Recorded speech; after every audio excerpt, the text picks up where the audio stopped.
I remember the cabin as a small place made of old wood and dry paint, sitting beside a narrow dirt road that curved through a thick forest of tall trees and rough ground.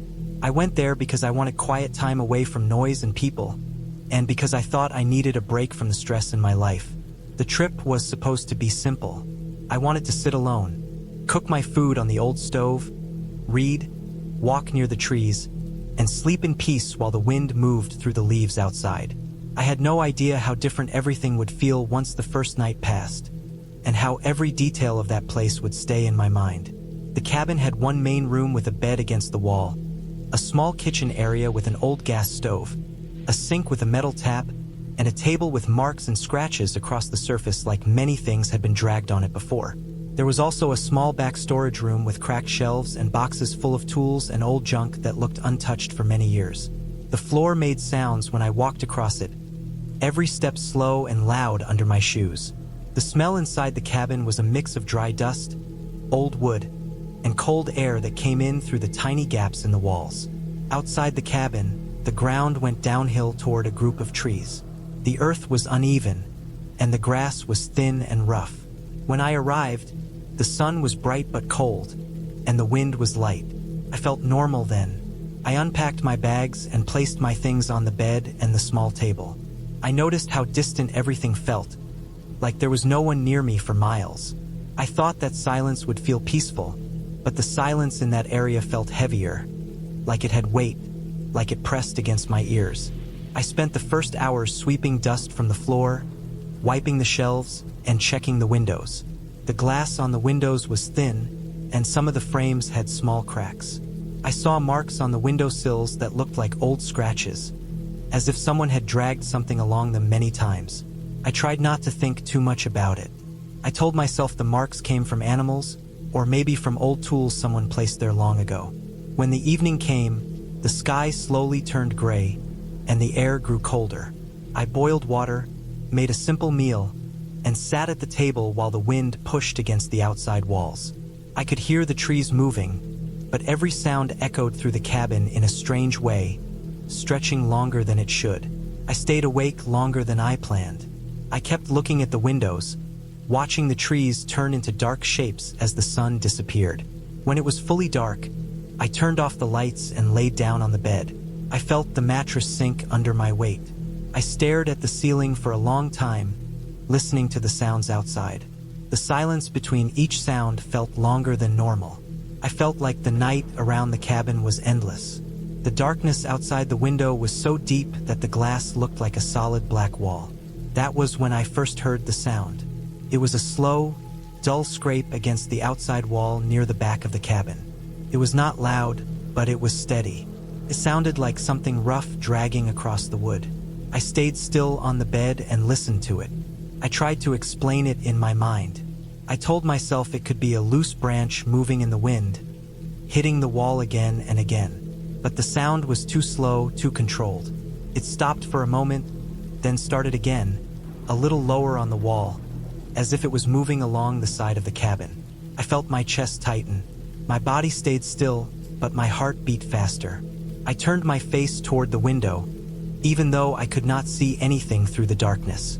The scraping stopped again, and I waited. I counted slowly in my mind. 10 seconds passed. 20 seconds. Nothing. I tried to breathe more slowly. I told myself not to panic. Then I heard another sound.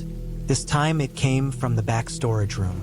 It was a soft, dull thud, like something bumping the inside wall near the floor. I felt cold sweat on my neck. I stared at the door of the storage room, which was half open. The room was dark, and the door stood there like a shadow. I waited for another sound. The wind outside grew stronger, and I heard the trees sway. But inside the cabin, everything stayed silent again. I stayed awake the entire night, staring at the shadows, listening to every tiny sound. My mind replayed the scraping noise again and again, like it was still happening. When the morning finally came, pale light crept through the window, and I felt my body heavy and tired. I stood up and walked slowly to the back of the cabin. I opened the door and stepped outside. The ground behind the cabin was uneven dirt mixed with dead leaves. I walked along the wall where I heard the sound. That was when I saw them. There were marks on the wood. Long, thin scratches ran across the back wall in a slow, angled line, as if something had been dragged along it by hand. They were fresh. The wood under the top layer was lighter in color. The marks were straight and controlled, not random like animal scratches. I felt my stomach twist. I followed the line of scratches until I reached the edge of the wall, where they stopped near the corner of the cabin. The ground below the marks had faint footprints in the dirt. They were not clear, but I could see shapes pressed into the soil, not from hooves or paws, but from shoes. Human shoes. The footprints led toward the trees and disappeared into the grass and leaves. I stood there for a long time, staring at the marks, the footprints, and the trees. I felt exposed. I felt like someone had been very close to me while I was inside the cabin. Maybe they had known I was there. Maybe they had stood outside in the dark while I tried to sleep. I felt angry, but I also felt fear, thick and heavy, stuck inside my chest. I walked back into the cabin and locked the door. I checked every window latch and pressed my fingers against the glass frames. Everything felt old and weak. I thought about leaving that day, but the nearest town was far, and the road back was long and rough. I told myself I would stay one more day and leave early the next morning. The second day felt different from the first. The silence no longer felt peaceful. It felt like something was watching me. Every time I walked near a window, I felt like eyes were hidden in the trees. I tried to keep busy. I cleaned more. I checked the storage room. I looked through old boxes full of rusted nails, rope, and broken tools. I noticed scratches on the inside of the storage room door, low to the floor, old but deep. They did not look like they came from an animal. They looked like something hard had been scraped there again and again. As the sun went down, the light faded from orange to gray, and the shadows stretched across the floor. I did not want night to come, but I could not stop it. I made my meal and sat on the bed with my back against the wall, facing the door and the windows. I kept the lights low so I could still see outside, but the darkness made the glass look like a mirror. Night settled around the cabin like a heavy blanket. The wind grew stronger. I could hear it pulling at the corners of the roof. I tried to breathe slowly. I told myself to stay calm. I reminded myself that maybe no one would return. Maybe the marks outside were old from before I arrived and I just did not notice them. I tried to make myself believe that. Then I heard it again. First it was soft. A slow step on the dirt outside the cabin, near the back wall. Then another step. Then a pause. My heart pounded so fast I could feel it in my throat. The sound moved slowly along the side of the cabin, each step careful, controlled, deliberate. The footsteps stopped near the window. I stayed frozen. I did not move a muscle. I stared at the window, but the glass was dark and showed only a faint reflection of the room. I could not see outside, but I could feel that someone was standing there. I felt like there was a shape inches away from me, separated only by a thin sheet of glass. Then I heard breathing. It was faint but real. Slow, steady breathing, just outside the window. My hands felt numb. My body felt heavy and weak. The breathing stayed there for several seconds, then slowly faded, followed by soft steps moving toward the back of the cabin again. After a while, I heard the same scraping sound I heard the first night. This time it was slower and lower. The sound dragged across the wood in a long line. I imagined a hand holding something sharp or rough, pressing it against the wall, moving it in a steady path, almost like a message I could not read. The scraping continued, then stopped suddenly. Silence covered the cabin again, thick and complete. I could not sleep that night. I sat upright for hours until my back hurt and my eyes burned. My mind kept circling around one thought. Whoever was out there was not making mistakes. Every movement was slow and careful. They were not trying to break in. They were not shouting or making noise. They were not rushing. They were taking their time. In the early morning, I stepped outside again. I walked around the cabin and saw new marks on the wall. The scratches were deeper and longer than before. They followed the old marks but extended farther. The dirt below the wall looked disturbed, like someone had stood there for a long time. I saw more faint footprints. They led into the trees, disappearing into the shadows of the forest ground where the leaves covered everything. I felt something change inside me that morning. The fear was no longer sudden or sharp. It became constant. It turned into a heavy weight that followed every thought. I knew I had to leave, but the sun was still low, and fog filled the road leading away from the cabin. I did not want to drive through it. I told myself I would wait until the fog lifted. Then I would pack my things and leave as fast as possible. I spent the day tense and alert. Every noise made me turn my head. I barely ate. I walked from the front of the cabin to the back again and again, checking the windows, checking the walls, checking the trees. The forest felt different now. It did not feel empty. It felt occupied.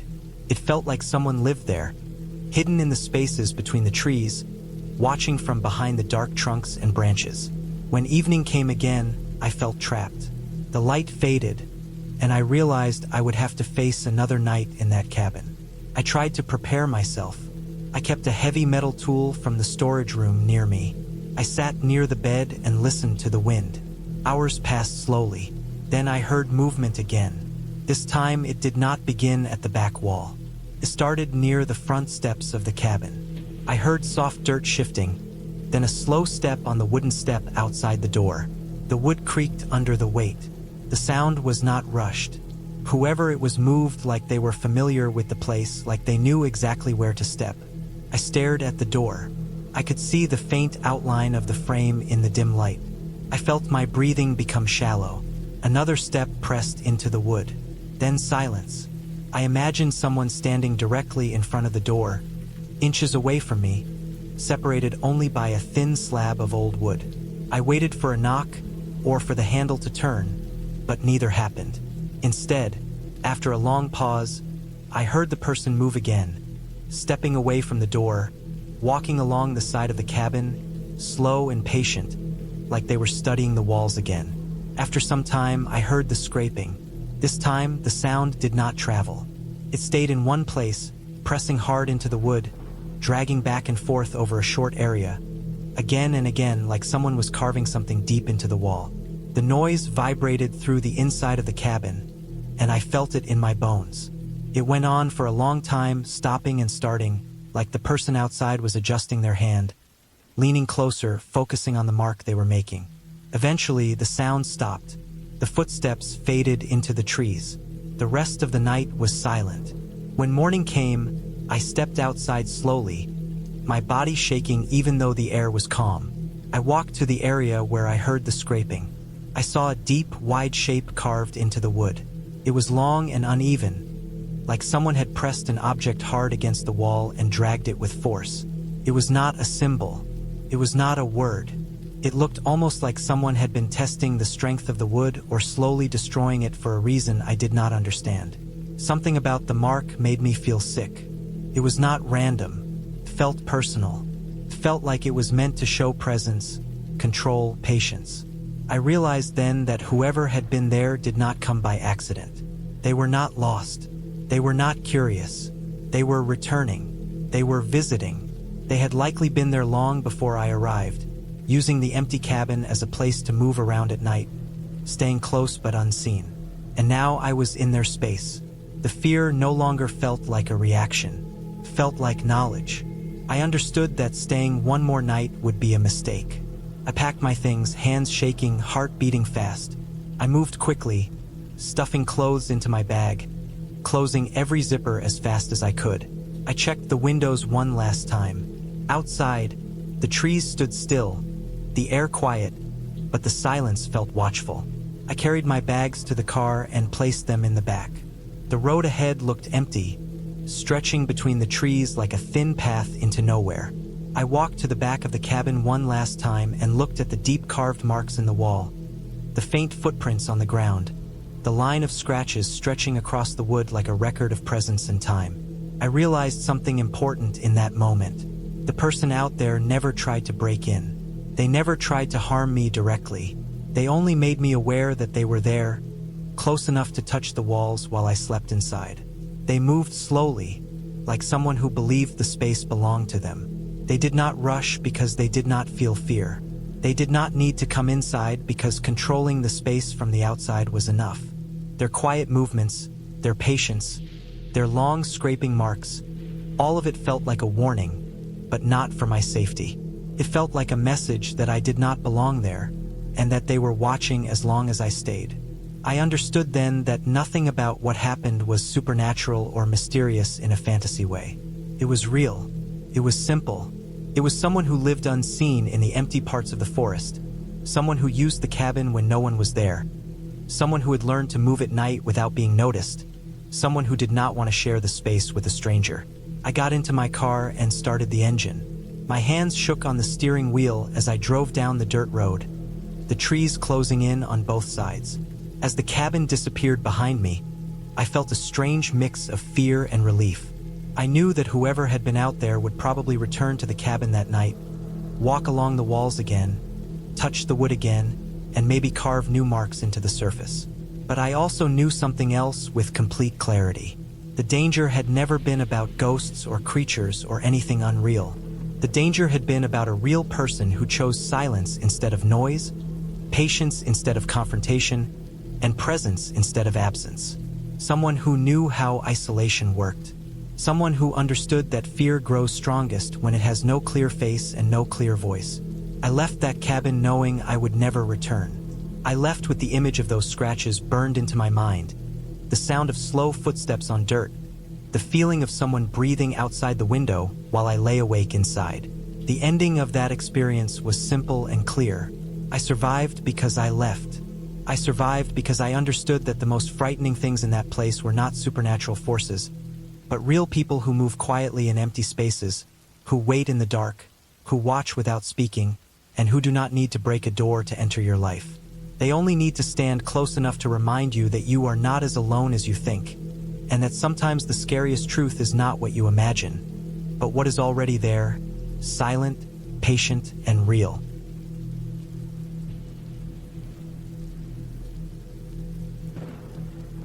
I remember the day I drove to the cabin because the sky felt heavy even before I left the city. The clouds were thick and low, and the air felt cold in a way that made my hands dry and rough on the steering wheel. I had rented the cabin for a week because I wanted quiet and space away from noise, traffic, and people.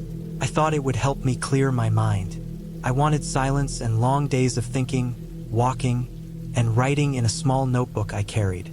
I thought I understood what silence meant, but the silence I found there felt different, like a heavy weight pressing down instead of something calm and peaceful.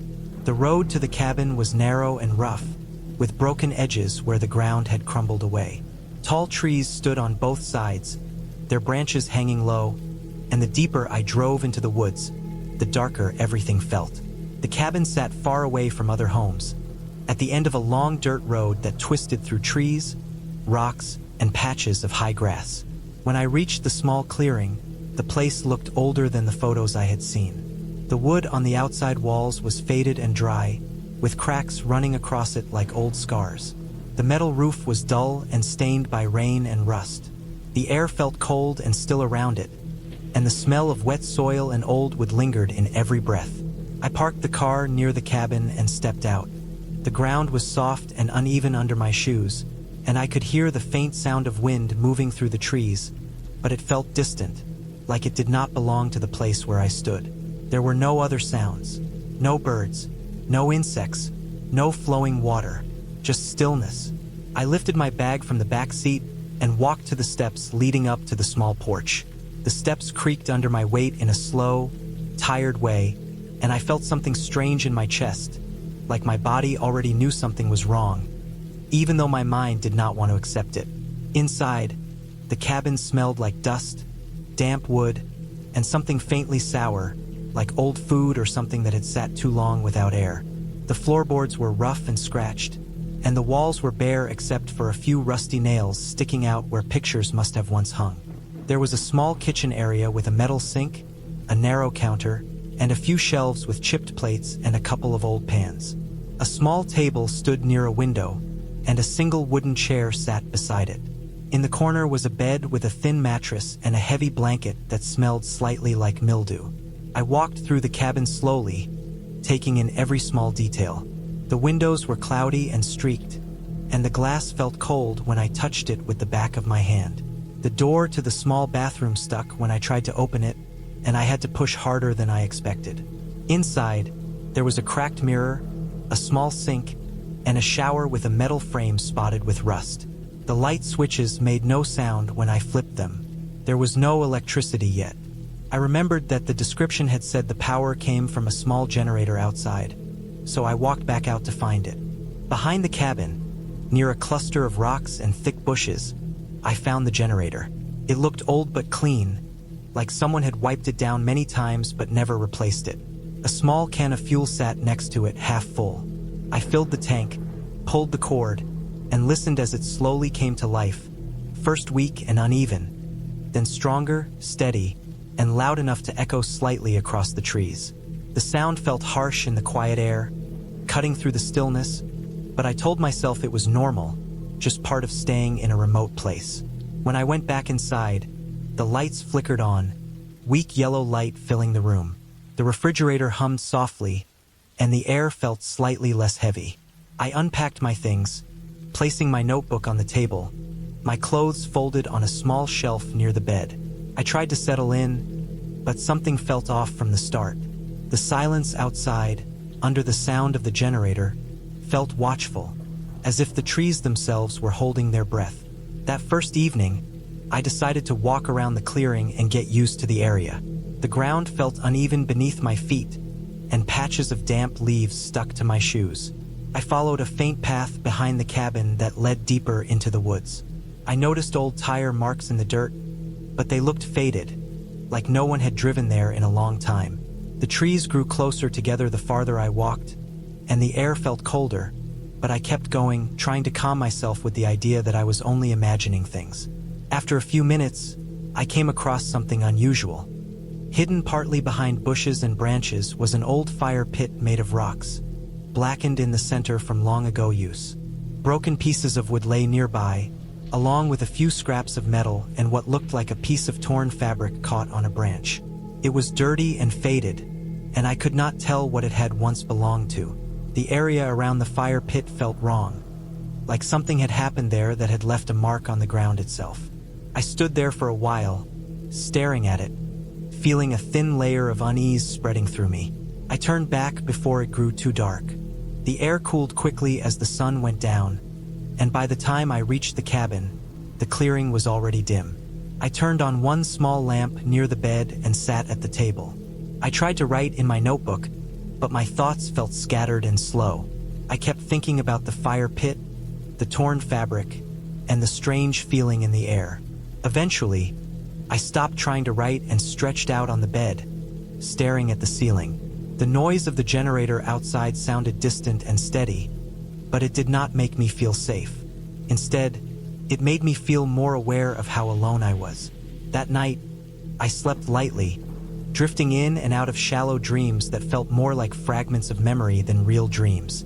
I woke several times, each time with the feeling that something had changed in the cabin. The air felt colder. The wooden walls made soft, slow sounds as they shifted. I lay still, staring into the darkness, listening to the faint creaks and distant hum of the generator, feeling each second pass like a weight pressing into my chest. I could not hear any wildlife at all. No owls, no small animals moving through leaves, nothing. In the early morning, I woke again, and the generator had gone silent. The lights were off, and the cabin felt darker and smaller. The silence felt thick, like it had substance. I got up, pulled on my jacket, and stepped outside. The air was cold, and my breath came out in pale clouds. The sky was gray, and the trees stood tall and still around the clearing. I walked to the generator and saw that it had stopped because the fuel tank was empty. I had not expected it to run out so fast. Maybe I had underestimated how much power it used. I poured in the rest of the fuel from the can and restarted it. The engine sputtered at first, then caught. I stood there for a few seconds, feeling uneasy about how quickly the fuel was already running low. I checked the cabin listing in my memory. I did not recall mention of more fuel nearby. The rest of the morning, I tried to keep myself busy. I cleaned the inside of the cabin, wiping dust from shelves and sweeping the floor. I boiled water on a small gas stove and made simple food. I tried to read, but my eyes kept drifting toward the windows. The trees outside felt closer than they had before, like they were leaning toward the cabin slightly, closing in around it. Later that day, I walked back to the fire pit area, trying to convince myself it was nothing. The ground around it showed faint marks, almost like footprints, but old and warped by rain and time. The fabric piece was still hanging from the branch, and when I looked closer, I saw it was part of a jacket sleeve, torn and frayed. The seams were ripped unevenly, not cut, not clean. The sight of it made my stomach tighten. I kept exploring farther into the trees and came across something else strange. Beyond the fire pit, deeper in the woods, there was a large, uneven area of dirt, like the ground had been dug up and then hastily covered again. The soil looked looser than the rest, and patches of dead grass covered parts of it. I stood there for a long time, staring at it, feeling the air grow colder around me. I could not explain why, but I knew something had happened there. Something that did not feel right. My chest felt heavy, and a slow chill moved up my back. I turned away and walked back to the cabin without looking back. The entire time, my shoulders felt tense, and I kept feeling like someone was behind me, even though I knew no one was there. The silence followed me like a shadow. When I reached the clearing, I paused and looked around.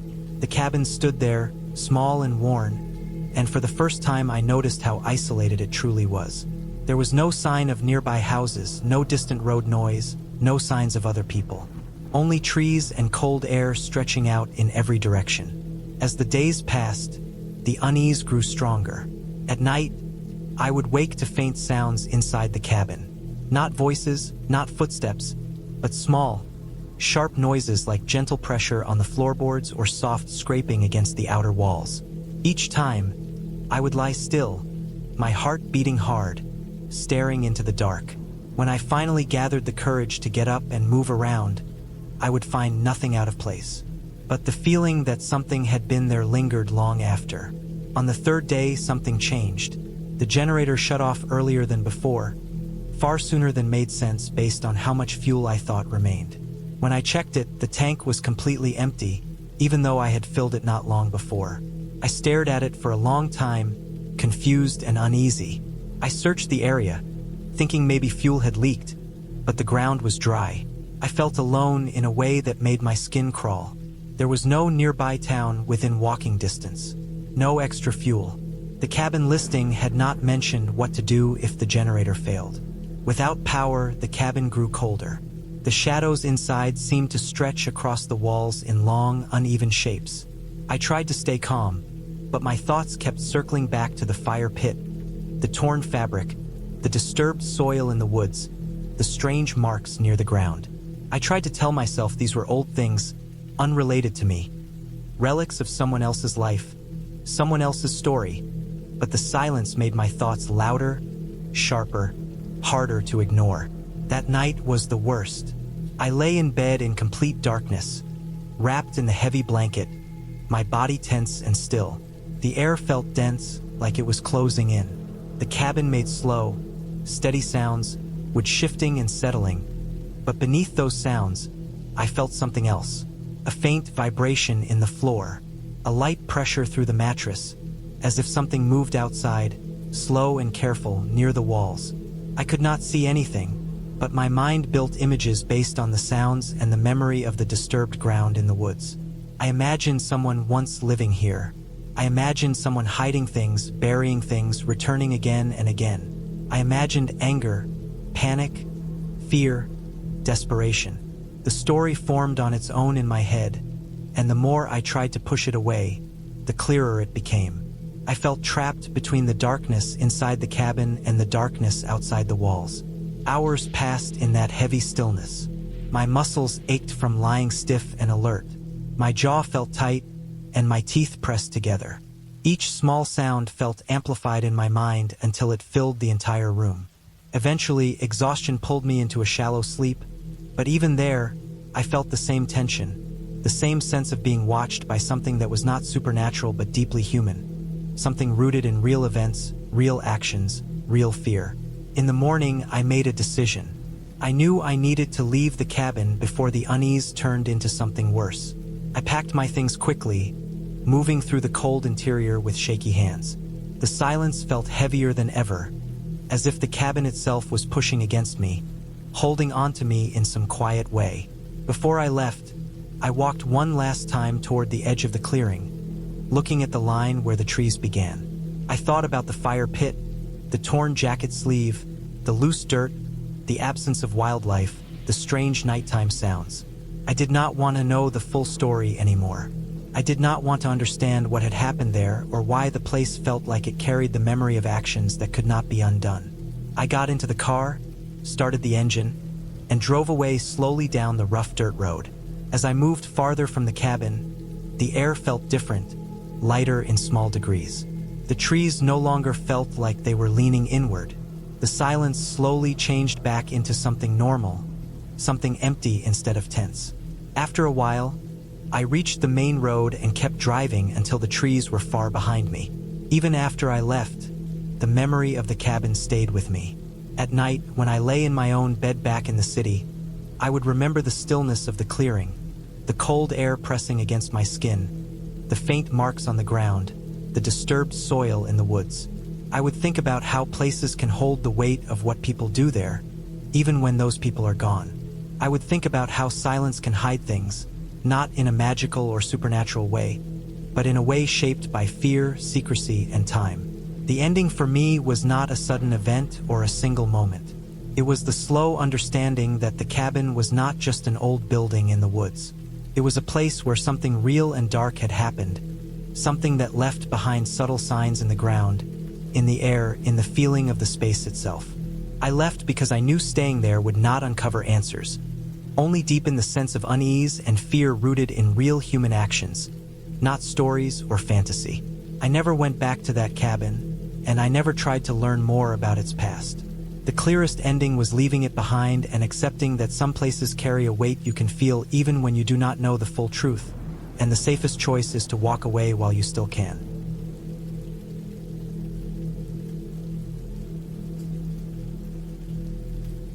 I went to the cabin because I thought I needed a break from everything. I felt tired of my small apartment, the noise of the city, and the same routine every day. I wanted quiet air, open space, and the sound of trees instead of traffic. The cabin was old and small and stood near a thick forest on the side of a narrow dirt road that stretched for miles. I found it through a listing that said it was simple but private, and the photos showed wooden walls, a metal roof, and a clearing where long grass leaned in the wind. I liked how empty it looked. I thought the emptiness meant peace. I thought it meant safety. The first time I saw the cabin in person, I felt something different from what I saw in the photos. The air felt heavy around it, like it stood in a pocket where wind did not move much. The wood looked older, darker, and more worn than I expected. There were scratches on the door, small cuts in the frame, and marks near the lower part of the wall, as if something hard had rubbed against it many times. The steps creaked under my weight. The key felt rough and slightly bent when I turned it in the lock. Inside, the place smelled like old dust, damp wood, and something faint and sour that I could not place. The floor had thin cracks where dirt had gathered. The windows were small and cloudy, and they let in weak, pale light that sat on every surface like a thin layer of chalk. I tried to tell myself that old places always felt like that. I told myself that the smell would fade once I opened the windows, that the marks on the walls meant nothing, that the silence only felt strange because I was used to noise. I unpacked my bag and placed my clothes in a small wooden cabinet near the bed. The mattress was thin and sank a little in the middle, and when I pressed down on it with my hand, I heard a dull sound from the springs below. There was a table near the wall with a chair that wobbled when I sat in it. The kitchen was just a small counter, a sink with a rusty tap, and an old gas stove with black stains around the burners. Outside, the trees stood tall and close together. The trunks were dark, and the branches bent over each other like long bones. The light between them looked gray even though the sky was clear. The ground outside the cabin had patches of bare soil where grass refused to grow. Near the back of the cabin, the dirt looked pressed down, as if something had stood there many times and stayed there for longer than it should. I walked around the place, slow and careful, trying to understand why it made me uneasy. I watched the forest line, the shadows between the trees, the path where the dirt turned into rough roots, and I felt like something about the place did not want to explain itself. That first night, I tried to sleep early. The air inside the cabin cooled quickly after sunset. I lay on the bed and pulled a thin blanket over myself. The silence felt thick, and I heard every small sound inside the cabin. I heard wood pop and shift.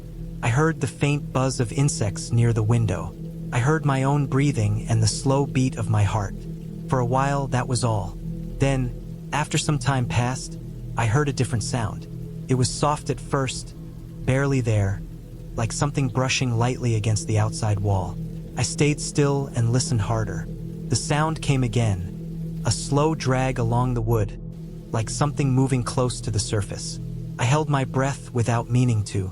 The sound stopped, and I waited in the dark, my eyes open even though I could not see much. I tried to tell myself it was just wind moving branches or an animal walking near the cabin. The forest was full of animals. It made sense, I thought. It had to be normal. But after a few minutes, I heard it again, and this time it was not a light brush. It was a dull, heavy scrape, like something rough pushing hard along the lower wall. I felt a pressure in my chest, as if the air grew tighter. I imagined some large animal like a deer or a boar rubbing its body against the cabin, but the sound did not match that. It sounded slow and deliberate, like movement with intention, like something aware of the wall, aware of the cabin, aware of me inside it.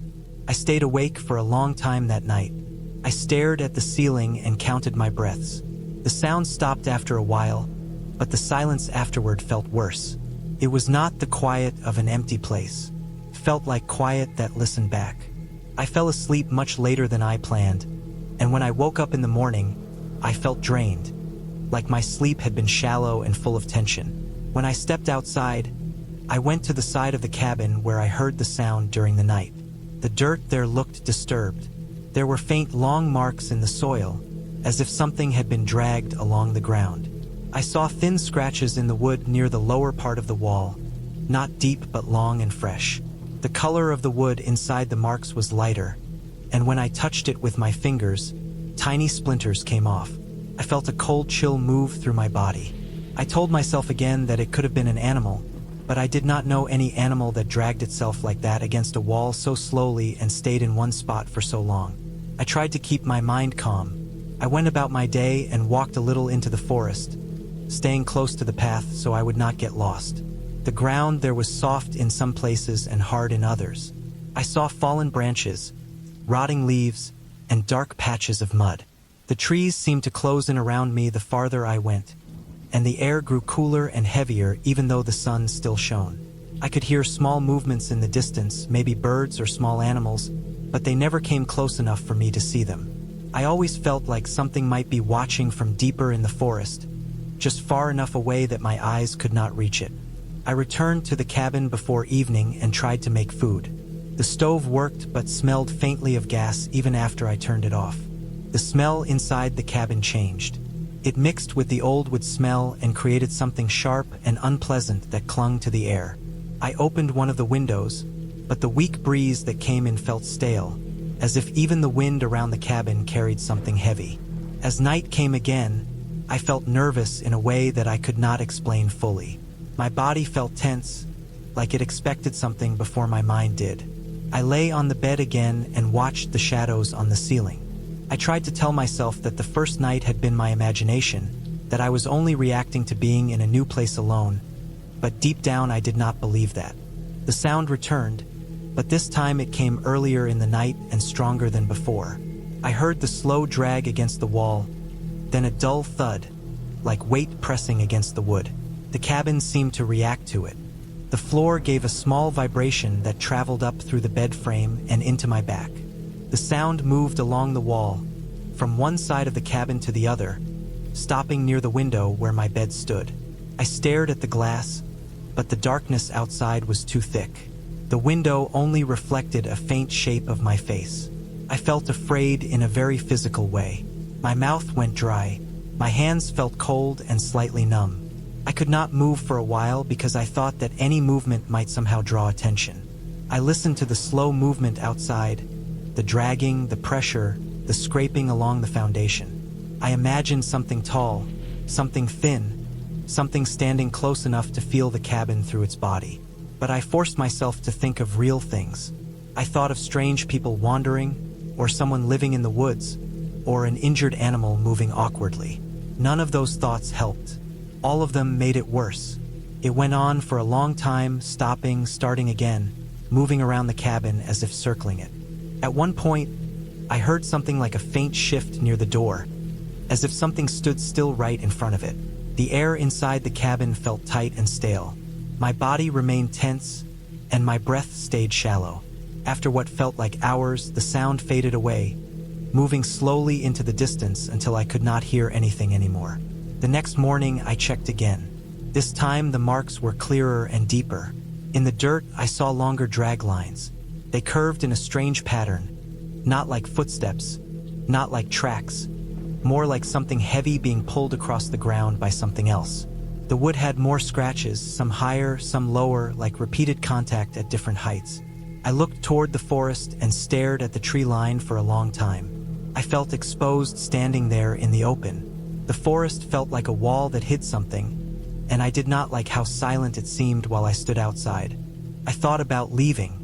I thought about packing my bag and driving back to the city, but I felt stubborn about it.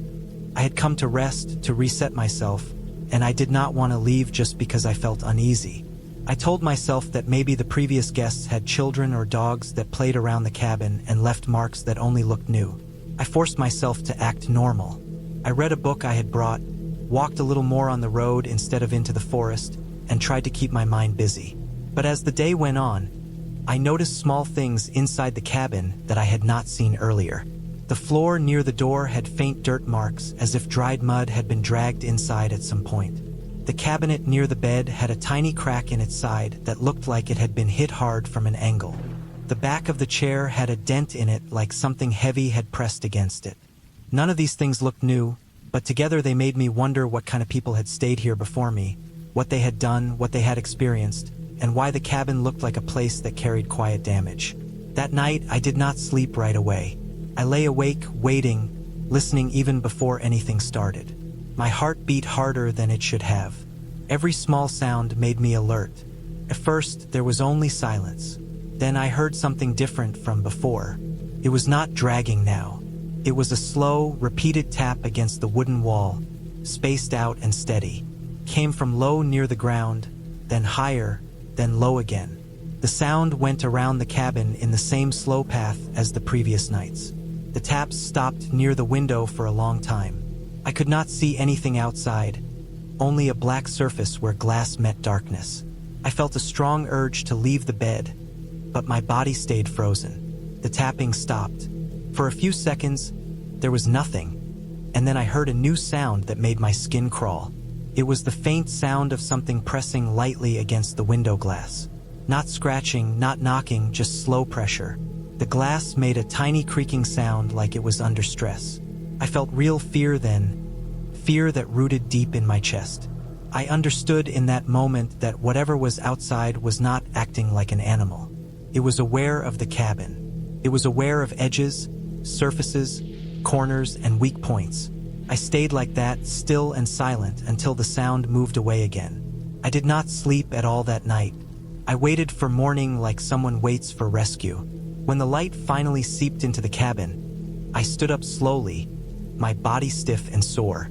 I went outside again, although every part of me did not want to. The dirt near the window looked disturbed. The marks in the soil were deeper, and there was a faint trace like the outline of something uneven that had pressed down. The glass had a faint smudge near the bottom corner, as if something had leaned close to it. I realized then that staying there any longer meant ignoring something that felt wrong on a level I could not deny. I decided I would leave the next day. I wanted daylight to pack calmly and drive out while the road was still clear. I tried to keep myself distracted that day, but every hour felt long and stretched thin. I walked around the cabin one last time, trying to understand the pattern of the marks, trying to see if there was anything like footprints or signs of tools, but nothing made sense in a normal way. The forest seemed even darker than before. The air felt colder even though the sun still hung bright over the hill.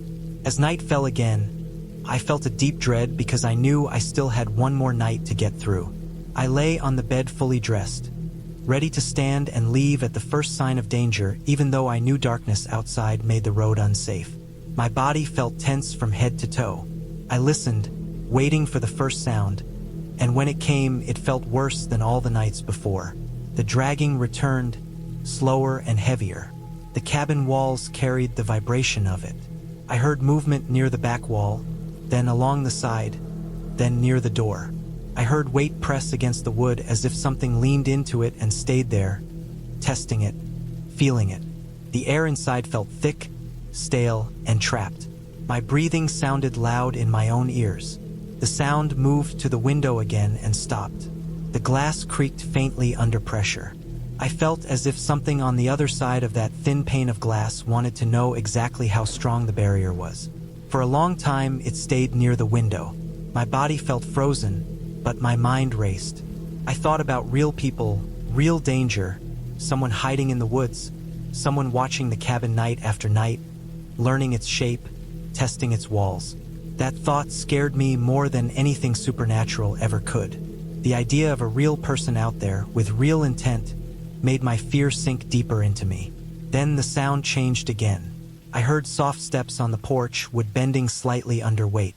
Then I heard slow shifting near the door. The cabin was so small that I could almost feel where the presence stood. It felt like there was only a thin wooden layer between us. I imagined the door, the weak lock, the old hinges, and I felt trapped again. After a while, the sound faded slowly once more. The steps moved away, the dragging sound went farther into the distance, and then there was only silence.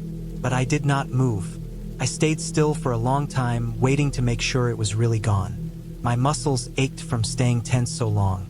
At some point, I must have fallen into a light, restless sleep because the next thing I knew, the faint light of dawn was coming through the window. I stood up and felt dizzy from exhaustion, but I knew I had to leave. I packed my things as fast as I could while still trying to stay quiet. I avoided looking out the window because I felt afraid of what I might see staring back at me. I carried my bag to the door and grabbed the handle. When I opened the door, I froze. The dirt on the porch and the ground directly in front of the cabin looked different now. There were deeper drag lines, more pressed soil, and a faint pattern that looked like something heavy had been set down and lifted again many times in the same place. The area near the door looked worn and disturbed, as if someone had stood there for long periods at night, unmoving, close enough to hear every sound from inside. The sight of it made me feel sick. I looked toward the forest and saw nothing there, only trees still and tall. The silence felt thick again, but this time it did not feel empty. It felt like something had just left, or maybe something still watched from a place I could not see. I felt the strong urge to leave and never return. I locked the door even though there was no reason to do so anymore and walked to my car with quick steps, my eyes shifting between the cabin and the road ahead. As I drove away, the cabin grew smaller in my mirror. The trees swallowed it slowly. The road felt narrow and rough, and the car shook over every rock and dip. I kept looking back even when I knew there was nothing to see but distance. My hands shook on the steering wheel for a long time, and I did not feel safe until I reached the main road and saw other cars and signs of normal life. Later, when I returned home, the fear did not go away. It stayed in my body like a memory that lived under my skin. I thought about the marks on the wood, the smudges on the glass, the dragging sound around the cabin, the slow pressure against the walls, and the way it always stopped near the windows and the door. I thought about how it never tried to break in but kept circling, testing, learning, and waiting. I understood then that the scariest part was not what I heard or saw. The scariest part was not knowing how long it had been happening before I arrived. How many people before me had heard the same sounds, seen the same marks, and left without saying anything. The ending of my time there was simple and real. I left that cabin and never went back. I told no one about what I heard and saw because I knew that some people would not believe it and others would tell me it was just animals or wind or my imagination. But I knew what I felt. I knew the weight of it, the movement of it, the patience in it. I learned that fear does not need fantasy to feel real. Sometimes the most terrifying things are the ones that stay quiet, watch from the dark, and move with purpose just beyond the edge of what you can see. And the clearest part of it all was this. I left that place alive only because whatever circled that cabin chose not to come inside while I was there. I understood that staying one more night, ignoring one more sound, pretending one more time that nothing was wrong, could have ended differently. The cabin still stands somewhere in that forest, and the marks in the dirt may fade, but something out there learned the shape of those walls, the timing of those nights, and the fear inside them. And I know, with a certainty that sits heavy and solid, that I will never return to a place like that again.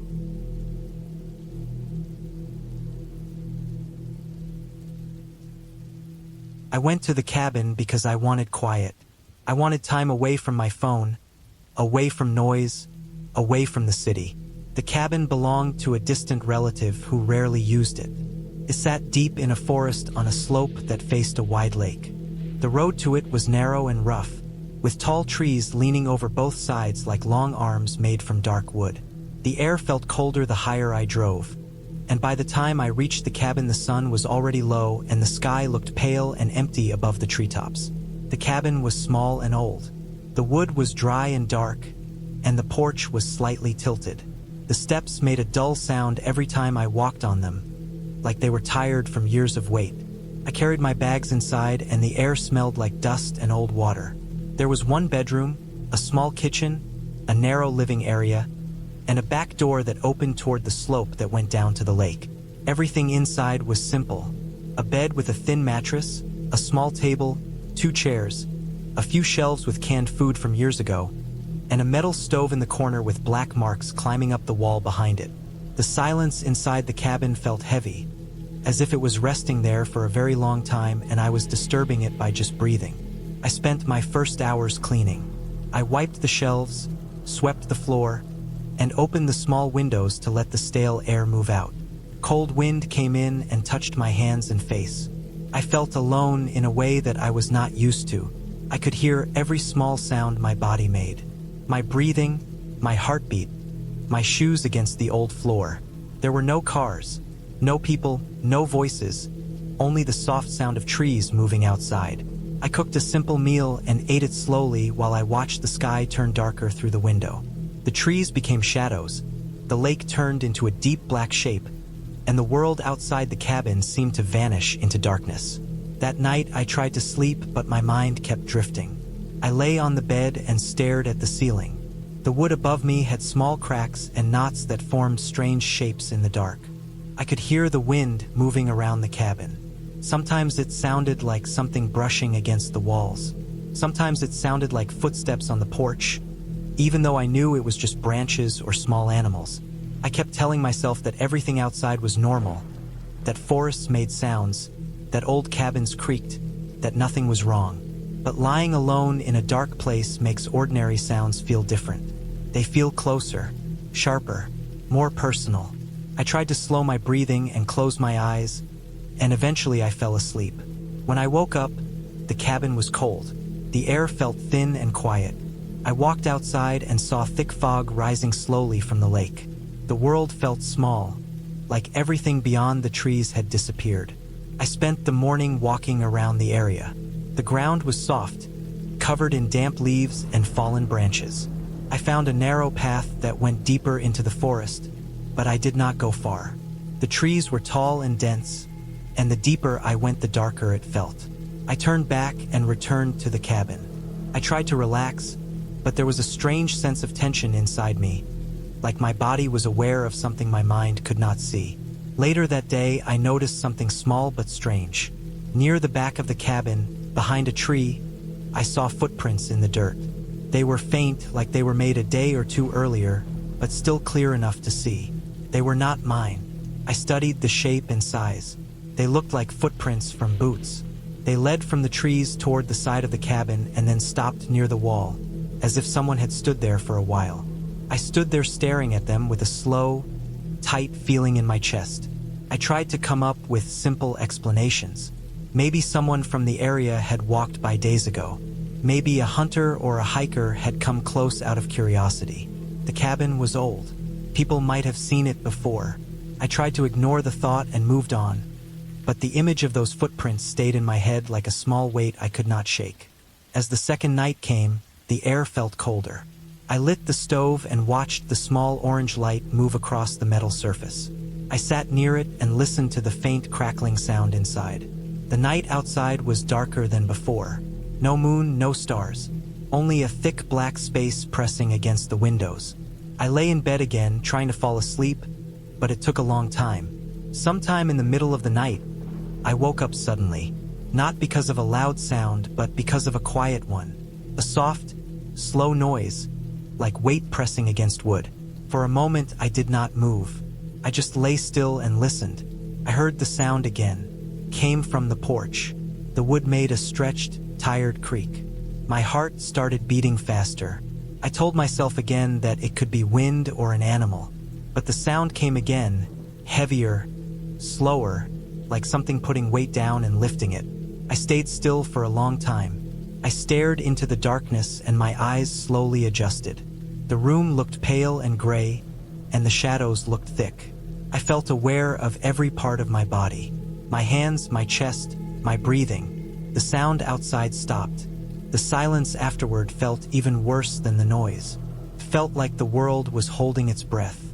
I waited, not sure what I was waiting for, but unable to relax. After many long minutes, I finally fell asleep again, but it was a light sleep filled with uneasy feelings. The next morning I stepped outside and looked at the porch. I saw nothing at first, then I noticed something near the edge of the wood. A small mark, like dirt rubbed into the grain of the wood by a boot. I felt a slow chill rise through my body. I walked around the cabin again. On the side near the bedroom window, the dirt looked disturbed, like someone had stood there or moved there recently. I looked up at the window and imagined someone standing there in the night, watching inside. The thought made my stomach feel heavy. I told myself that I might be overthinking. Maybe animals had brushed by, maybe something had fallen from a tree, maybe my mind was turning ordinary marks into something bigger. But deep inside I knew the shapes were human. I tried to stay calm through the day. I fixed small things in the cabin, checked the roof, cleaned the kitchen, walked down to the lake and touched the cold water. The sky stayed gray and the air felt dull. I could not stop thinking about the footprints and the marks. When I returned to the cabin, I noticed something else. The door handle felt slightly warm, like it had been touched not long ago. I stood there with my hand on it, frozen for a moment, trying to tell myself it was my imagination. I entered the cabin slowly and looked around. Nothing seemed out of place. Everything looked the same, but something felt wrong in a way I could not explain. Like the air itself had changed. That night, I decided to stay awake longer. I turned off the lights, lay on the bed, and listened to the world outside. Hours passed. The cabin made small noises as the temperature changed. The wind moved through the trees. Then, sometime near what felt like early morning, I heard a sound I could not ignore. A slow scrape against the wall, then another, then faint pressure on the back door, as if something was trying the handle very gently, very carefully. My body went cold. I did not move. I stayed still and quiet, breathing slowly, trying not to make any sound. The handle made a small movement, not a click, just a slight shift. I felt fear spread through me in a deep, physical way, like cold water slowly filling my chest. The sound stopped. After a long time, I heard the soft crunch of footsteps in dirt moving away from the cabin. They were slow, deliberate, and heavy enough to know they did not belong to an animal. I stayed awake until the sky outside slowly turned pale. In the morning, I opened the back door. The handle had small scratches on the metal. Below it, in the dirt, were new footprints.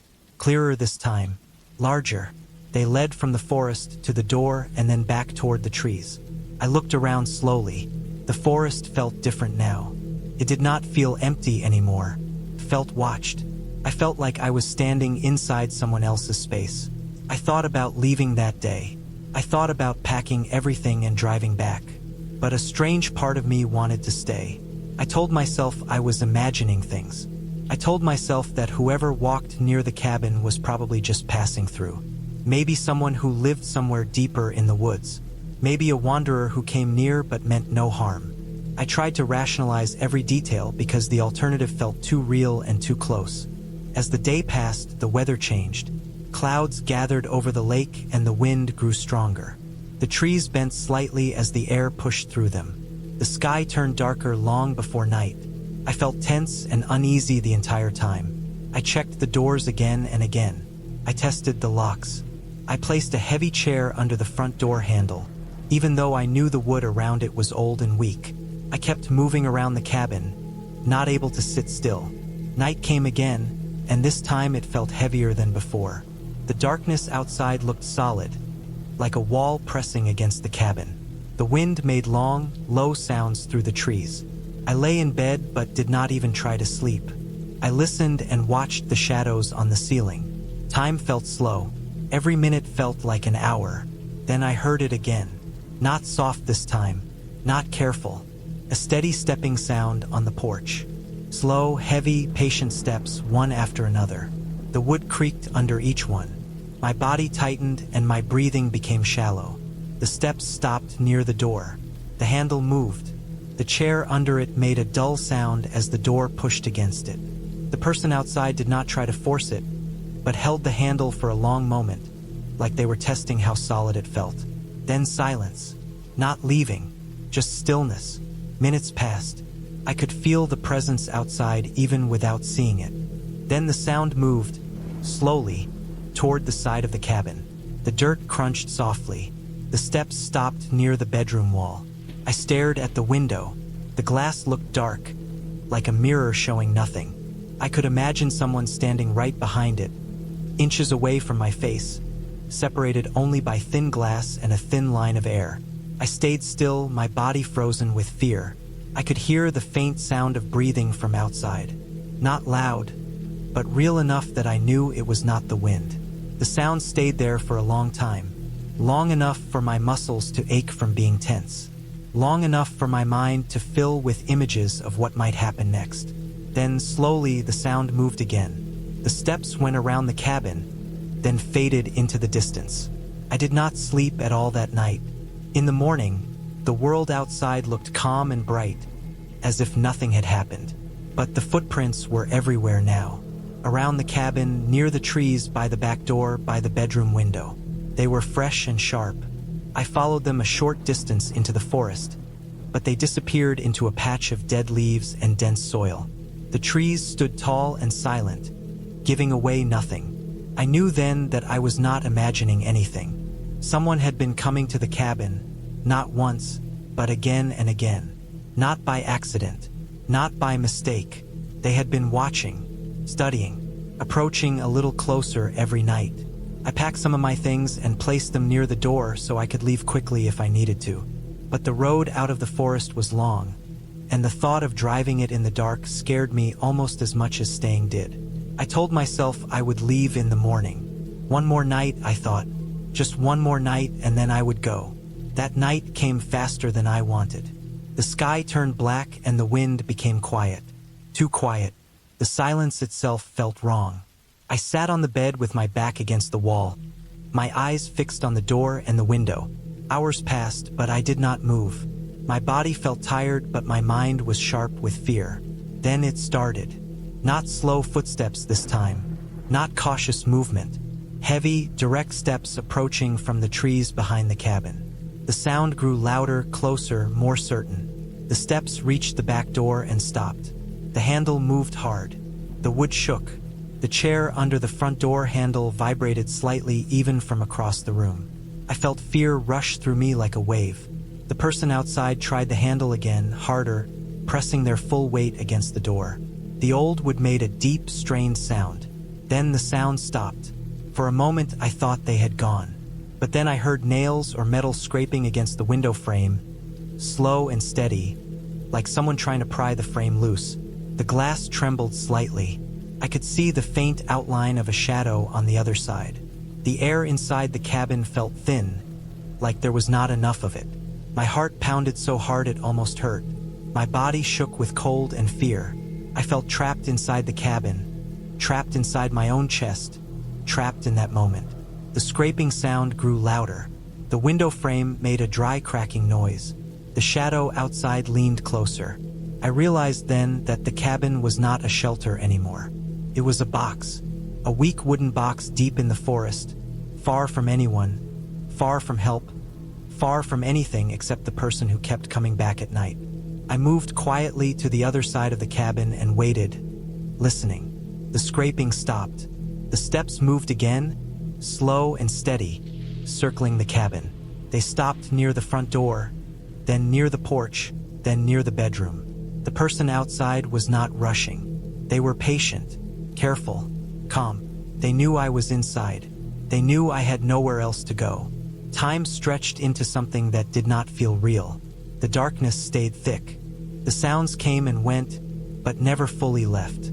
I stayed awake, my body tense, my mind frozen between fear and survival. At some point near dawn, the sounds slowly faded. The steps moved away. The forest swallowed them. When the first gray light touched the trees, I opened the door and stepped outside. The air felt cold and sharp in my lungs. The ground around the cabin was filled with footprints. They overlapped each other in strange patterns, like someone had walked in circles for hours. On the window frame, I saw marks from fingers or metal tools, thin scratches where someone had tried to get in during the night. The glass had a faint, greasy smudge from where a face had been close to it. That was the moment I understood the truth.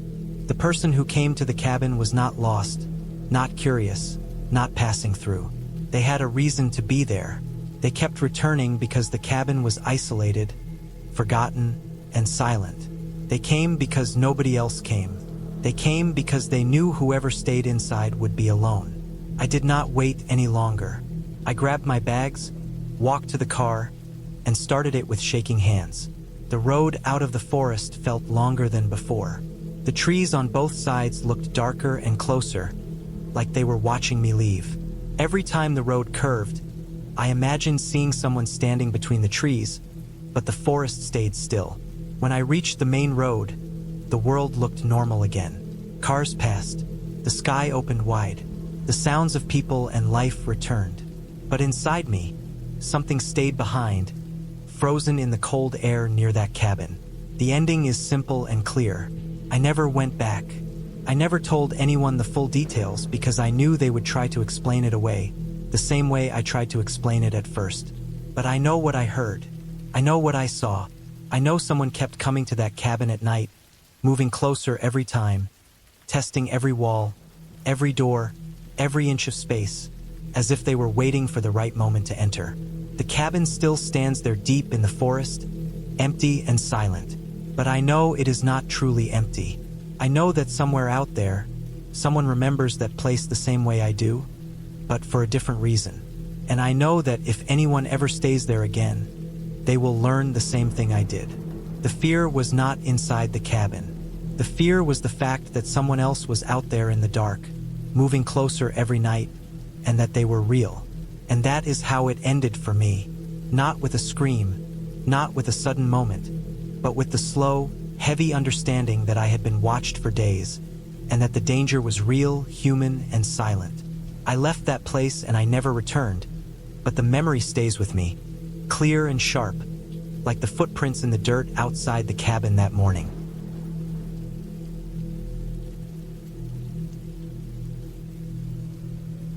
I arrived at the cabin late in the afternoon after a long drive on a narrow mountain road that twisted through thick trees and rough slopes.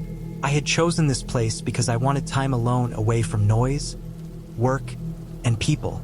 The cabin looked old and small, made from dark wood that had faded after many years of sun, rain, and wind.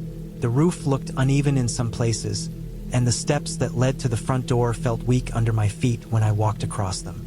The air was cold and still, and there was a smell of wet soil and pine near the ground around the porch. I carried my bags inside and felt a strange silence around me, like the woods had swallowed every sound I had left behind in the city. Inside the cabin, everything was simple and rough. The floor was made of wide wooden boards with scratches and stains that showed many years of use. Dust rested in the corners, and old furniture sat against the walls, heavy and quiet like it had been there forever. There was a small kitchen area with a weak light bulb and metal shelves. A table stood near the window with 2 chairs beside it. At the back of the cabin was a small bedroom with a single bed, a thin mattress, and a small square window above it. The bathroom was tiny, with cracked tiles and a weak smell of damp air. I felt a kind of calm at first because I had wanted silence, and now I had it. But there was something about that silence that felt too strong, like it was pressing down on me instead of letting me relax. I ignored that feeling and started unpacking. I placed my food on the shelves, my clothes in a small cupboard, and my backpack near the foot of the bed.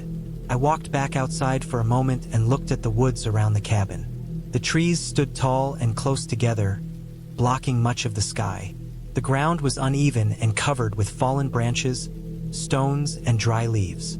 There were no houses nearby, no sign of roads except the one I came from, and no hint of another person anywhere. As evening started to fall, the light changed from bright and warm to pale and gray. The shadows between the trees began to stretch and grow darker, and the air became cooler. I went back inside the cabin and locked the door. I prepared a simple meal in silence, eating slowly while I listened to the faint sounds of the wind outside. Every sound felt sharper than normal, like my mind was noticing every small noise because there was nothing else to distract it. I could hear the dull creak of the wooden walls, the tiny crackles from the floorboards, and the faint rustle of branches outside. After eating, I walked around the cabin, checking doors, windows, and corners. I touched the walls and felt how thin they were. I noticed old nails, small holes, and uneven joints between planks. It made me think about how fragile the cabin really was, and how easily things outside could reach inside if they wanted to.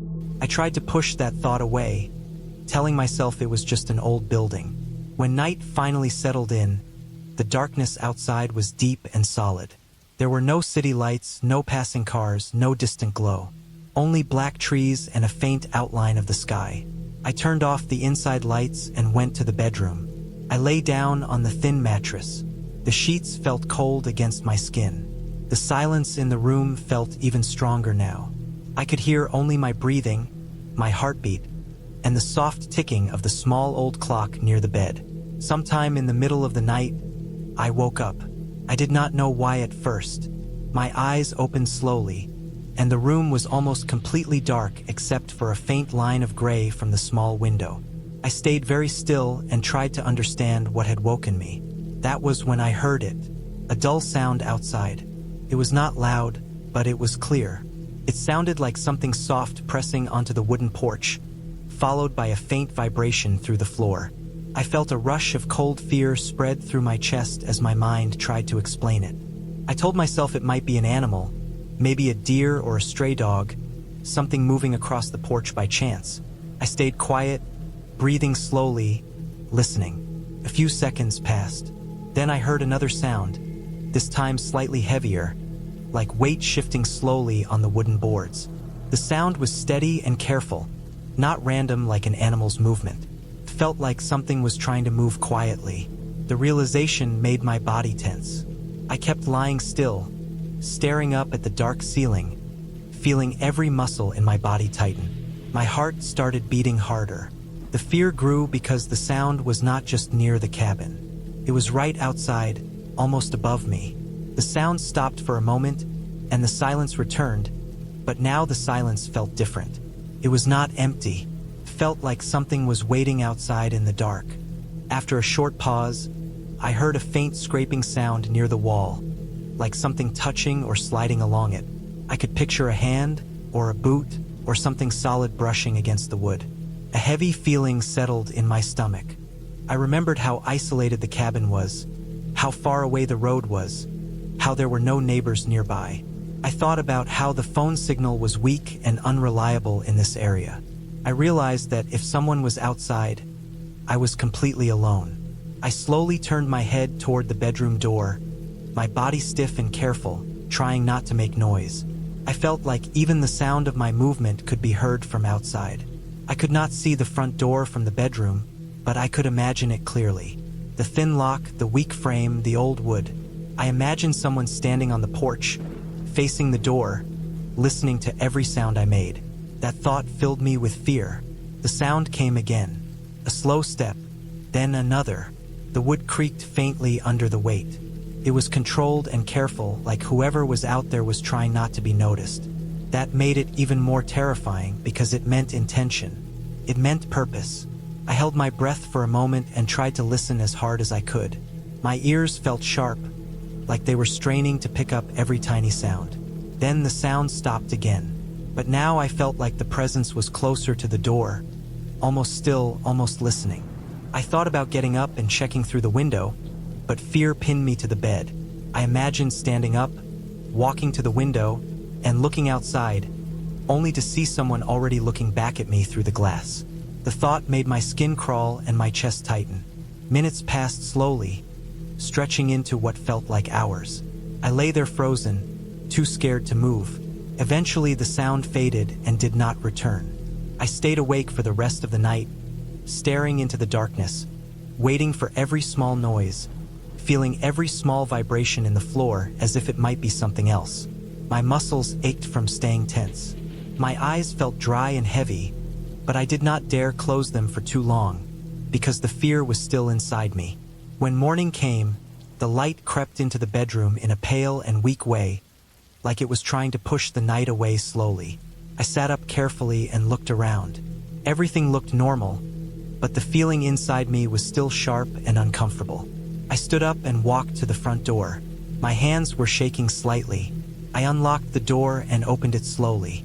Cold air slipped inside, and I stepped onto the porch. I looked down at the wooden boards and then at the ground near the steps. At first I saw nothing unusual. Then I noticed marks in the dirt near the bottom of the steps. They were not clear footprints, but there were areas where the soil had been pressed down, disturbed in a way that looked fresh. I knelt and looked closer. It looked like someone had stood there, maybe for some time. I felt my heartbeat speed up again. I scanned the area around the cabin, looking between the trees, but there was nothing there now.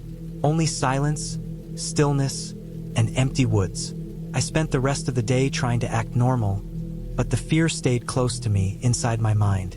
Every sound felt suspicious. Every small creak of the cabin made me turn my head. I could not shake the thought that someone had been here during the night, watching the cabin, listening, moving slowly. I tried to tell myself that it was only an animal, but deep down I knew the sounds had not been random. They had been controlled. They had been human. As the next evening arrived, the fear returned even stronger than before. The memory of the night before was still fresh, and the cabin felt like a thin shell that could not protect me. The air inside felt heavier. When darkness came back, it felt like it came faster than normal, as if the night wanted to trap me inside. I locked the door again, checked the windows, and moved quietly through the rooms. I felt like every movement could be heard outside. That night, I did not sleep.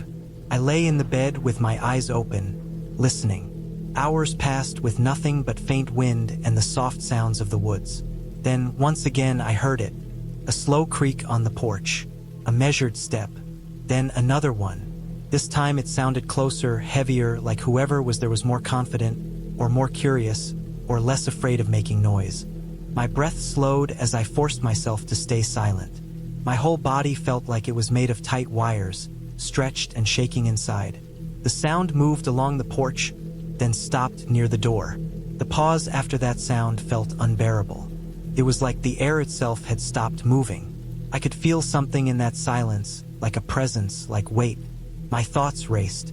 I imagined someone standing only inches from the door, facing it, maybe listening for movement inside, maybe trying to decide whether to come in.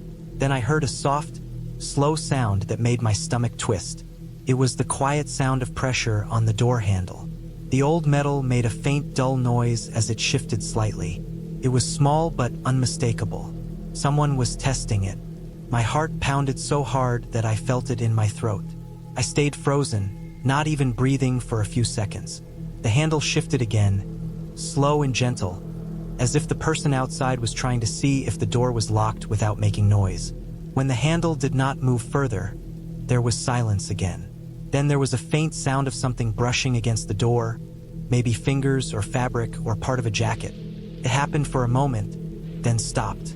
I could picture a person standing there, only inches away, separated from me by a thin piece of wood that looked strong in the day but weak now in the dark. Time passed in slow stretches of fear. My mind kept imagining the worst possible things. The sound finally moved away from the door and traveled along the porch again, slow and careful.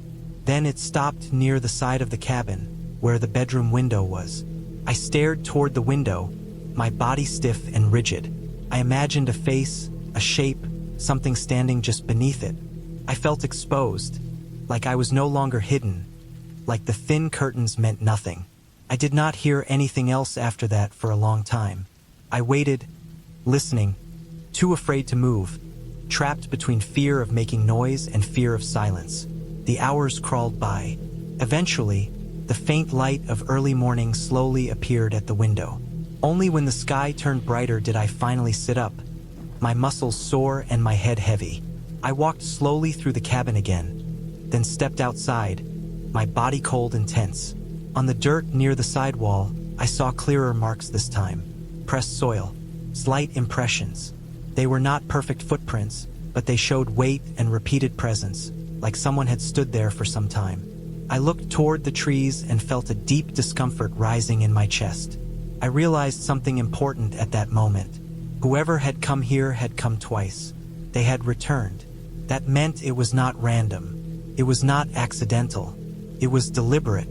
I began to think that whoever it was had been watching the cabin for longer than just those 2 nights. Maybe they had seen me arrive. Maybe they had been nearby the whole time. That day, I could not relax. I walked around inside the cabin, checking locks again and again. I looked at the windows, at the weak frames, at the thin glass. I began to think about how easy it would be for someone to break in silently. I thought about the fact that no one would hear anything if it happened. I thought about how long it would take for anyone to even know I was gone. As evening came again, I felt a strong sense of dread. My body felt tired, but my mind was sharp and alert. I made the decision that if the sounds returned again that night, I would not lie still and wait in fear like before. I would stay alert, watchful, and ready to move. I turned off all the lights and sat on the bed in the dark, listening quietly even before the night sounds began. Hours passed. The woods outside were silent except for faint wind. Then, like the previous nights, I heard the sound. Slow steps on the porch, a careful shift of weight. The wood creaked softly. My breathing grew shallow. The sound moved closer again, and I could feel my body tightening. The presence was back. This time, it stayed near the door for longer. The handle shifted, quietly and slowly, just like before. But then, something different happened. I heard a very faint metallic sound, like something small being dragged lightly along the edge of the door frame. It made me think of a thin metal object, maybe a tool, scraping the wood in a light and controlled way. My fear deepened because now it was not just testing the door. It sounded like the person outside was checking the structure itself, exploring it, maybe looking for weak points. The sound stopped, then moved along the side of the cabin again, closer to the bedroom window. I sat still, barely breathing. Minutes passed where nothing happened, but the silence felt heavy, like danger was sitting just inches away from me. Then I heard something very soft near the window. A tiny tap, barely there. Then another, slower, like something lightly touching the glass or the wood beneath it. At that moment, I understood something very clear. The person outside was not just curious. They were studying the cabin. They were learning its shape, its weak spots, its structure. They had come more than once. They had moved slowly, tested slowly, returned, studied, and waited. They were not rushing. They were patient. That was what made it terrifying. It meant intention. It meant planning. It meant I was not imagining anything. It was real. I did not sleep that night either. When morning came again, I knew I could not stay there any longer. The cabin, which had first felt peaceful, now felt like a trap. Like a small wooden box deep in the woods where someone could play with fear as long as they wanted. I gathered my things quickly while the sun was still low in the sky. My hands shook while I packed my bag. But I worked fast because I did not want to be there when night returned. Before I left, I stepped outside one last time and looked around the area carefully. The marks in the dirt were more noticeable now because there were several of them in different spots near the porch and the wall. They were not clear enough to identify a person, but they were too organized to be random animal tracks. They were in the exact places where I had heard movement each night. I looked toward the trees again and felt a cold realization. Whoever had been there could still be nearby, hiding behind one of the thick trunks, watching me leave, standing still and silent just like they had during the nights. The woods were deep and full of places where a person could stay unseen. That thought made my heart beat faster, and I felt exposed standing out in the open. I loaded my things into the car quickly, opened the door, and sat inside. As soon as the engine started, I felt a small sense of relief, not because I was safe yet, but because I was no longer trapped inside the cabin walls. I drove down the rough mountain road, the trees passing by in fast blurs on both sides. My hands were tight on the steering wheel, and my mind kept replaying the sounds from the nights before. As the cabin disappeared behind me, hidden by the trees and distance, a strong and clear understanding formed inside my mind. Nothing supernatural had happened. There had been no ghosts, no illusions, no imagination playing tricks on me. Everything had been real. Someone had been there, moving slowly, studying the cabin, testing the door, standing by the window in the dark, listening for movement inside. The fear I felt was not from myths or stories. It came from the presence of another person with unknown intentions in a place where no one else was around. That was what made it truly frightening. It was real, physical, silent, and planned. I left the cabin because I understood that the next night might not have been like the others. The careful steps, the slow testing of the door, the patient waiting, all of it felt like preparation, like someone slowly building the courage or certainty to take the next step. The ending was simple and clear in my mind as I drove away. I left the cabin because I knew that staying there one more night might have meant facing whoever had been outside, not as a quiet presence in the dark, but as someone who had finally decided to come inside. I realized that the silence, the isolation, and the dark woods had not been peaceful at all. They had created a space where someone could move slowly, watch quietly, and plan without fear of being seen. I did not go back to that cabin again. I did not try to find out who had been there. I did not want to. The truth was already clear.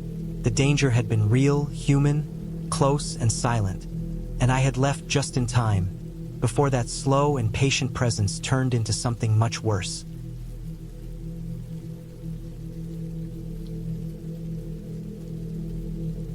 I did not plan to spend that week alone in the old cabin deep inside the woods, but I wanted time away from people and noise, and I thought the quiet would help me clear my head. The cabin was small and old, with dark wood walls, a metal roof that made a hollow sound when the wind moved across it, and one large window that faced a wide patch of trees and rough, uneven ground. I arrived in the afternoon with a few bags of food, a flashlight, a small camping stove, and a notebook where I thought I would write about my life and try to organize my thoughts. The air felt cold and sharp, and everything around me felt still in a way that made every sound stand out. I could hear my own breathing, my steps on the dry ground, and the light rustle of tree branches moving against each other high above me. Inside the cabin, there was only one main room, a small kitchen area, and a sleeping space with a narrow bed and a thin old mattress. The floor creaked under my feet when I walked, and there were marks and scratches on the wood that made me think about how many people might have stayed here before me. There was no electricity, so I used a small lantern that gave off a weak yellow light. When I first set my bags down and looked around, I felt calm. I liked the silence and the sense that I was far away from every problem I had left behind in the city. I thought I would spend the nights reading or writing while listening to the wind outside, and I imagined that nothing bad could happen to me out here because everything felt simple and empty. The first day went quietly. I walked around the area near the cabin, studying the trees, the rocky ground, and the small hill that rose behind the building. The ground was uneven, covered with roots and old leaves, and every step made a small crunching sound. I noticed an old path that led deeper into the woods, but it looked abandoned and narrow, with heavy brush on both sides. I decided not to follow it far, because I did not want to get lost. I went back to the cabin and ate a simple meal, then sat near the window as the sky turned darker. The quiet became heavier at night, and every little sound outside felt louder inside the cabin. I heard branches tapping the roof, the wind sliding through the trees, and the faint sound of something moving far away, maybe an animal walking over the dry leaves. When I went to bed that first night, I felt a small sense of unease. The darkness inside the cabin was deep, and the lantern light faded quickly, leaving the corners of the room in thick shadow. I could not see much when I lay down, but I could feel the thin mattress under my back and the cold air settling into the room. I tried to close my eyes and rest, but my mind stayed awake and alert. I kept listening for sounds without meaning to, like my brain was waiting for something to happen. After a while, I heard a faint scraping sound from outside, like something dragging slowly across the ground near the wall of the cabin. The sound was slow and uneven, and it made the hair on the back of my neck rise. I told myself it was probably a branch or an animal, and I tried to stay calm, but my heart beat harder. The sound stopped after a few seconds, but I could not sleep after that. I stayed on the bed, staring into the darkness, listening for every tiny movement outside. Sometimes I thought I heard footsteps, but I kept telling myself that I was imagining it, that I was only nervous because I was alone in an unfamiliar place. The night felt very long, and when the sky finally grew lighter and a soft gray light came through the window, I felt tired and heavy, like I had barely slept at all. The second day, I tried to ignore my fear. I went outside, walked around the cabin again, and checked the ground near the wall where I thought I heard the scraping sound.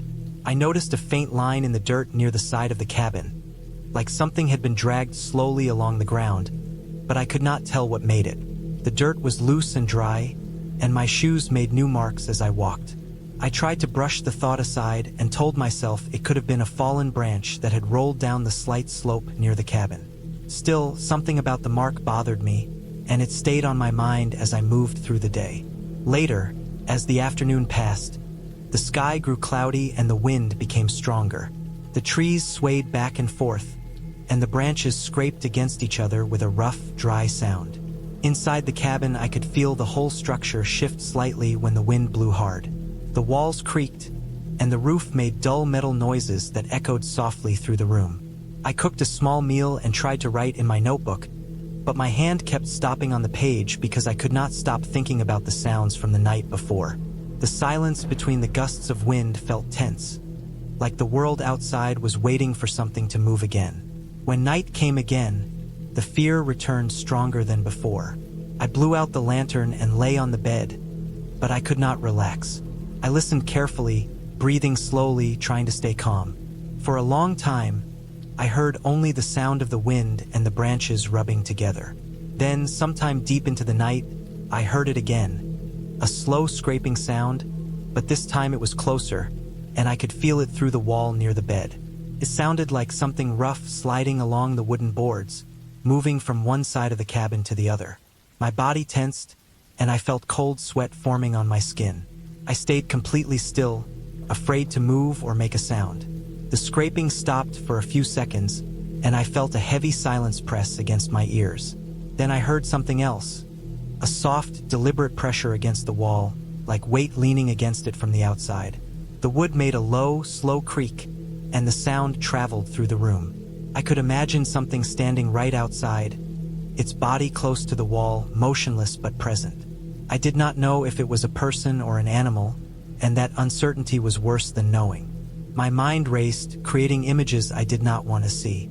I lay there for what felt like hours, my eyes open in the darkness, my body frozen. Eventually the sound faded, and everything went still again.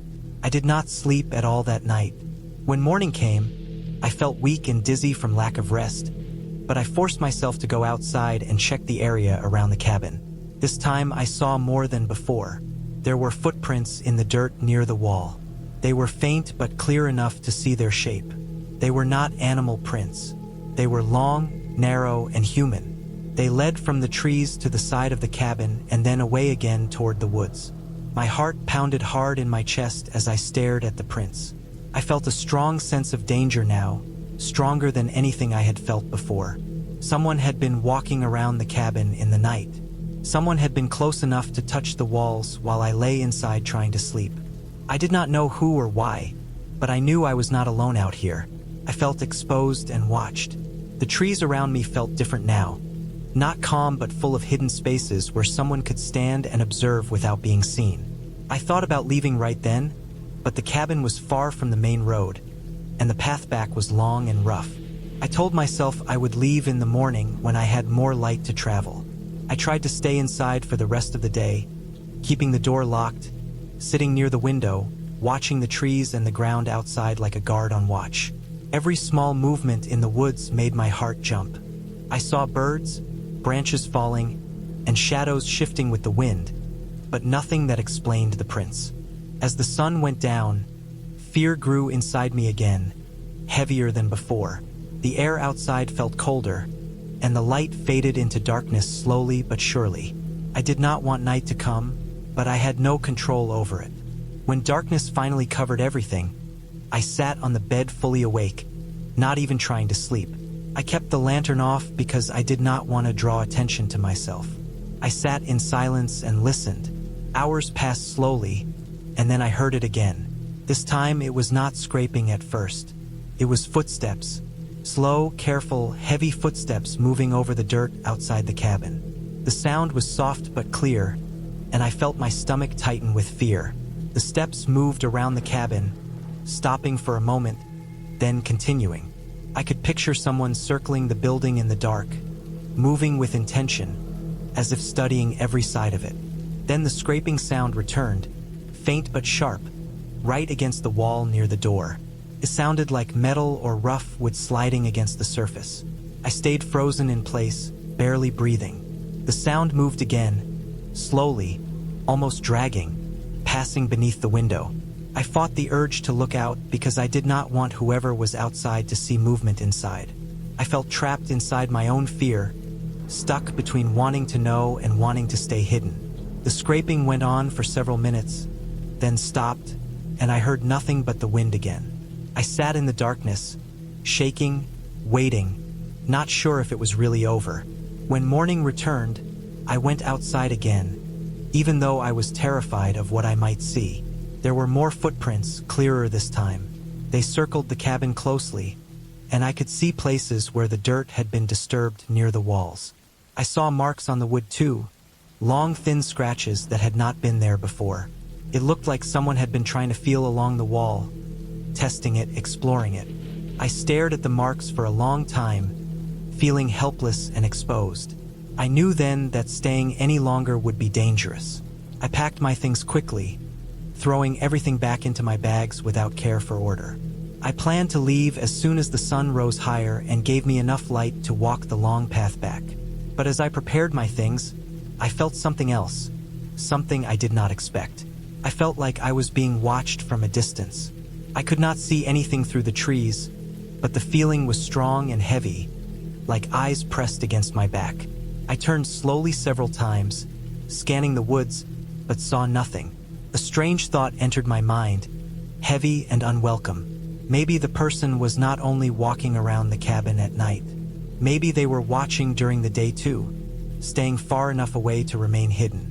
Maybe they had been studying me the entire time, learning my movements and habits while I thought I was alone. That idea made my chest tighten, and I felt fear settling deep into my body like a cold weight. I could not shake the thought. I waited until midday, when the sun was high and bright, and I stepped outside with my bags, ready to leave the cabin for good. As I walked toward the path that led back through the woods, I noticed something new near the edge of the trees. The ground there had many overlapping footprints, like someone had stood there for a long time, shifting their weight, waiting and watching. The prints were deep, pressed firmly into the dirt, showing that whoever it was had been standing still, not just passing by. I froze when I saw them. My fear grew into something heavier, something closer to dread. I imagined someone standing there for hours at night, staring at the cabin, studying the windows, listening for movement inside. I imagined them waiting patiently, not in a rush, as if they had all the time in the world. It did not feel random anymore. It felt deliberate, felt like intention. I forced myself to walk away, clutching my bags tightly, keeping my eyes moving over the trees and the ground as I followed the path.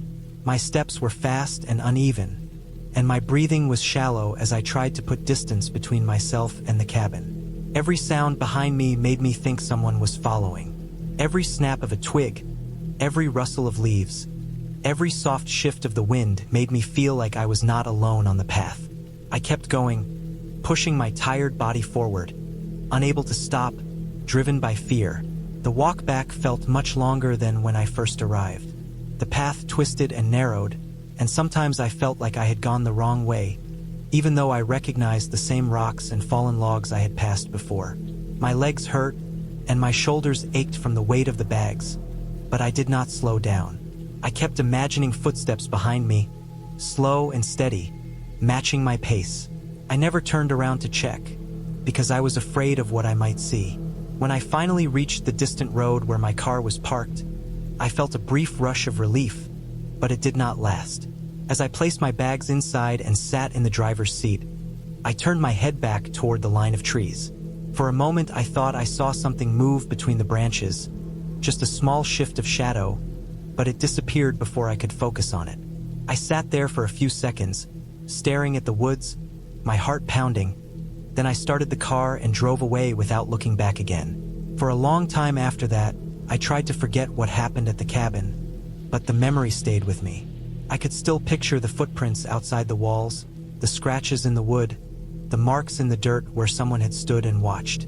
I could still hear the slow scraping sound in the night, and I could still feel the presence on the other side of the wall, silent and patient.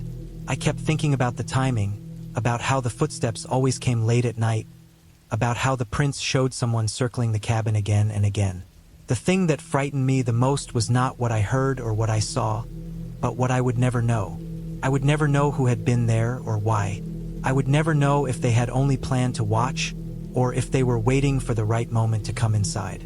I would never know if they followed me through the woods that last day, staying far enough back that I could not see them. I would never know if they had been coming to that cabin long before I arrived, or if they had chosen me the moment I stepped inside. The ending of that experience did not come when I left the cabin. The real ending came later when I understood what it meant. I realized that I had slept for 2 nights with a stranger standing outside the thin wooden walls, close enough to hear my movements, close enough to study my behavior, close enough to know exactly where I lay on the other side of the wall. I realized that my safety during those nights depended on nothing more than their decision not to act yet. It was not my strength, not my awareness, not my caution that kept me safe. It was only their choice. That understanding became the clear ending for me. It taught me that danger does not always show itself quickly or loudly. Sometimes it waits in silence, just beyond a thin wall, patient and calm, learning about you while you try to convince yourself that everything is fine. The cabin is empty now, but I know that someone once walked around it in the darkness, moving slowly, leaving marks in the dirt and scratches on the wood. And I know they might still return there again, waiting for another person who thinks they are alone in the woods, far from everyone, safe inside thin walls that do not truly protect anything.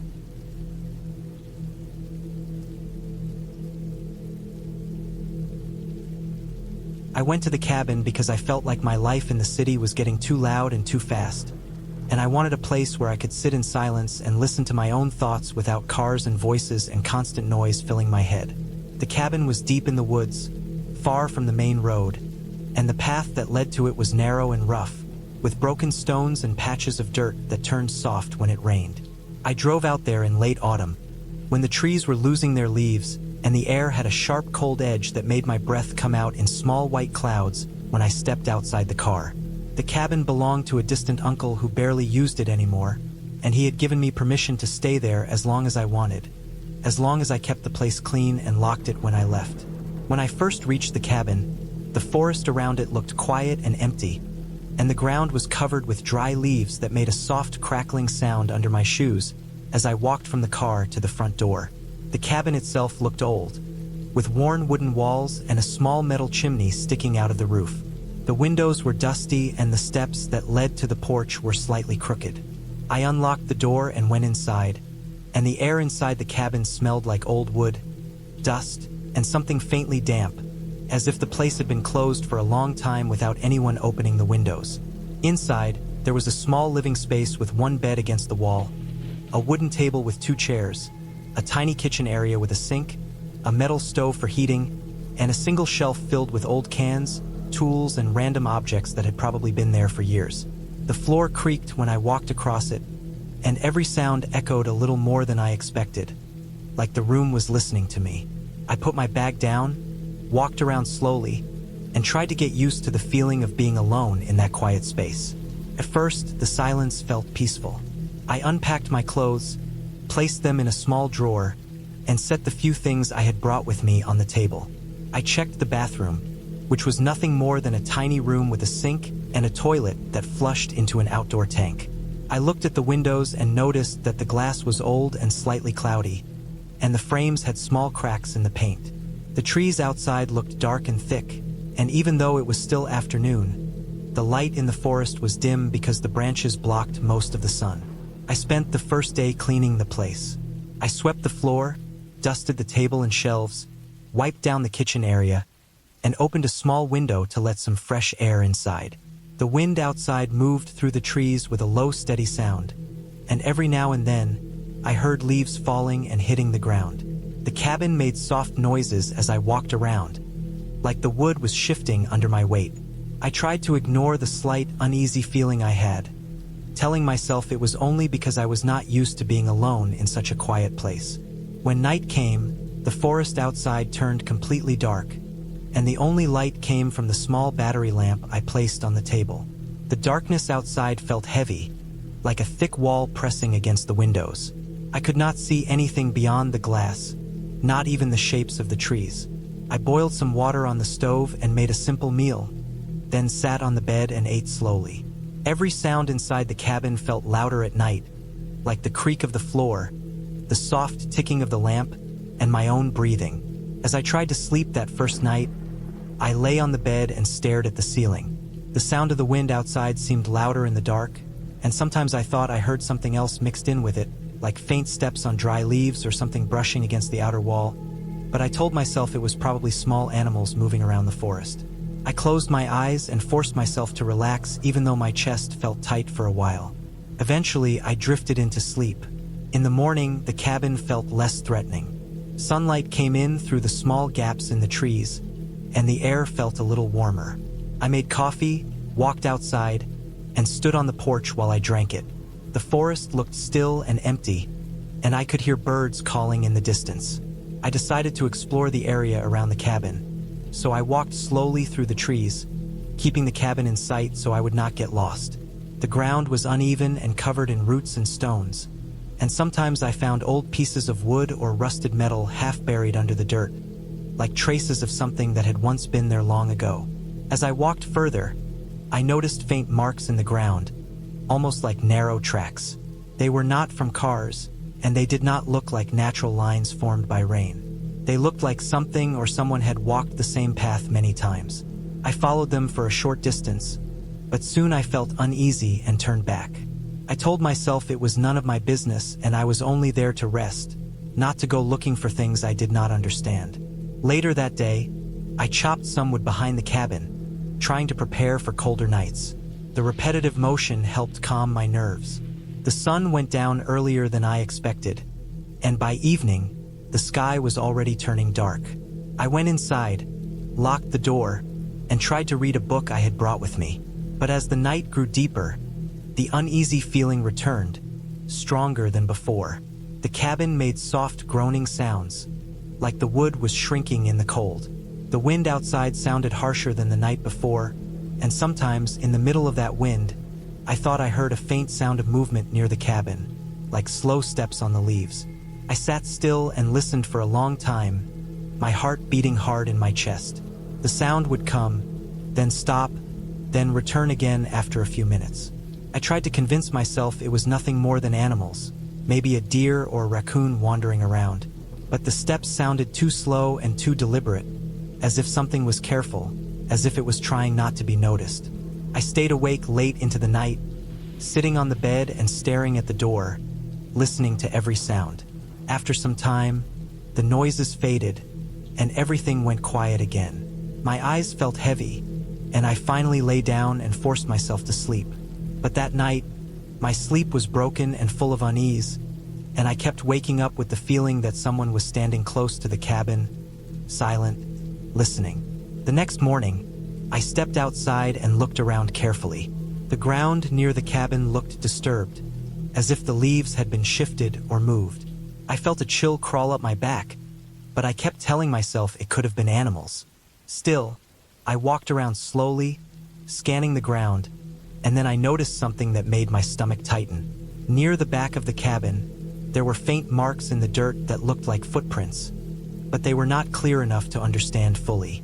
The sight made me feel like I was not alone out there, and that someone else had been near the cabin at night. I thought for a moment about packing my things and leaving, but I told myself I was overreacting. I had come there to be alone and quiet, and my mind was probably making small things feel bigger and scarier than they really were. I forced myself to stay calm and continued with my day. I cooked, cleaned, and walked a little near the cabin, but I did not wander too far anymore. I kept glancing toward the trees, feeling like something was out there, somewhere between the trunks, hidden and watching. By the time evening came again, my nerves were already on edge. I locked the door earlier than usual and checked the windows to make sure they were closed. I sat on the bed with my back against the wall, staring into the dim light of the lamp. As the night deepened, the sounds returned.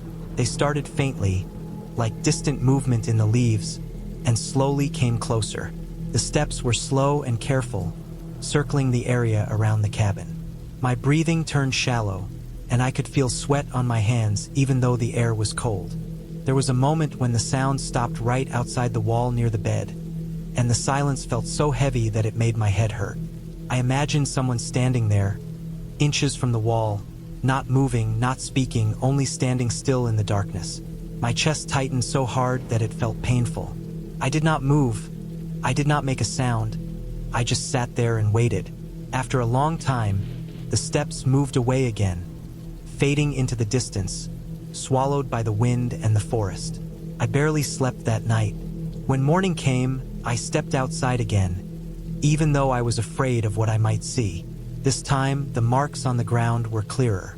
There were prints, human prints, slightly deep in the soft dirt, circling the cabin and stopping at different points near the walls and beneath the windows. It was clear now that someone had been walking around the cabin at night, someone who had stayed close for a long time. My heart pounded in my chest as I walked slowly around, following the prints. They led toward the trees, then vanished into the thicker parts of the forest where the ground was harder and covered with more leaves. I stood there for a long moment, feeling small and exposed, surrounded by tall trees and silence. I knew then that this was not my imagination. Someone had been out there, close to me, moving around the cabin while I slept. I felt a mix of fear and anger. I did not know who was out there, what they wanted, or how long they had been watching. The nearest town was far away, and there were barely any houses nearby.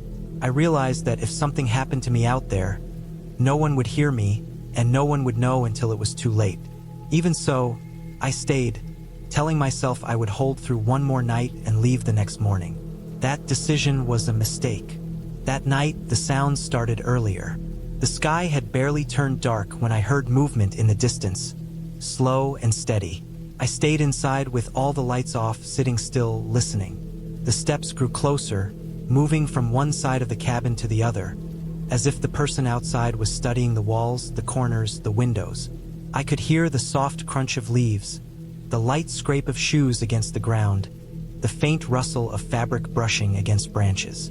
My heartbeat grew loud in my ears, and I felt like the walls were closing in around me.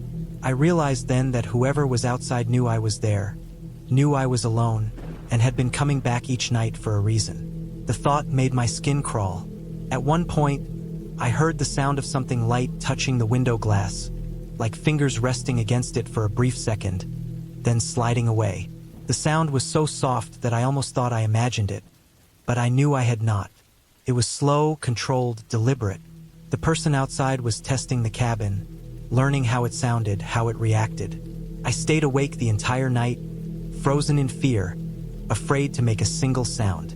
The person moved around for hours, sometimes close, sometimes farther away, but never fully leaving. When morning finally arrived, and the light began to creep through the trees, the noises stopped. The forest returned to its silent, empty state, as if nothing had happened at all. I knew I could not stay any longer. My body felt weak from lack of sleep, and my mind felt strained and tight, like a string pulled too hard. I packed my things fast, my hands shaking as I folded clothes and stuffed them into my bag. I stepped outside to load my bag into the car, and that was when I noticed something that made my fear grow into something deeper and colder. Near the door, pressed into the dirt, was a single clear footprint that faced directly toward the cabin door. It was fresh, newer than the ones from before, and it was closer than any of the earlier prints I had seen. It meant that during the night, the person had stood right at the entrance, only a few inches from the door while I was inside, unaware of how close they had really been. I felt sick when I realized that the only thing separating me from them had been a thin wooden door and a small lock. I threw my bag into the car and rushed back inside for one last look, making sure I had not forgotten anything. As I walked back out, I felt like the forest was watching me. Like unseen eyes followed every move I made. I started the car and drove away from the cabin as fast as the rough path allowed. The trees on both sides seemed to press closer together, and the road felt endless, twisting and uneven. My hands gripped the steering wheel hard, and my eyes kept shifting to the mirror, expecting to see someone step out onto the path behind me. When I finally reached the main road, I did not stop. I drove all the way back toward the city without resting, my body tense the entire time. The farther I got from the forest, the lighter the air felt, but the fear inside me did not fully fade. It stayed with me, sitting deep in my chest like a heavy weight.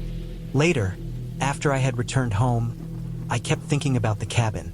I thought about the silent steps in the dark, the prints circling the walls, the faint sound of fingers on the glass, and the footprint at the door. I realized something important and terrifying when I replayed everything in my mind. The person outside had never tried to break in, never tried to force the door, even though they had been close enough to do it. They had only walked, watched, waited, circled, returned every night without rushing anything. It was not random wandering. It was patience. It was someone studying me, learning my habits, watching how I moved, listening to how I breathed inside that small wooden box in the middle of the woods. They were not looking for a quick chance to steal something. They were waiting for the right moment to do something worse. And I left only one night before that moment might have come. The ending of that time in the cabin remains clear in my mind, and it always will. I understood that I had not been alone from the second night onward, and that the quiet forest I thought I had come to escape into was not empty at all. There was someone out there who knew that place better than I did, someone who had spent night after night moving through those trees, circling that cabin like it was a cage with something trapped inside. That something had been me. I never went back to the cabin again. I told my uncle I would not stay there anymore, and I never explained the real reason. Even now, when I think about it, I picture the cabin standing there in the middle of the woods, dark and silent at night, with the trees pressing in on every side and the dirt around it still carrying faint marks of footsteps. I know that somewhere out there, in that endless stretch of trees, there is a person who still walks quietly between the trunks at night, slow and patient, waiting the same way they waited for me.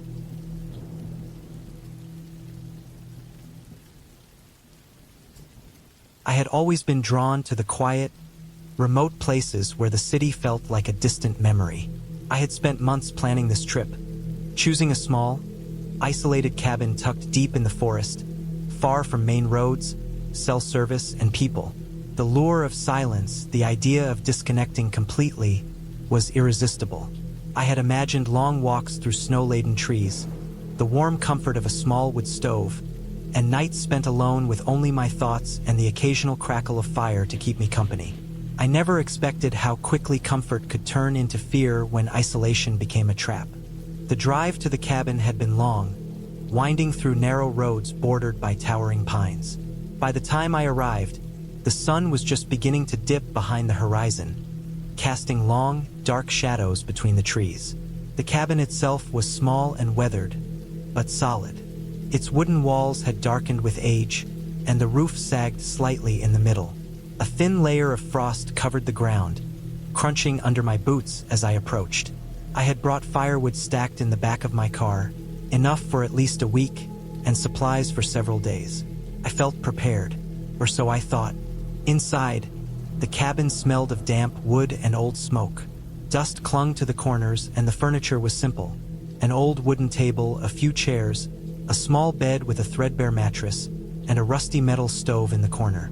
I spent the first hour unpacking, arranging my supplies, and starting a fire. The heat filled the small space, pushing the chill away. The first night was quiet, almost too quiet, and I slept restlessly, aware of every creak of the wood, every distant crack of a branch outside. Morning brought a false sense of security. I explored the small clearing around the cabin, noting how the forest thickened just beyond it. The silence was complete except for the occasional rustle of an animal in the underbrush. I told myself it was peaceful, that I was lucky to have this place to myself. But even then, a tiny, nagging unease pressed at the edges of my thoughts. Something about the way the trees pressed together, the way the shadows pooled, felt off. I dismissed it as nerves, imagining sounds in the dark that weren't there. The second day, I decided to hike a bit deeper into the forest. I followed a narrow, overgrown path that seemed to lead uphill. The ground was uneven, hidden by layers of fallen leaves and frost, and every step required caution. I kept an eye on the sky, noting how quickly it changed, and made sure I left markers to find my way back.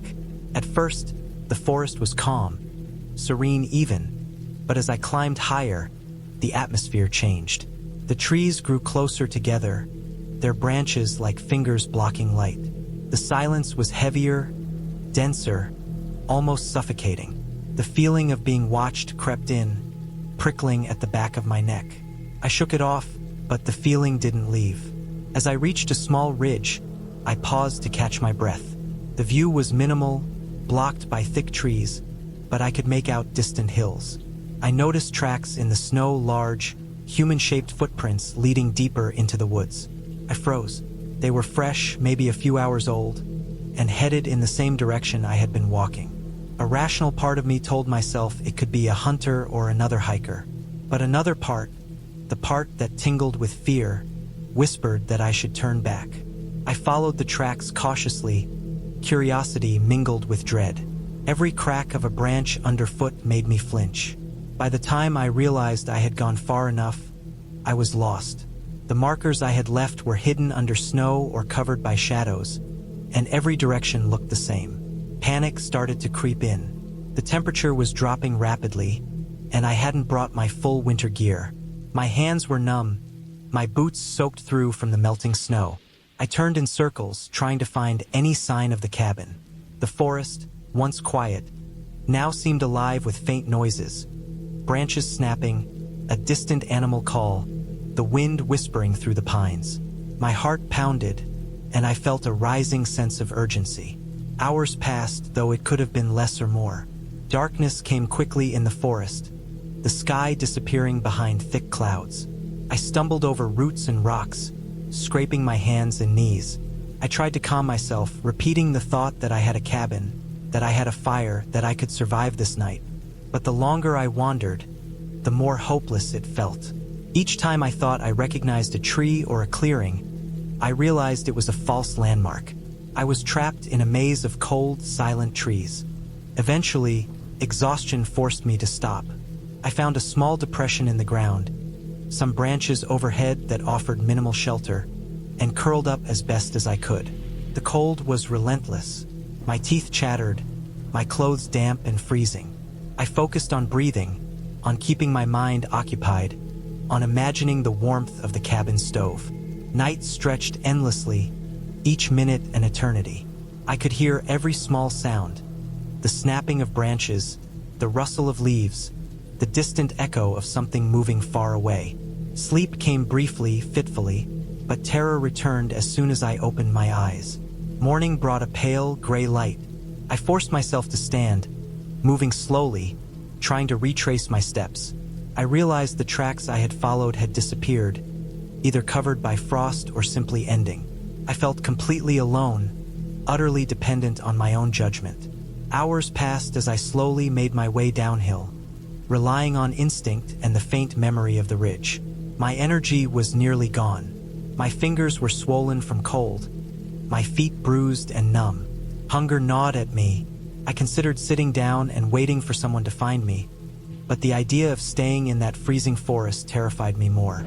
Eventually, after what felt like an eternity, I spotted a faint smoke trail in the distance.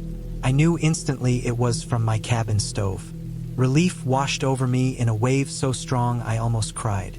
I ran, ignoring the pain in my legs and the numbness in my feet, following the smoke until I finally broke through the edge of the trees and saw the cabin, small and battered but standing.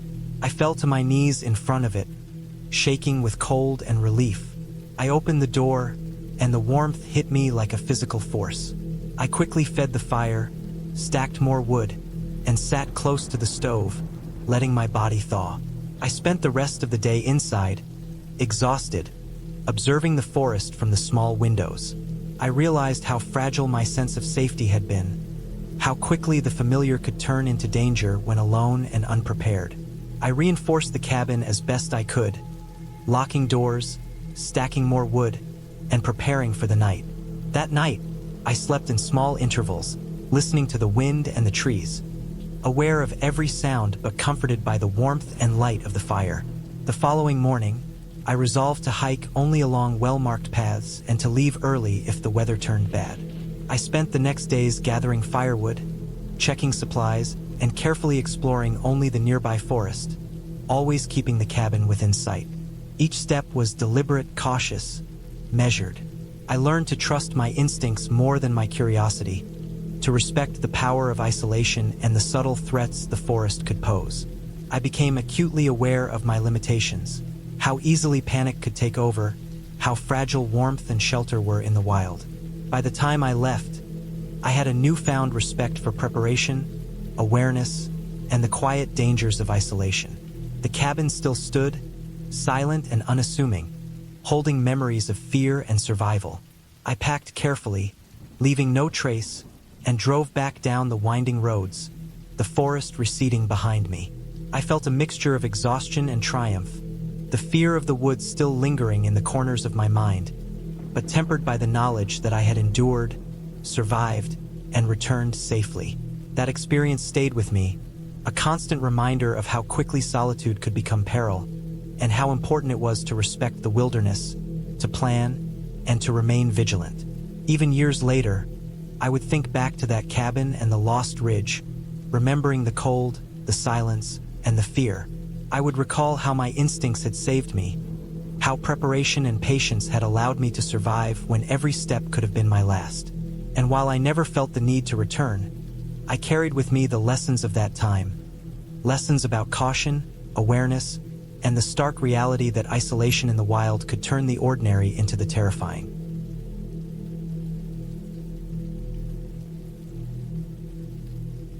I had been planning the trip for months, mostly in my head, replaying the route, imagining the quiet forest, the small cabin tucked far from the nearest town, and the weeks I would spend alone there, working on nothing but my thoughts and a notebook I had packed.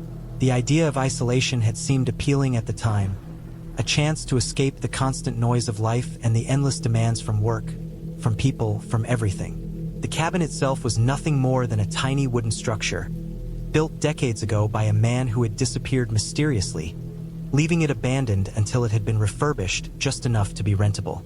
I had picked it precisely because it was far from cell reception, far from roads, and completely alone, or so I thought.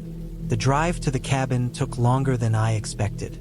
Even with a map, the forest roads were winding, narrow, and often unpaved. Branches scraped the sides of the car, and I had to stop several times to check the map or confirm that I hadn't missed a turn. By the time I reached the cabin, the sun was low in the sky, casting long shadows across the trees. The air smelled of damp earth and pine, a scent I usually loved but which now felt heavy, almost suffocating, after hours of driving alone. The cabin itself was small and plain. A single room with a loft above, a wood-burning stove in the corner, a small kitchen area with basic utensils, and a rickety table. The walls creaked slightly as the wind blew through the gaps in the wood. I set down my bags, opened the windows to let in the cool evening air, and tried to shake off a strange feeling in my stomach, a mixture of excitement and something I couldn't name. The forest was silent in a way I had never experienced. There were no birds calling, no distant sounds of water or wildlife. Even the wind felt muffled, as if the trees were holding their breath. Night came quickly.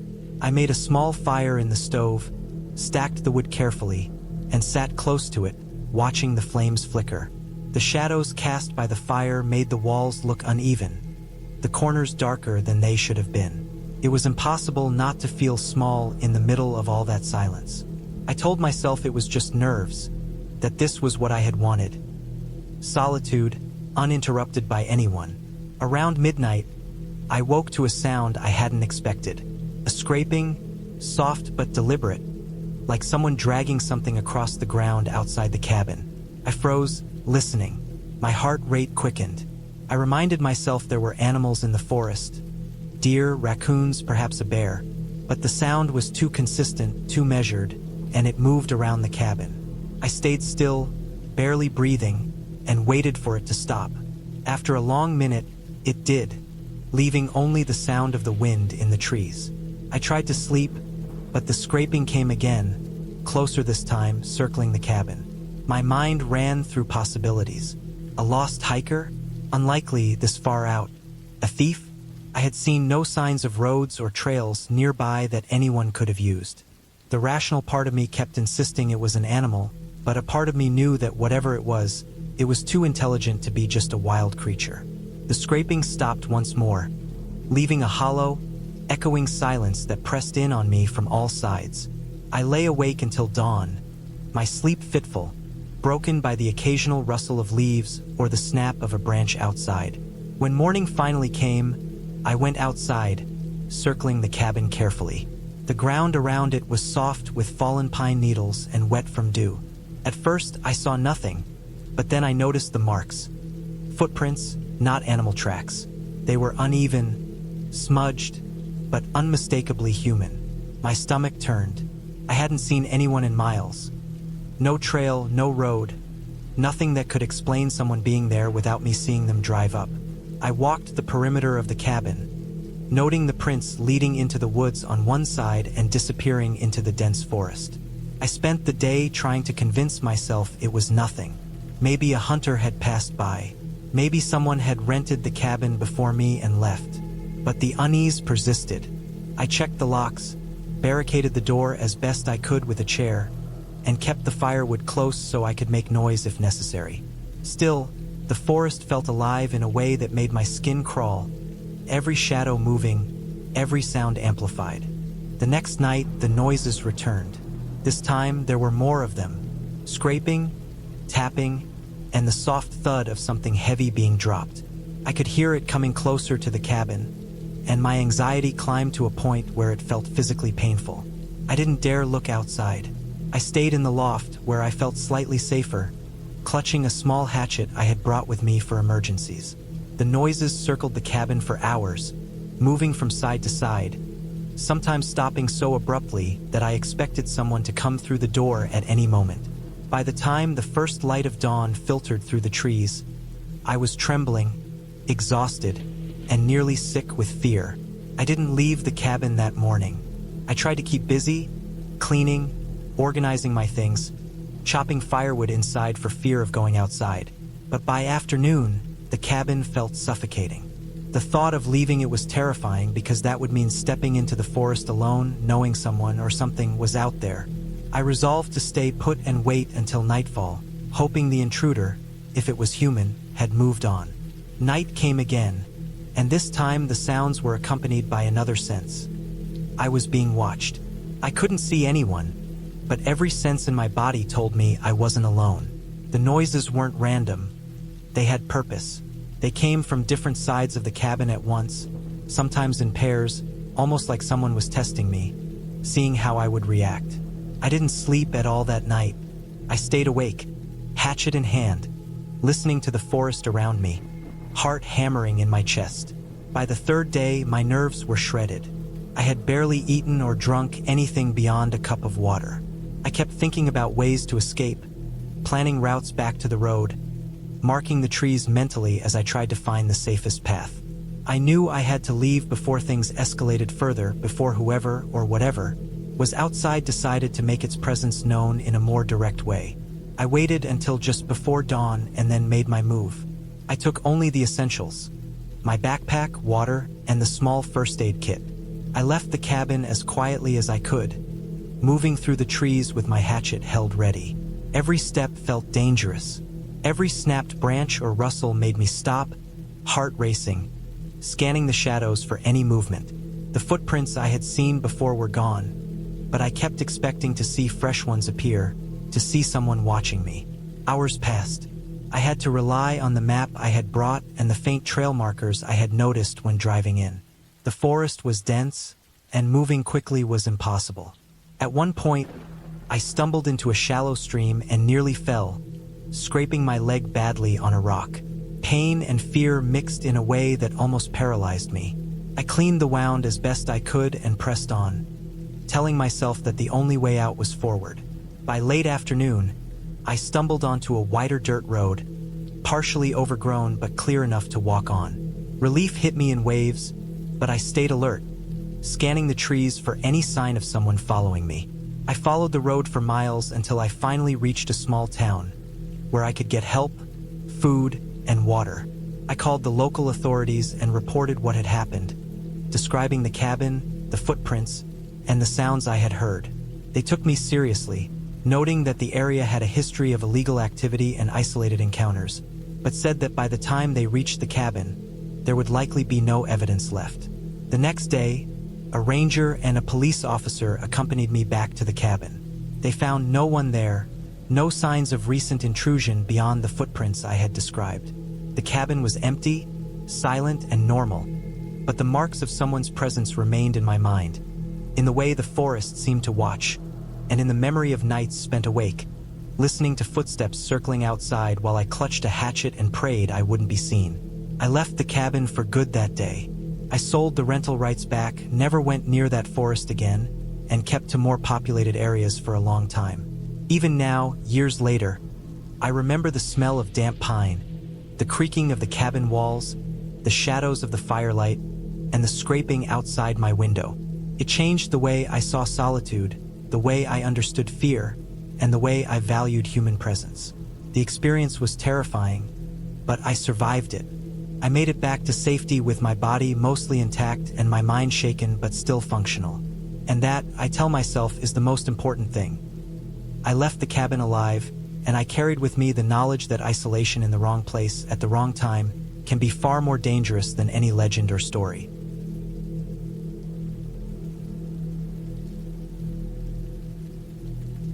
I had always thought I was prepared for the isolation of the cabin. I had spent months planning this solo trip, checking every detail over and over, making lists of supplies, food, water, and backup tools. I had a map of the surrounding forest, a compass, a GPS, and even a small handheld radio.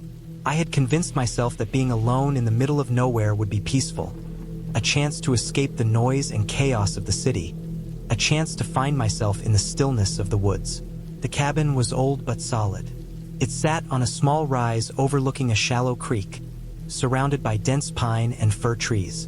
I remembered the way the sunlight had flickered through the branches when I first arrived, painting the forest floor in moving patterns of gold and green. The air smelled of damp wood, earth, and pine sap. I carried in my backpack, unpacking the essentials: a small first aid kit, canned food, a lantern with extra batteries, a sleeping bag, and a couple of blankets. The cabin itself had a stone fireplace, a small table, a few chairs, and a creaking loft where I would sleep.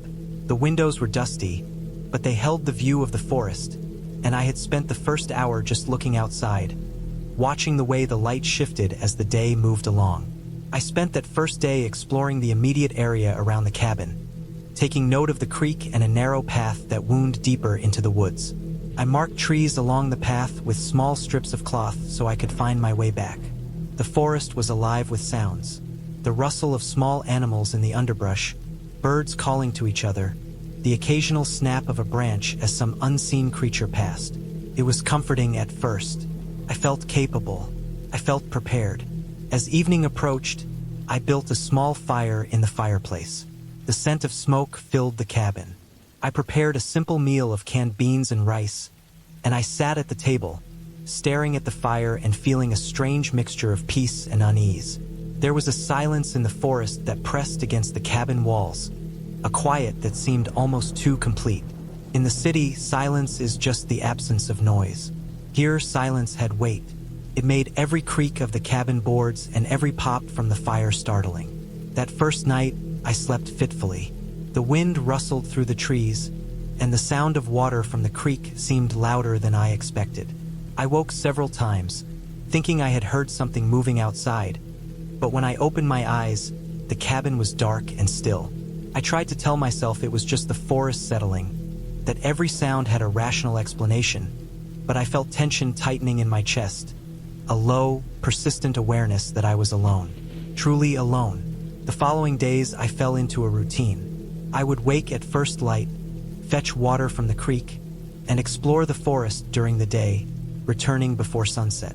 I cut small amounts of firewood for the fireplace and kept the cabin clean and organized. I kept a journal, noting the temperature, the movement of clouds, and the occasional tracks of deer or other animals. Each evening, I would light a fire, cook my simple meals, and sit quietly, listening to the forest. I tried to enjoy the solitude, to feel at home in the quiet, but there was a gnawing tension that I could not shake. I knew that at any moment, something could go wrong, and no one would be there to help me. One afternoon, about a week into my stay, I noticed something strange while following the creek. The trail I had marked with strips of cloth seemed altered. Some markers were missing, others were cut or torn. I paused and scanned the area. There were small footprints in the soft mud along the creek bank. Human, I realized, though small and partly washed by water. My stomach tightened. I traced them back toward the cabin. They were too small for an adult male, maybe a teenager or a woman. I felt a sudden spike of fear, an awareness that I was no longer just alone in the forest. Someone else had been here, maybe watching. I returned to the cabin quickly, heart pounding. I checked the doors and windows, making sure everything was secure, but it didn't feel enough. That night, I slept poorly. Every noise, the creak of the floorboards, the snap of a branch outside, set me on edge. I kept the fireplace smoldering all night for comfort, though I knew it would eventually die down. I did not hear anyone, but the unease had taken root. The forest felt different. I was no longer merely an observer of the quiet. I felt like it was watching me back. A few days later, I went deeper into the forest than I had before, following a faint animal trail that wound between the trees. I came across signs of recent human activity. A small campsite, a fire pit still smoldering, and a crude shelter made of branches. It was obvious someone had been here recently. The fear that had been a low hum in my chest rose sharply. I returned to the cabin and checked my supplies, making sure everything was in order. I began to notice small details that I had not before. Scratches on the outside of the cabin, footprints near the creek that were not mine, a distant sound at night that I could not identify. The isolation became heavier. I started barricading the doors more carefully, using furniture and heavy objects. I kept a knife on the table near my bed and a small hatchet by the fireplace. Each night, I checked every window, listening intently for any sound. Sometimes, I would swear I saw movement through the trees, shadows that shifted when I blinked or looked away. I tried to rationalize it. Animals, wind, my own mind playing tricks. But the feeling of being watched never went away. Then came the night that changed everything. The wind was high, rattling the cabin in an unnatural way. Rain fell in sheets, drumming against the roof. I had stacked extra wood near the fireplace and was preparing for a long night, knowing that if the storm worsened, I would be trapped inside. Around midnight, I heard it. A sound of heavy footsteps, not outside, but on the cabin porch. Slow, deliberate, weighted. My heart froze. I grabbed the knife and moved quietly toward the window, pressing my face against the glass. I could just make out a figure in the dark, standing at the edge of the porch. It did not move, but it was there. I backed away slowly, trying not to make any noise. The storm raged on. I kept the fire alive, but I could hear the figure shifting outside, sometimes pausing, sometimes moving closer. I remembered the small handheld radio in my bag, but there was no signal. My phone had no reception. I was utterly alone with no way to call for help. The hours crawled. I did not sleep. I did not dare eat. I kept the knife in my hand, watching the fire and the shadows outside. By morning, the storm had eased. The figure was gone, but the porch showed signs of someone's presence. Muddy footprints, a smear of something dark on the wood, and small scratches near the door. I cleaned what I could and made sure all entrances were secure, but the sense of danger lingered. For the next few days, I stayed inside the cabin almost entirely, only venturing out for water and firewood, always on high alert. Every sound made me jump. Every shadow seemed alive. I realized then that this isolation was not the peaceful retreat I had imagined. It had become a test of endurance, a confrontation with fear itself. Eventually, I had to leave. The fear was no longer something I could endure, and I knew I needed to reach civilization while I still could. I packed my supplies, making sure to take extra food and water in case the trip out took longer than expected. I studied my map, tracing the safest route back to the nearest road. As I walked, I kept my eyes on every movement, listening for any sound behind me. The forest seemed to shift with every step. Branches broke, animals stirred, and every rustle set my nerves on fire. After hours of tense walking, I finally reached a dirt road, and then, further on, the highway. I flagged down a passing car. The relief that washed over me as I drove away from the forest was overwhelming. I looked back once, seeing the dark line of trees against the morning sky, and I realized how close I had been to something truly dangerous. Whether it was another person or the overwhelming isolation itself, I could not tell. But I knew I would never underestimate the weight of solitude in a wild place again. Back in the safety of the city, I tried to process the experience. I had set out to test my independence, to find peace in isolation. But what I had found was fear in its rawest, most unrelenting form.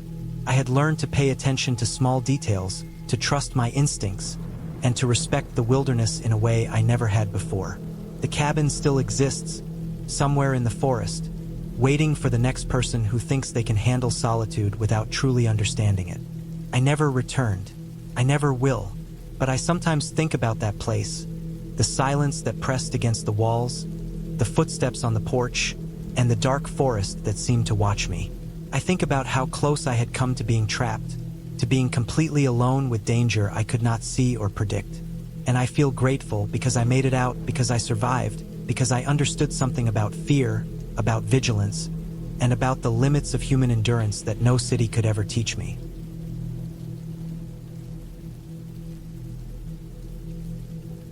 I remember the drive to the cabin vividly, though it was months ago. The road was long, narrow, and winding, the kind of road where you spend more time worrying about staying on it than noticing the scenery. And I remember feeling an odd mix of excitement and unease. The cabin had been advertised online as remote, isolated, perfect for disconnecting from the world. I had been craving silence, a break from the constant noise of the city, the phones, the people. I didn't expect isolation to feel like a trap, and I certainly didn't expect how quickly the sense of safety would evaporate. When I arrived, the sun was already low, hanging over the tree line like a dying ember. The cabin was small, made of dark, weathered wood that had clearly seen decades of rain and wind. The roof sagged slightly, and some of the planks near the porch creaked under my weight as I stepped inside. Inside, the air smelled faintly of mold, old wood, and something else I couldn't identify immediately, a faint metallic tang that lingered in the corners. The furniture was sparse. A simple wooden table, a couple of chairs, a small bed, and a stove that looked like it hadn't been used in years. I unpacked slowly, trying to ignore the way the walls seemed to press in on me, how the windows gave me a perfect view of the forest outside but no sense of anything beyond it. The first night was the hardest. There was no sound but the wind through the trees, the occasional snap of a branch, and the rustle of leaves. I kept thinking I heard footsteps, but every time I strained my ears, there was nothing. My imagination ran wild. I found myself checking the locks on the doors every hour, even though I knew the cabin was miles from the nearest road, miles from any human presence. The isolation made every sound louder, sharper, more dangerous. By the time I finally fell asleep, I had convinced myself that the cabin itself was alive, groaning under its own weight. The next morning, I set out to explore the surrounding area. The forest was dense, the trees tall and packed together so closely that sunlight barely reached the forest floor. There was a small stream nearby, the water clear and cold, running over smooth stones. I thought about fishing, about taking a bath in the stream, about how peaceful it all seemed.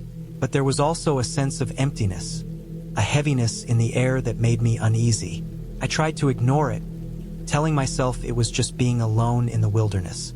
I spent the day exploring, marking trees so I could find my way back to the cabin. I noticed the signs of wildlife, broken branches, tracks in the mud, but I also noticed something else. Some of the tracks weren't animal tracks. They were human, and they were large, heavy, and not fresh, but recent enough that it made me pause. I convinced myself I had stumbled onto an old logging path. There were old cabins in the area, abandoned hunting shacks. That must be it. But deep down, I knew that wasn't entirely true. By the second night, the cabin felt smaller. Every creak of the floorboards, every rattle of the windows in the wind, every distant snap of a branch sounded like someone walking toward me. I spent hours sitting on the bed, flashlight in hand, scanning the corners of the room.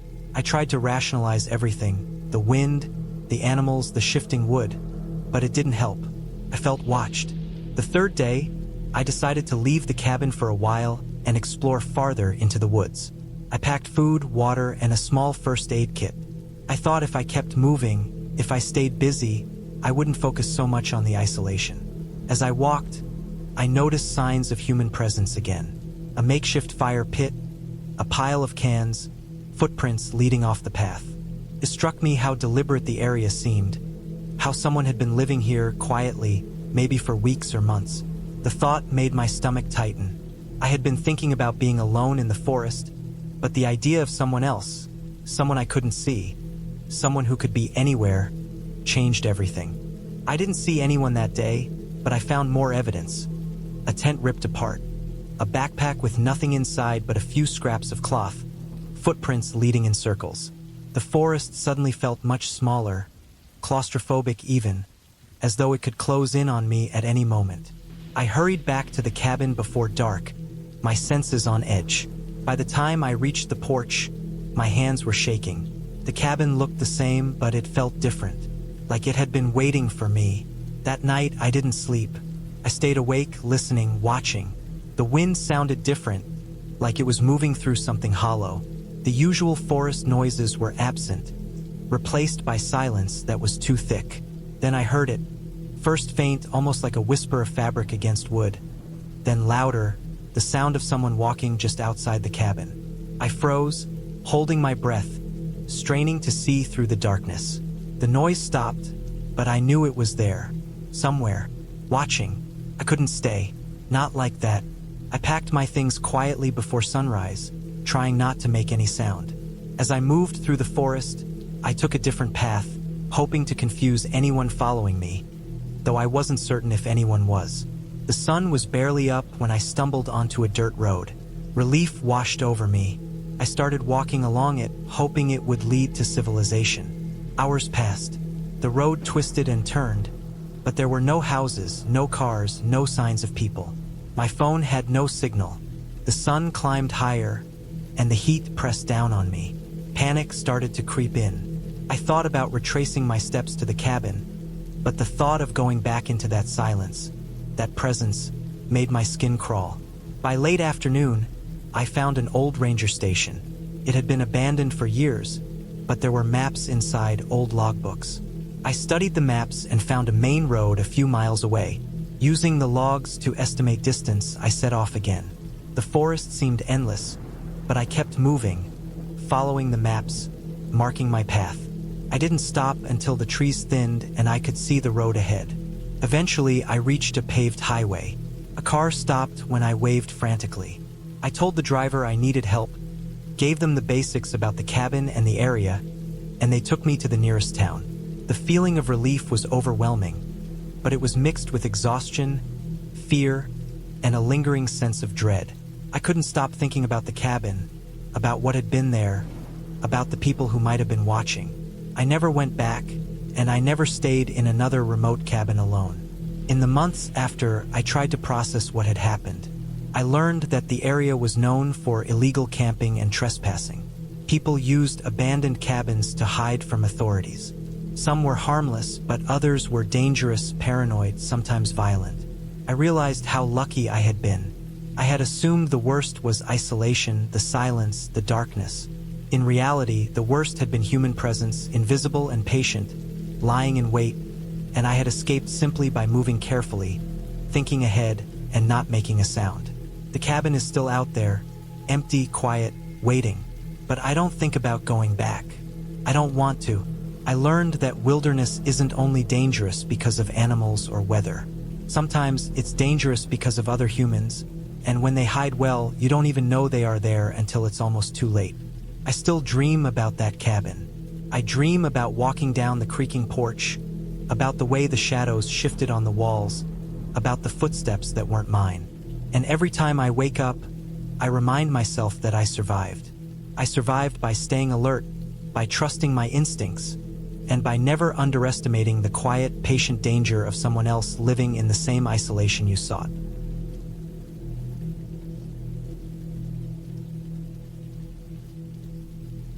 It started as a simple plan, one that seemed harmless at the time. I had found a small old cabin listed for rent in a remote area through a local classifieds website. The pictures were rustic, almost primitive, but in a way that appealed to me. The idea of spending a few days alone, disconnected from the noise of the city, seemed like the perfect break.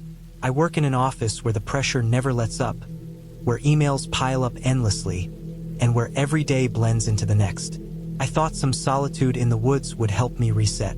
The drive there was long, longer than I expected.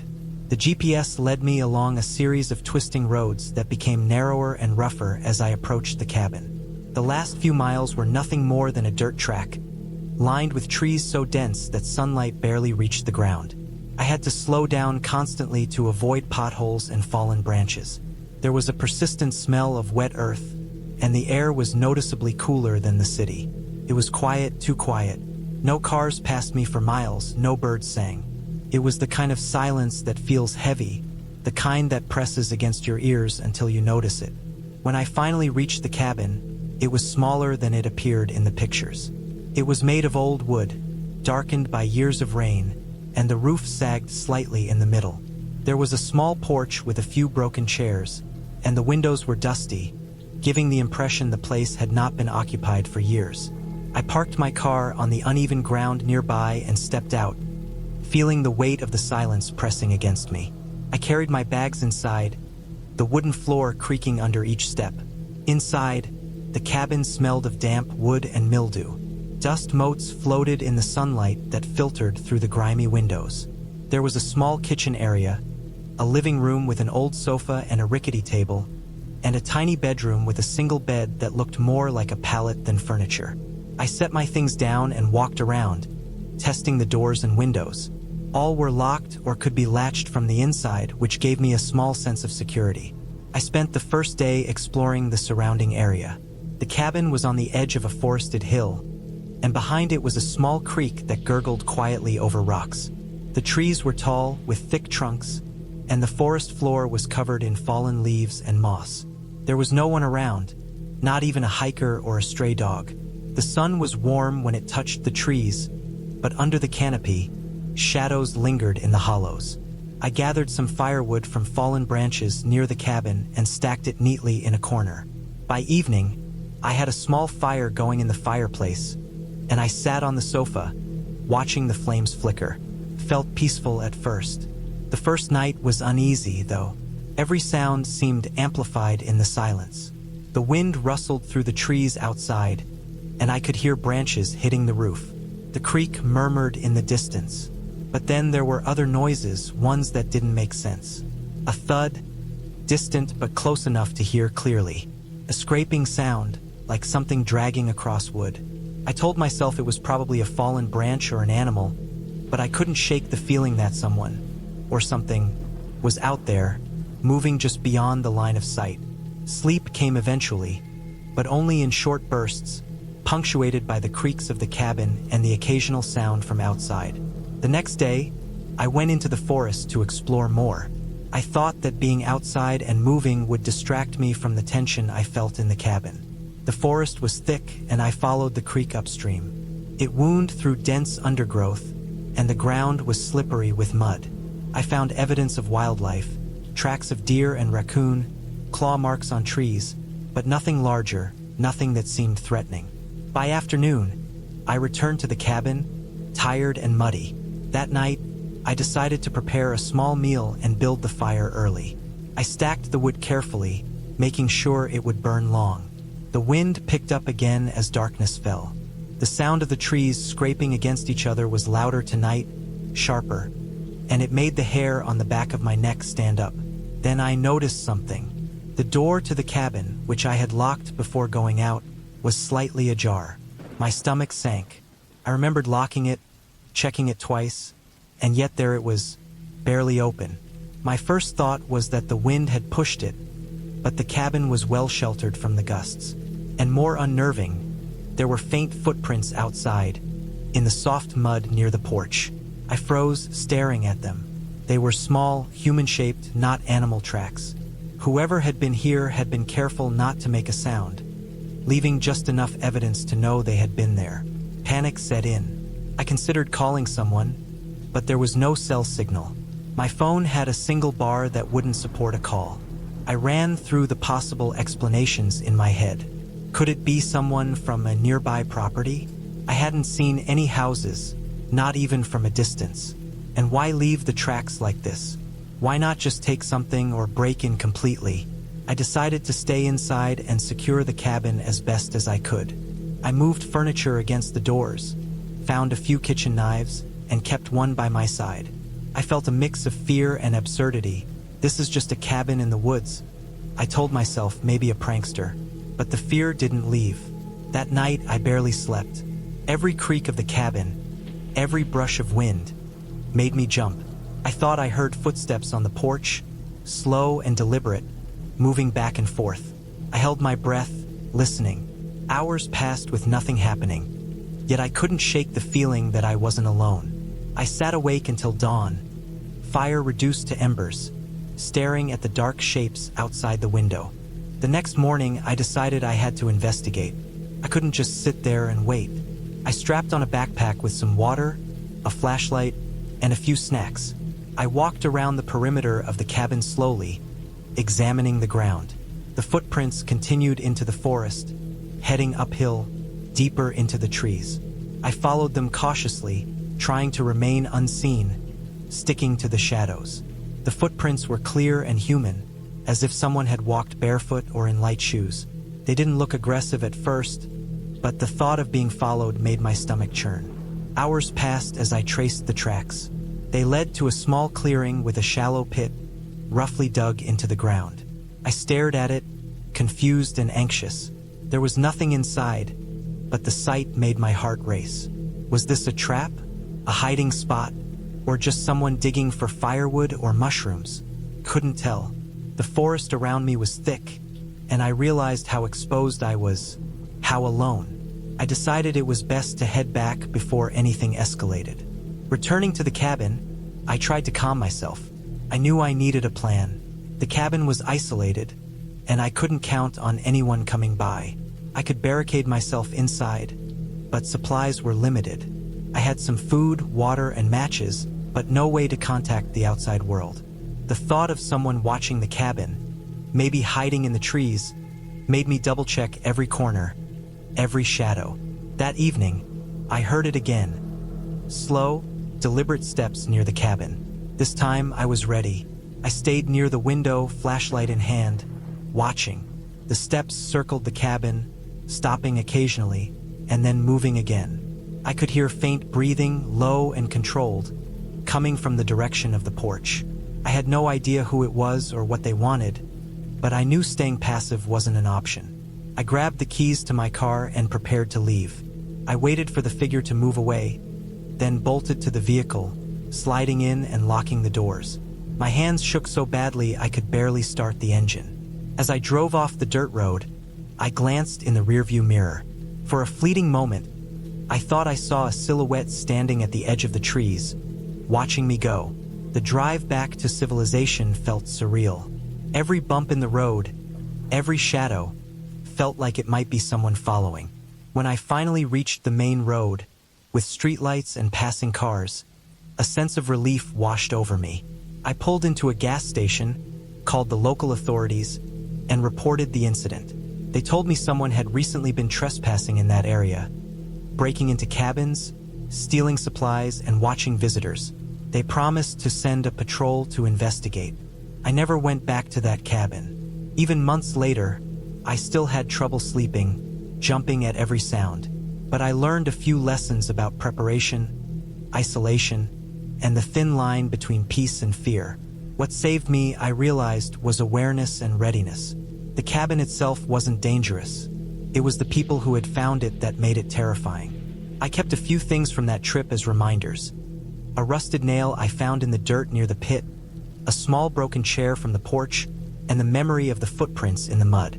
They reminded me of the real danger in the world, not the imagined kind, and of the importance of vigilance in isolation. Eventually, I returned to normal life, but the memory of that cabin stayed vivid, a constant whisper in the back of my mind, teaching me that sometimes the quietest places can hide the most unsettling truths.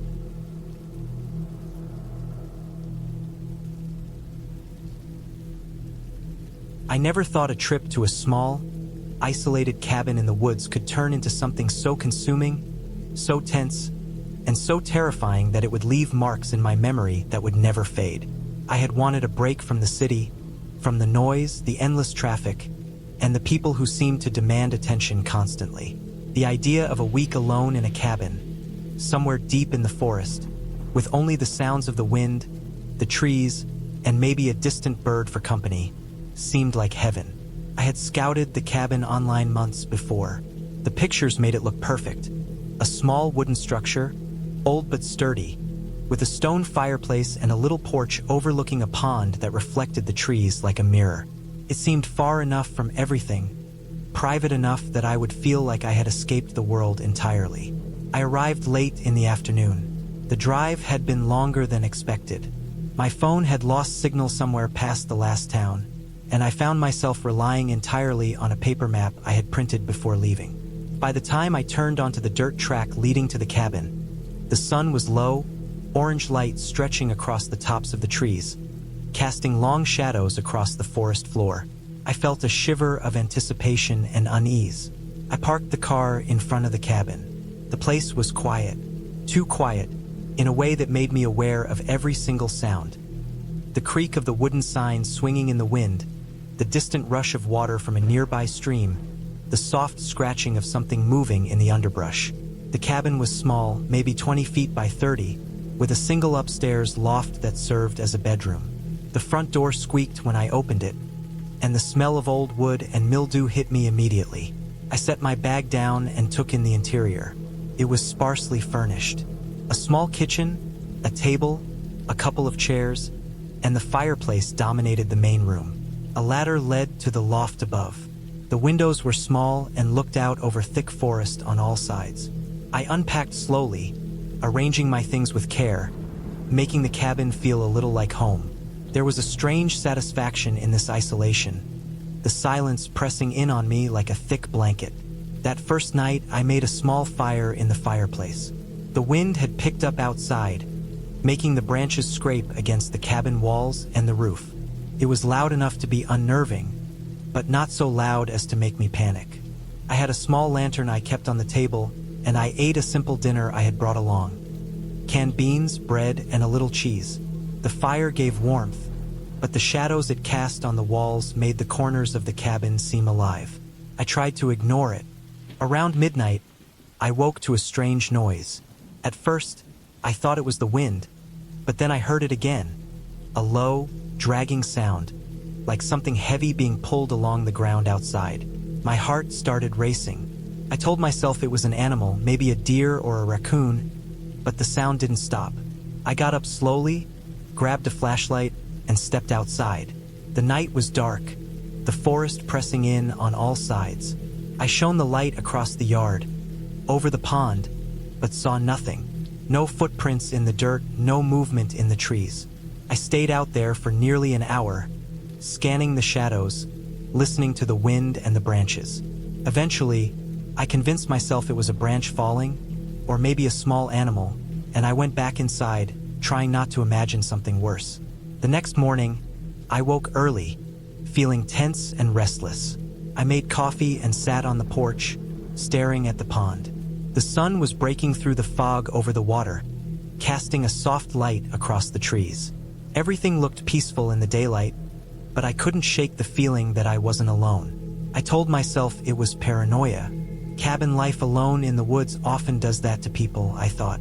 It was just my imagination. That day, I decided to explore the area.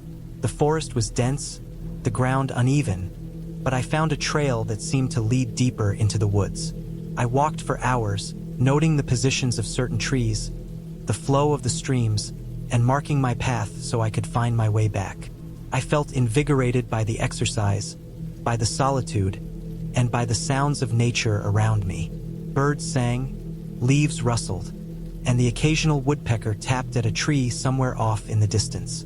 By late afternoon, I returned to the cabin, tired but content. That night, I tried to get some sleep. I built the fire high in the fireplace, hoping the sound and warmth would calm me. But as the night stretched on, I heard noises again. At first, I ignored them. The sound of branches snapping in the wind, the creaking of the old wooden cabin settling, all of it normal. But then came the scratches. Light at first, almost imperceptible, coming from outside the cabin walls. I froze, holding my breath, listening. The sound grew louder, more deliberate, like claws scraping against the wood. I gripped the handle of the axe I had kept next to the fireplace, my pulse hammering in my ears. The sound didn't stop. It circled the cabin, moving from one side to another. I didn't sleep that night. I sat in the corner with the fire dying down, listening to every noise outside. The dragging sound returned, louder this time. I could swear I heard footsteps crunching on the dirt and leaves. I thought about leaving, but my car was several hundred feet away, down the long dirt track, and the forest seemed endless in the darkness. Panic began to creep in, a tightening in my chest I couldn't shake. The next morning, I saw signs of what had been outside. Footprints in the mud around the cabin, large, uneven, human-like but distorted somehow. It made my stomach turn. Something had been around the cabin last night, and it wasn't a deer or a raccoon. I scanned the surrounding trees, the pond, the ground. The footprints led into the woods, disappearing among the roots and fallen leaves. I gathered my things quickly, intending to leave immediately. As I was packing, I noticed something odd at the edge of the forest. A small clearing I hadn't noticed before. There was a tree, and at the base someone had dug a shallow hole. I froze, feeling a cold sweat run down my back. Whatever had been outside wasn't just wandering. It had been watching, preparing. I grabbed my bag, shoved it into the car, and drove off without another glance. My hands shook on the wheel. I drove for hours, following the dirt roads back to the main highway. Only when I reached a town with cell phone signal did I dare to breathe. I called the police, reported the footprints, the hole, everything. They told me that without more evidence, there was little they could do, but they promised to send someone to check the area. I tried to put it behind me, but it haunted me. In the weeks that followed, I kept thinking about what had been watching the cabin, what had dug that hole, and why it had left no other trace. Every time I closed my eyes at night, I saw the shadows of the forest pressing against the cabin walls, heard the dragging, scraping sounds echoing in my mind. I realized how vulnerable I had been, how alone I had truly been. Months later, I returned not to stay, but to check. The cabin had been cleaned. Someone else was renting it, completely unaware. The footprints had been washed away by rain, the shallow hole filled in, the forest reclaiming everything. I felt a strange sense of relief, mixed with lingering dread. Whatever had been there that night had moved on, leaving me alive but shaken, teaching me a lesson I would never forget about solitude, isolation, and the quiet dangers of the woods. I never went back alone. I never stayed in an isolated cabin without company. The experience had changed me, made me cautious in ways I never expected. And though the ending had been good in the sense that I had survived, I knew the forest would always hold its secrets, and somewhere, something had been watching, waiting, just out of sight.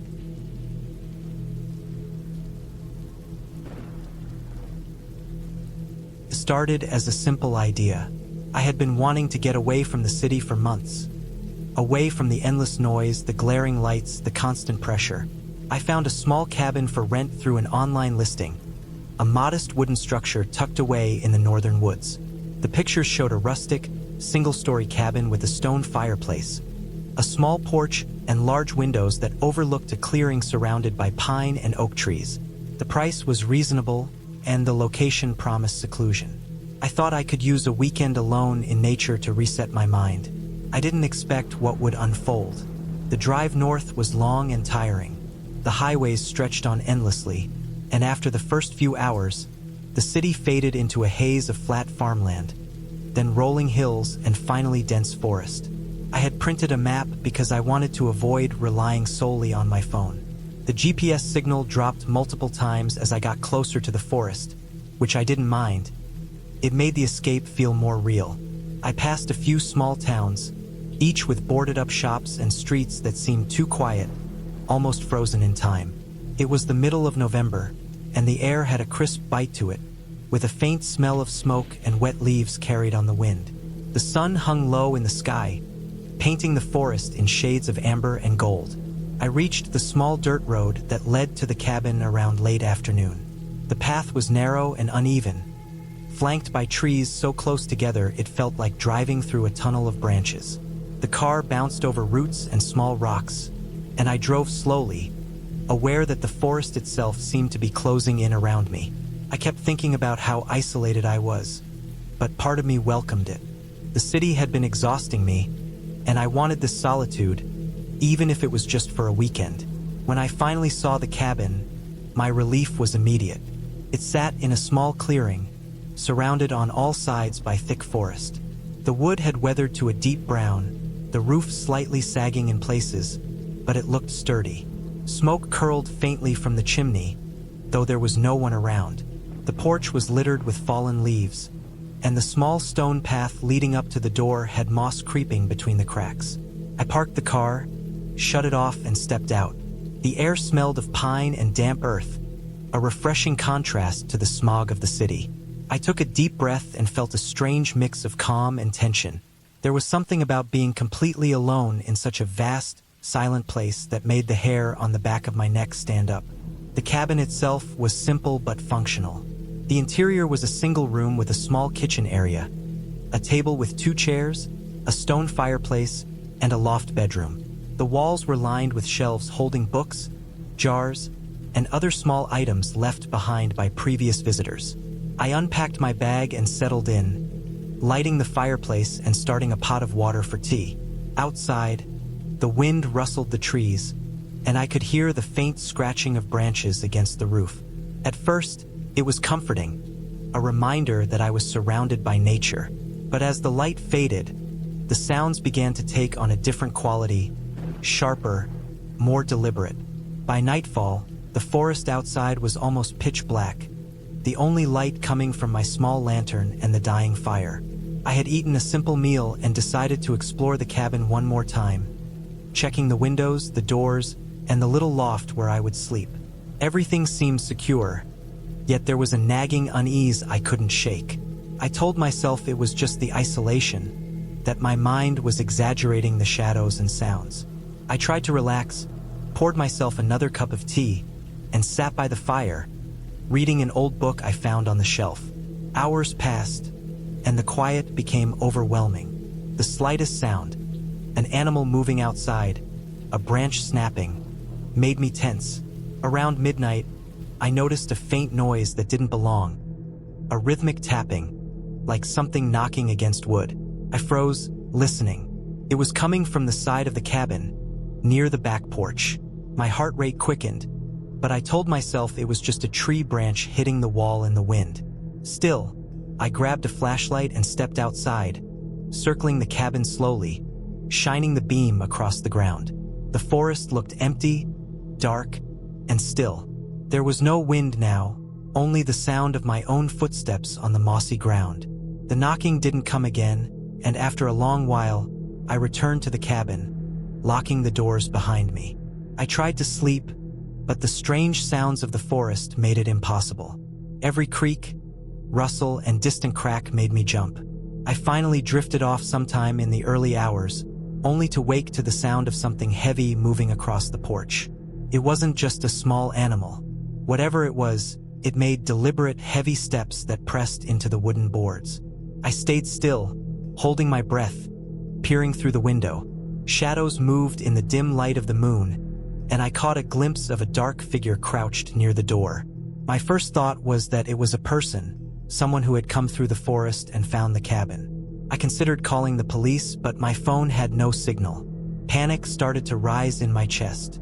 I grabbed the baseball bat I had brought for emergencies and quietly moved to the door. The figure was gone. I searched the perimeter with my flashlight, scanning the trees, the clearing, and the edges of the forest. Nothing. I started to feel a cold sweat running down my back. The next morning, I inspected the porch more closely. The wooden boards were scratched, as if someone or something had moved across them, dragging a heavy object. There were small footprints in the mud near the edge of the clearing, but they didn't match the size or shape of human shoes. They were too large, elongated, and deep, as though made by someone heavy or wearing thick boots. I couldn't make sense of it. My logical mind tried to convince me it was a bear or a large animal, but the more I studied the marks, the less convinced I was. The feeling of being watched lingered throughout the day. I kept checking the windows and doors, making sure everything was secure. Despite my unease, I spent the day exploring the surroundings. There was a small creek a few hundred feet from the cabin, and I followed it upstream, listening to the water trickle over rocks. The forest was beautiful in the daylight, with sun piercing through the canopy, casting long shadows on the ground. I found evidence of wildlife: deer tracks, rabbit burrows, and even a few raccoon paw prints.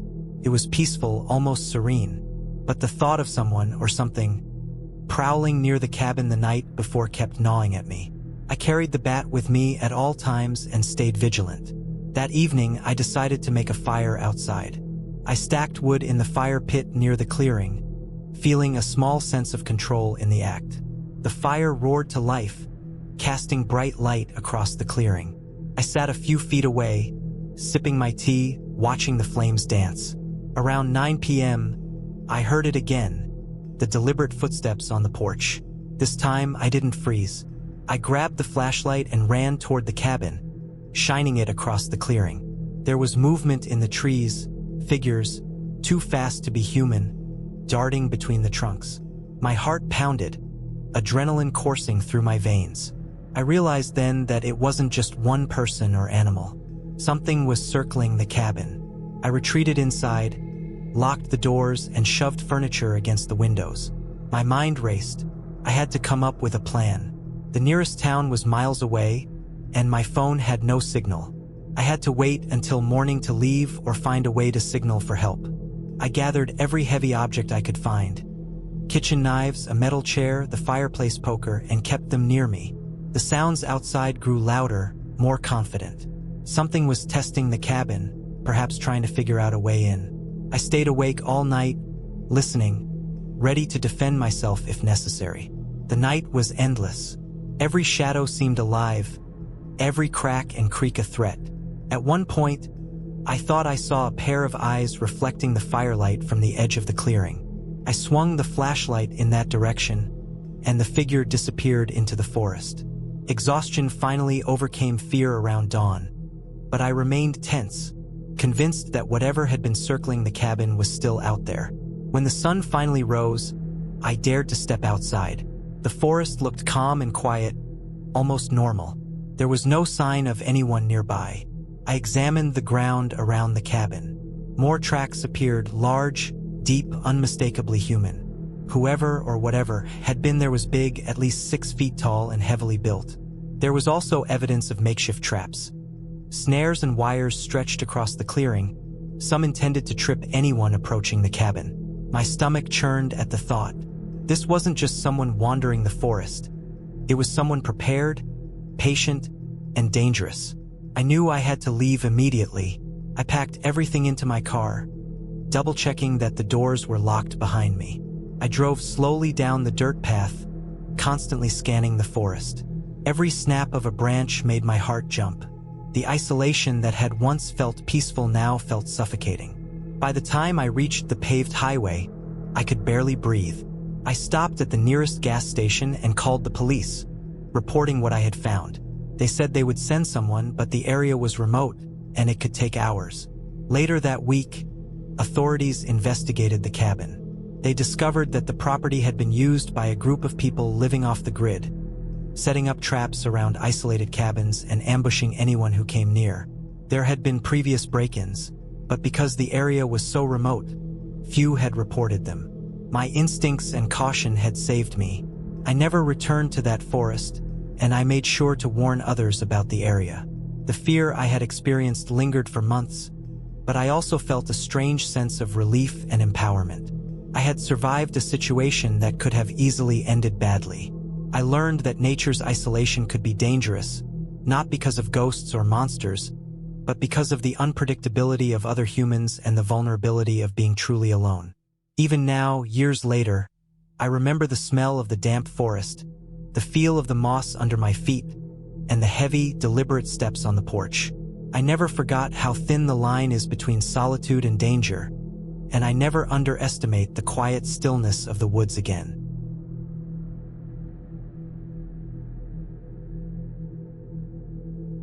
I had been driving for hours, the tires of my old SUV crunching against the gravel road that snaked through the dense pine forest. The sky had shifted from a dull gray to the pale orange of late afternoon, and the sun was already dipping behind the trees, leaving long shadows stretching across the road. I was alone, and the isolation felt heavier than it should have for a casual trip. I had chosen this remote cabin specifically for solitude, away from the noise and the people. I wanted a weekend where nothing would reach me, a place where I could just sit and think without interruptions. The cabin appeared suddenly, like a dark silhouette against the fading light, tucked at the edge of a small clearing. It was small, built of rough-hewn logs, and looked older than I expected. The roof sagged slightly in the middle, and the windows reflected the dying light with a dull sheen. There was no car in the driveway, no signs of life. I parked and stepped out, the cold air biting at my skin immediately. I carried my bag, which contained food, a first aid kit, a flashlight, and the bare essentials. The gravel crunched under my boots, and I felt the silence press against me from every direction. The front door was unlocked, or maybe just not properly latched, and it swung open with a faint creak.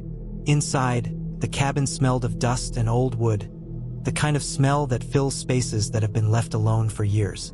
Sunlight filtered through the grimy windows, casting long, dim rectangles of light across the floorboards. The interior was small. A single room with a low ceiling, a stone fireplace at one end, and a kitchenette that had clearly seen better days.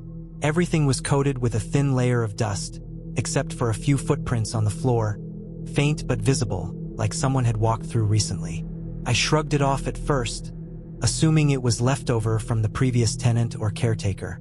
The furniture was sparse. A small table with 2 chairs, a worn-out couch pushed against the wall, and a bed in the corner neatly made. The bed had sheets, but they were thin and had small stains. I unpacked my bag slowly, placing things methodically. Food in the kitchenette, clothes in the dresser, flashlight on the table. Everything felt deliberate, almost ritualistic. I kept noticing little things. The boards under my feet creaked unusually, the door frame looked warped, and the window latches were rusty. Small things, but my mind began to catalog them obsessively. By late afternoon, the forest had swallowed the last of the sun, and darkness settled over the cabin. I lit the fireplace, the smell of burning wood filling the room, and sat on the couch, staring at the dancing shadows. The wind picked up outside, rattling the windows, and I realized how utterly alone I was. The silence was complete, except for the occasional snap of a branch outside or the rustle of leaves. Every little sound made me tense. I told myself I was being paranoid. It was just a cabin in the woods, not a haunted house. But the feeling of being watched was creeping in, subtle, almost imperceptible, yet persistent. Night deepened, and I ate a simple dinner. Canned beans warmed over the fire. The wind grew stronger, whistling through the cracks in the walls and roof. I sat in the dark, fire dying, and listened. The forest seemed alive, every rustle of leaves and creak of branches amplified in the silence. Then I heard something I hadn't expected. A soft, deliberate tapping on the side of the cabin. I froze, my stomach tightening. It was faint, irregular, not like the wind. Tap, tap, tap, each sound precise. I told myself it was a branch, that it had fallen against the wall. But the taps continued, moving around the cabin, from one side to the other. I could hear them, almost like footsteps, slow and deliberate. My first instinct was to rationalize. Animals? Maybe a raccoon or a deer brushing against the wood. But the pattern was wrong, too deliberate, too consistent. I checked the windows, shining my flashlight outside. The beam cut through the darkness, catching the outlines of trees, a small clearing, the gravel path leading away. Nothing moved. No figure, no animal. Only the shadows of the trees. The tapping had stopped, but the tension remained, the quiet so thick it felt like pressure against my chest. I went to the door, unlocked it, and peeked outside. The forest stretched endlessly in every direction. The gravel driveway led nowhere visible in the darkness. My eyes caught something near the treeline. A faint reflection, like a flashlight beam or a shiny surface. It disappeared as soon as I blinked. My heartbeat picked up. I wanted to tell myself it was a trick of the light, but instinct refused to let it go. I closed the door, locked it, and checked the windows. They were all latched, though some were loose in the frame. Hours passed. I kept the fireplace burning, though it gave little warmth beyond the immediate area. I lay on the couch, fully dressed, my bag within reach, listening to the faintest noises outside. Wind, branches, something heavier moving through the underbrush.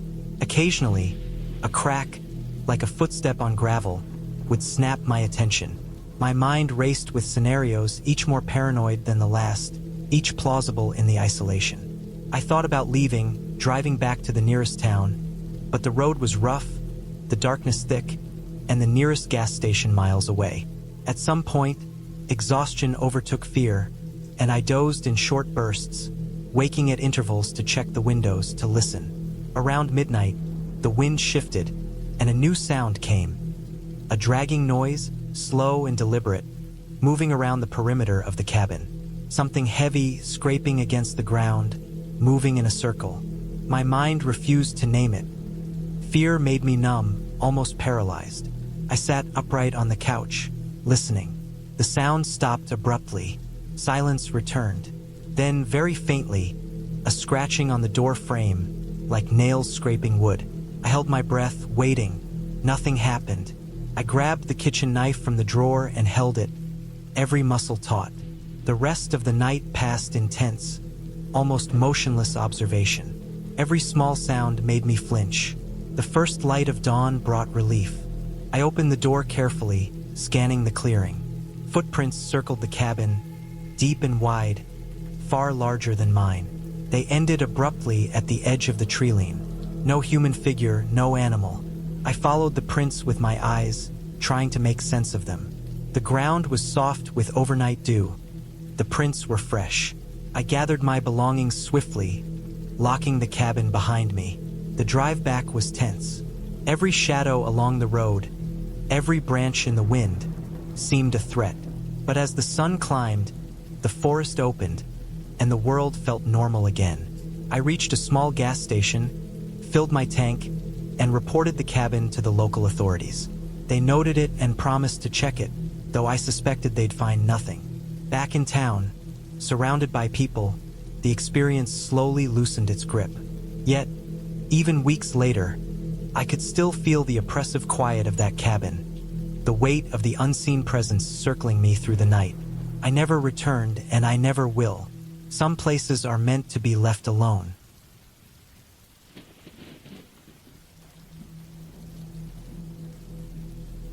I had been planning this trip for months, more than I usually plan anything in my life. The idea was simple: escape the city, escape people, and escape the constant noise and pressure that seemed to follow me everywhere. I found a cabin online that was far enough from civilization that I would barely have cell service, but close enough to a main road in case of emergencies.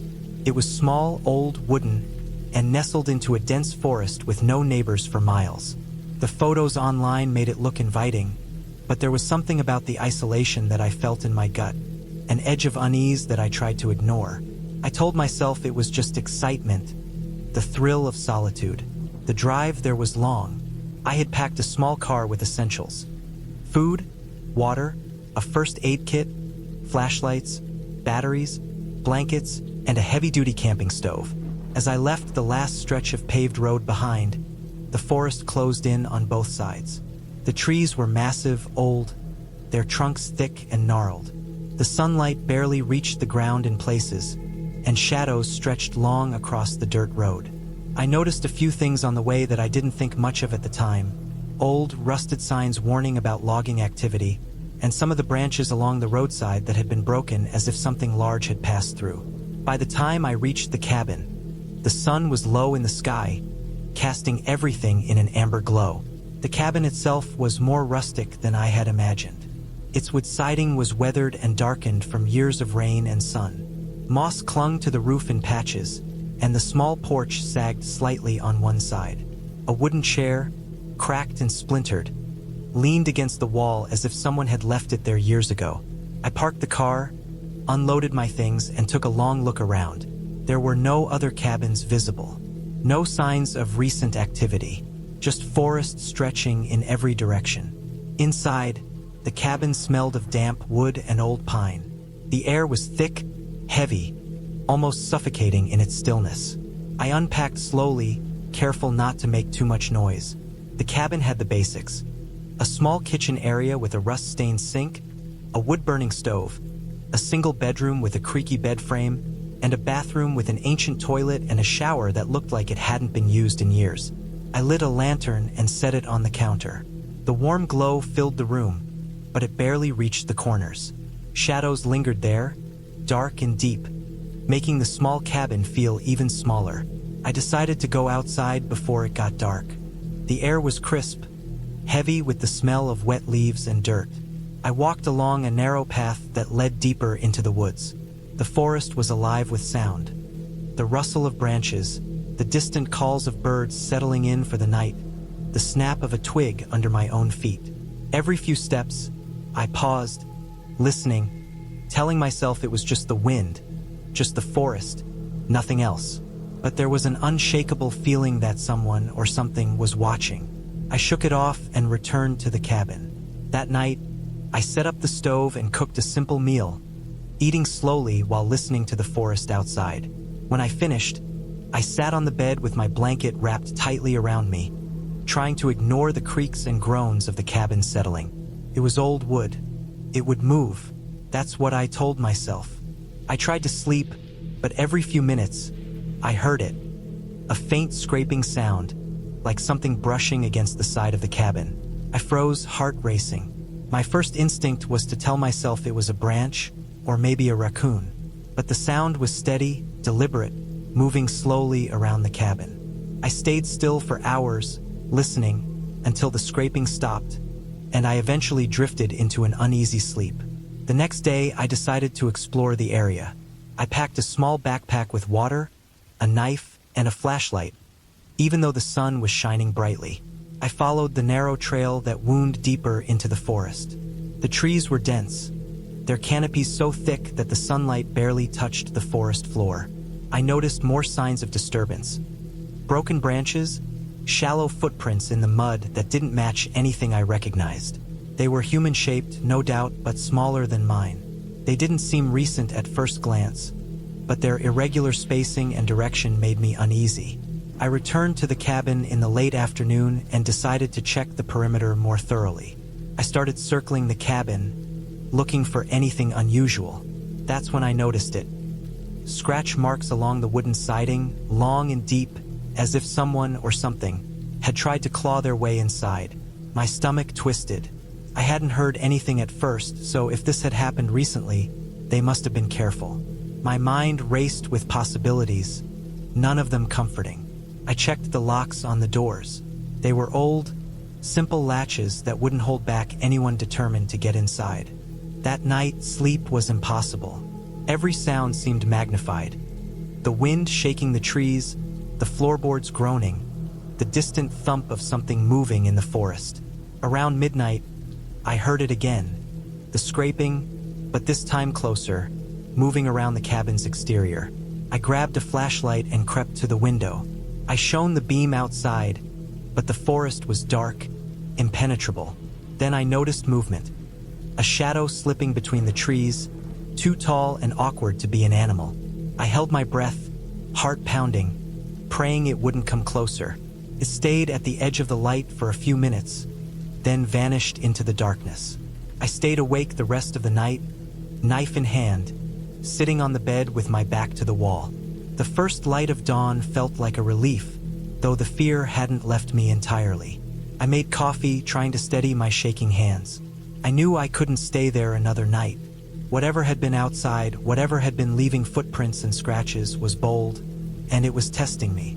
I began packing my things quietly, trying not to make a sound that could draw attention. As I loaded the car, I heard something crash in the woods behind the cabin. I froze, looking around frantically. Branches snapped and leaves rustled as if something large was moving toward me. I jumped into the car, locked the doors, and started the engine. The forest seemed to close in as I drove, every shadow feeling alive, every rustle making me flinch. The road was uneven, and my headlights barely penetrated the darkness between the trees. It took hours to reach the nearest town. I kept checking the rearview mirror, half expecting to see someone or something following. But the road was empty, the town just beginning to wake as I finally arrived.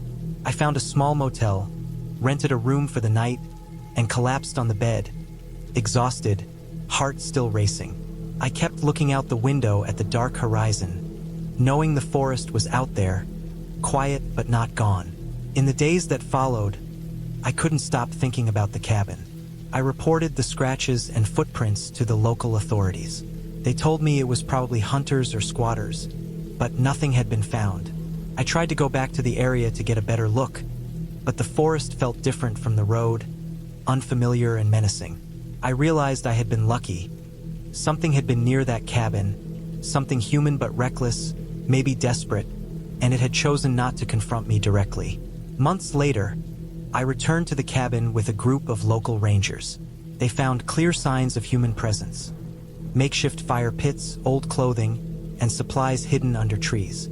The cabin had been used by someone trying to survive in the woods, someone willing to take risks to stay hidden. They also found that the person had likely been the one scratching at the cabin, testing the structure, maybe even trying to steal supplies. Knowing that, I finally understood. I had been terrified not because of ghosts or legends, but because of real human danger, and I had survived. The experience stayed with me for years.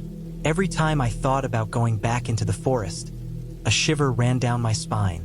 But I also felt a strange respect for the wilderness and for the people who lived in its margins. The cabin itself became a symbol in my mind, a place of isolation, of fear, but also of clarity. I realized that fear, real fear, was a lesson. It taught me caution, awareness, and the importance of preparation. I never went back alone, never stayed more than a day, and always made sure I knew my exits, my limits, and my boundaries. The cabin, the forest, and the shadow in the trees became part of me. Not as a haunting memory, but as a warning, a story of survival, and ultimately, a clear lesson in respecting the wild and its inhabitants, human or otherwise.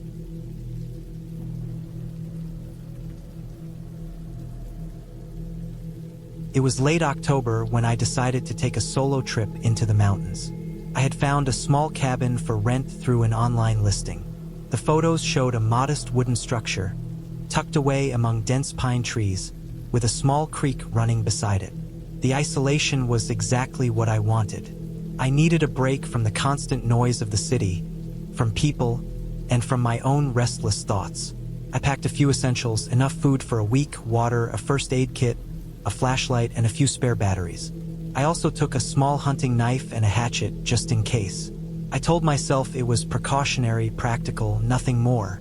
The drive up the mountain was long and winding. The road was mostly gravel, flanked by trees that had started to shed their leaves in golden and crimson colors.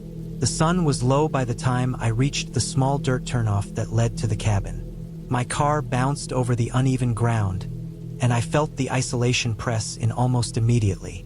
There were no other vehicles, no houses, no sounds besides the wind through the trees. I parked, grabbed my backpack, and walked the last few hundred meters to the cabin. The cabin itself was exactly as it looked online. Small but solid. The wood was weathered, darkened by years of sun and rain, and the roof had patches where shingles had shifted. There was a small porch with a couple of chairs, but no other signs of life. I opened the door, which creaked loudly, and stepped inside. The smell hit me immediately. Dust, wood, and something faintly metallic, like rust. The interior was sparse. There was a single room with a small kitchen area, a table with 2 chairs, a couch, and a fireplace. A narrow staircase led to a loft above, which I assumed was where the bed was. I unpacked quickly, set my flashlight and knife on the table, and went upstairs to check the loft. The mattress was thin and covered in a faded sheet, and there was a single window that looked out over the creek. I opened it and felt a sudden chill. The wind was picking up, whistling through the trees in a way that sounded almost like low moans. I closed the window and bolted it, though I told myself I was just being cautious. I spent the next hour exploring the surrounding area. The creek was shallow but fast, and the water was clear enough to see small fish darting between rocks. The trees were thick, and I could barely see past them. The isolation was almost overwhelming. I reminded myself that I had chosen this, that I wanted this, and tried to push the uneasy feeling down. Night fell quickly. I lit a small fire in the fireplace and sat on the couch, listening to the wind. The sound was relentless, almost suffocating in the way it moved through the cabin, shaking the walls slightly. I double-checked that the doors and windows were locked, and then I tried to relax. I ate a simple dinner from the food I had brought, then laid down in the loft.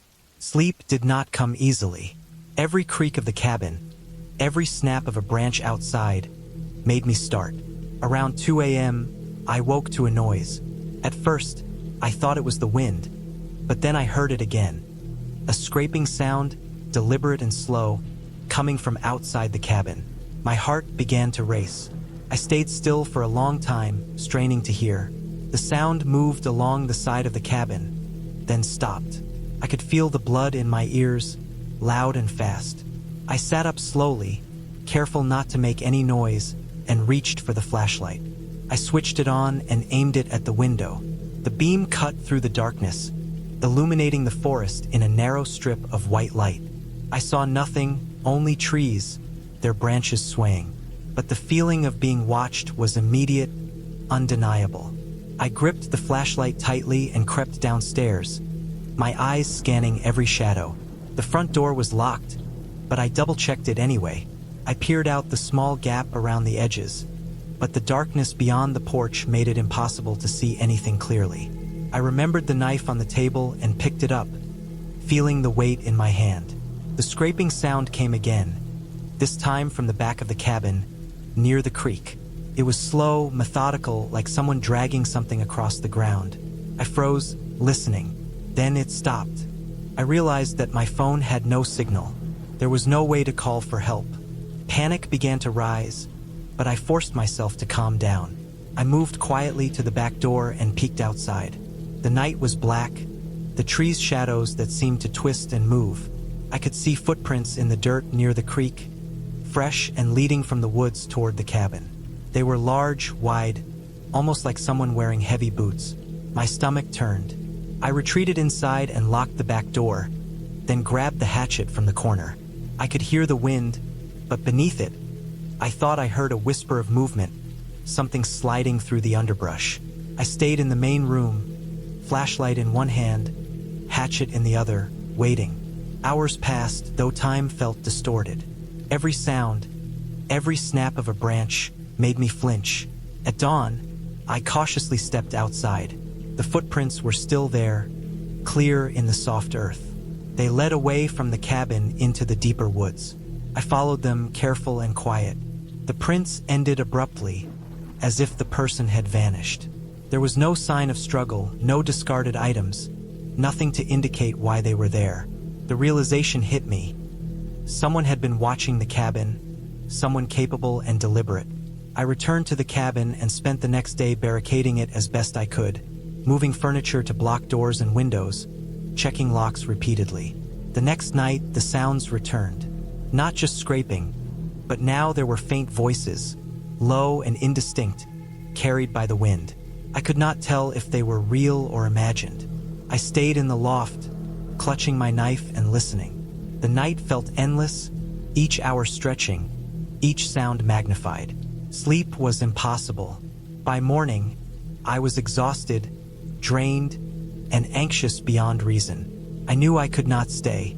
I packed my things quickly, leaving no trace that I had been there, and headed down the mountain. I took the longer path through the woods to avoid the road, just in case someone was waiting. The trek was slow, every rustle and shadow making me stop and scan. The isolation that had once seemed peaceful now felt suffocating. By the time I reached the nearest main road, I was shaking and covered in sweat. I got a signal on my phone and called the authorities, explaining the footprints, the noises, the sense of being watched. They took my statement seriously, though I could tell they thought I might be exaggerating.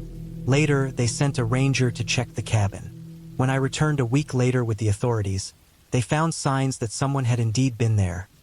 Footprints, disturbed soil, and faint traces of a makeshift camp in the woods nearby. No one had been caught, but the evidence confirmed my experience. After that, I never went back to isolated cabins. I learned the hard way that the wilderness, while beautiful, can harbor dangers far beyond the obvious. Dangers that are patient, intelligent, and entirely human. The fear I felt during that week did not fade quickly. I thought about the person who had watched me, wondered what they were capable of, and realized how vulnerable I had been. I began to pay attention to small details in life, signs of other people's intentions, and I developed a caution I had never had before. Months later, I started hiking again, but never alone. I never camped in isolation. I carried extra supplies, tools, and always let someone know exactly where I would be. I rebuilt a sense of confidence slowly, but the memory of that cabin, the dark nights, and the unseen watcher stayed with me. It was a reminder that the world is full of beauty and danger, and that vigilance, preparation, and respect for the unknown, especially human unknowns, are essential. That trip changed me. It forced me to recognize my own vulnerability and taught me that isolation can be deceptive. The forest is not empty. There are always others, hidden, waiting, moving with patience. And sometimes, the scariest things are not supernatural. They are entirely real, human, and unseen. I never forgot the cabin, and I never forgot the fear. But I also survived, and in surviving, I learned a clear lesson about caution, awareness, and the value of preparation. I returned to civilization with a new perspective.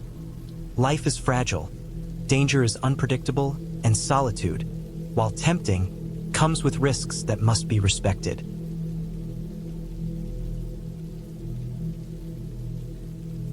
I never thought I would willingly go on a solo trip into the wilderness, but I was desperate for a break. My life had been nothing but stress for months. Work piling up, people asking favors, bills stacking higher than I could manage. The idea of a cabin deep in the mountains, miles from anyone else, seemed perfect. I imagined quiet mornings, the smell of pine and damp earth, and nights spent by a small fire. I didn't plan for fear to be part of the experience. I arrived at the small town nearest to the cabin in the late afternoon. The town itself was a collection of wooden buildings, gas stations, and a single grocery store that seemed to sell more junk food than actual groceries. I filled a backpack with extra food, water, a first aid kit, flashlights, batteries, and some basic tools. The cabin's directions had been simple, but precise. A rough dirt road, marked occasionally by faded signs. I drove cautiously, my tires crunching over loose gravel, and I noticed the forest growing denser as I moved further from the town.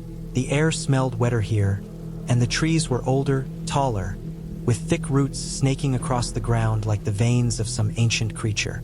I reached the cabin just as the sun was sinking behind the mountains. It was smaller than I imagined, a simple wooden structure with a stone chimney. The windows were dusty, and the door looked like it hadn't been used in months.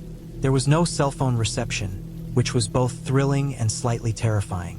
I parked my car near the edge of the clearing, stretched, and walked up to the cabin. The wooden boards creaked under my weight as I entered. Inside, it was dark but clean, sparsely furnished with a table, a few chairs, a small bed, and a wood stove. Dust covered most surfaces, and cobwebs hung in the corners. I set my backpack down and immediately felt the isolation settle in like a heavy weight. I spent the first few hours unpacking and exploring the surrounding area. Behind the cabin, the forest thickened rapidly. I found a small stream nearby, its water clear and cold. I made a mental note of the landmarks, the twisted oak at the edge of the clearing, a large boulder near the stream, so I could find my way back easily. As night fell, I lit a fire in the stove and ate a simple meal. The shadows cast by the flames danced on the walls, and for a moment, I felt the thrill of being completely alone. No deadlines, no responsibilities, nothing but the smell of burning wood and the sound of the wind in the trees. The first night was quiet, except for the occasional snap of a twig outside. I didn't think much of it. The forest was alive, and sounds traveled differently at night. I slept fitfully, waking several times to the unfamiliar noises. By morning, I felt a mix of excitement and unease. I decided to explore further. The second day, I wandered deeper into the forest, following animal tracks and the stream I had found. The forest was dense, and the sunlight barely touched the ground. Birds called from above, and the occasional rustle in the underbrush suggested deer or smaller mammals moving about.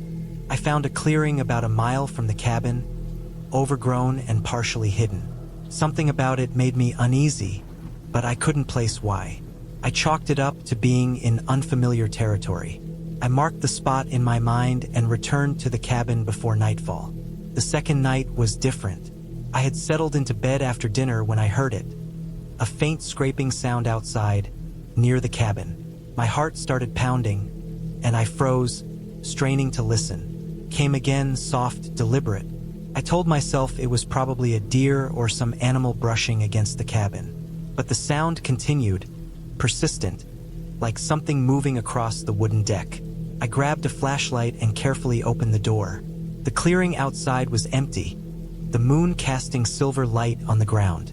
I checked the perimeter, shining the light on every tree and bush, but there was nothing. I convinced myself I was imagining things, returned inside, and locked the door.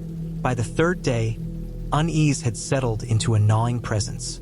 I went about my routine, gathering water and firewood, keeping the cabin tidy, and making sure I had enough food. But the feeling of being watched never left me.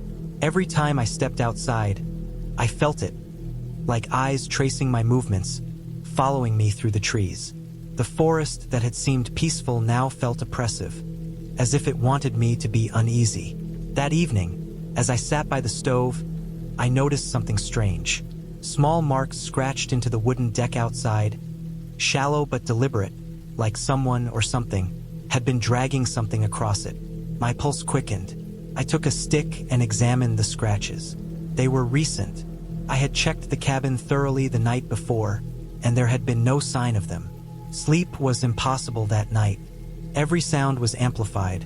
The wind in the trees, the creak of the cabin settling, the soft brush of branches against the windows. Around midnight, the scratching returned.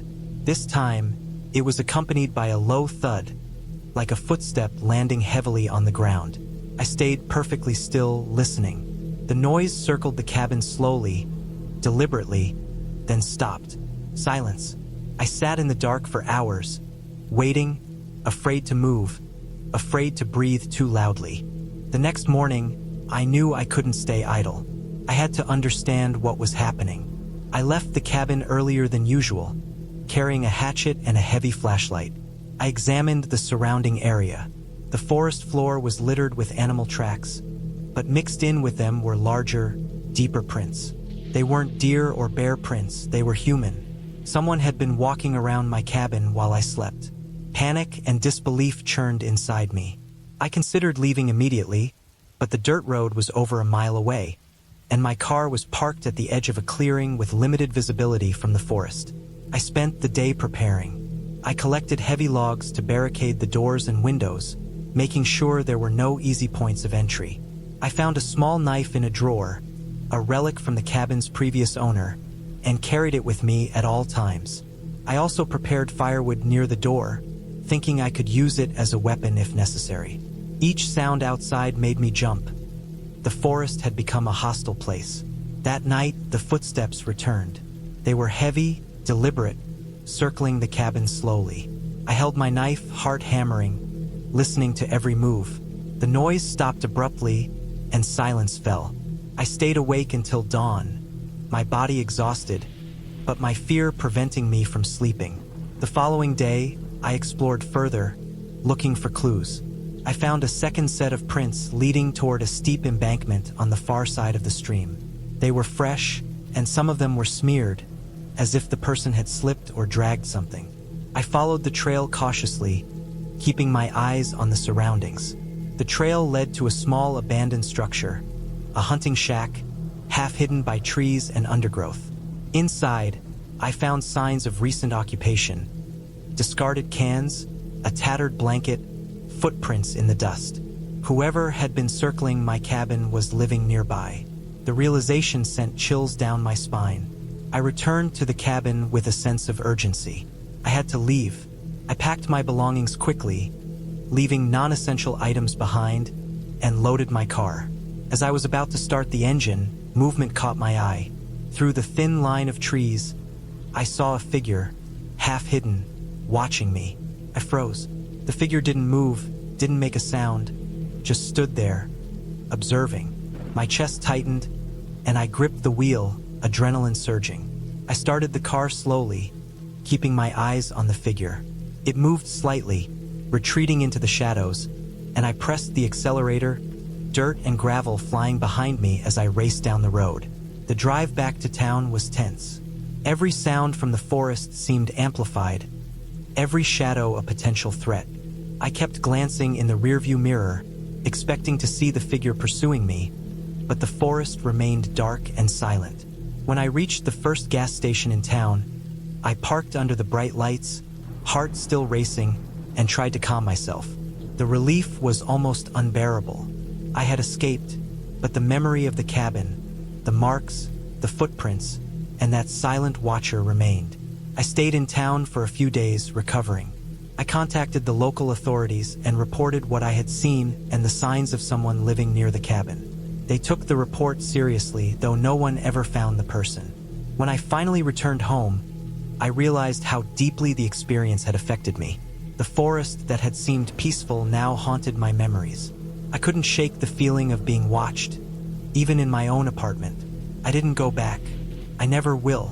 The cabin, the forest, and the silent figure remain in my mind, a constant reminder of how quickly isolation can turn into fear. Even now, months later, I can still feel the weight of the forest on my shoulders, the cold wind through the trees, and the deliberate steps around the cabin. I understand now that fear isn't about ghosts or monsters. It's about the very real presence of another person in the wild, someone who has chosen to be there when you least expect it, watching, waiting. And sometimes, the scariest thing in the world is knowing you're completely alone, but someone else is not.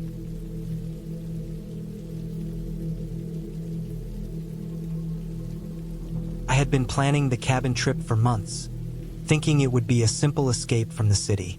The idea was to leave my phone behind, leave work behind, and spend a week completely alone in the woods, surrounded by silence and trees. I found a small, old cabin online, listed as remote and rustic, miles away from the nearest road. The pictures showed a log structure with a steep roof, a small porch, and a wood-burning stove. It was perfect for what I wanted: isolation. I packed lightly, taking only what I thought I'd need: clothes, a sleeping bag, some canned food, a few bottles of water, a small first aid kit, a flashlight, extra batteries, and a hatchet. I also brought a hunting knife I had kept for years, though I hoped I wouldn't need it. The drive out there was longer than I expected. The road started paved but quickly turned into dirt, winding through the forest in ways that made me nervous.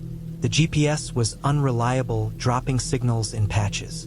By the time I saw the cabin through the trees, the sun was already low. It was quiet in a way that made my skin prickle, the kind of quiet that isn't comfortable but alive, like the woods were watching. The cabin itself was sturdier than I expected, though weathered. The wood was dark, the corners showing age and wear, but the structure looked solid. I parked my car just outside, noting that there was no electricity line or running water. I'd have to rely on the lake behind the cabin for water and my small camping stove for cooking. That didn't bother me. I was ready for roughing it. Inside, the air smelled faintly of mold and old wood. Dust covered the floorboards and surfaces, but nothing seemed broken. There were 2 rooms, 1 small bedroom, and a slightly larger living area with the wood stove in the center. A few old blankets were stacked in the corner. I unpacked quickly, stacking my supplies neatly and checking my flashlight. Night was falling, and I could feel the darkness pressing against the windows. I started a fire in the stove to take the chill out of the cabin. The smell of smoke mixed with the old wood, and I felt a small sense of comfort. I cooked a simple dinner and sat staring into the fire, thinking about how alone I was. There were no lights for miles, no cars, no sounds of anything human. Only the wind moving through the trees and the occasional sound of birds settling for the night. I went to bed early, tired from the drive and the stress of getting there.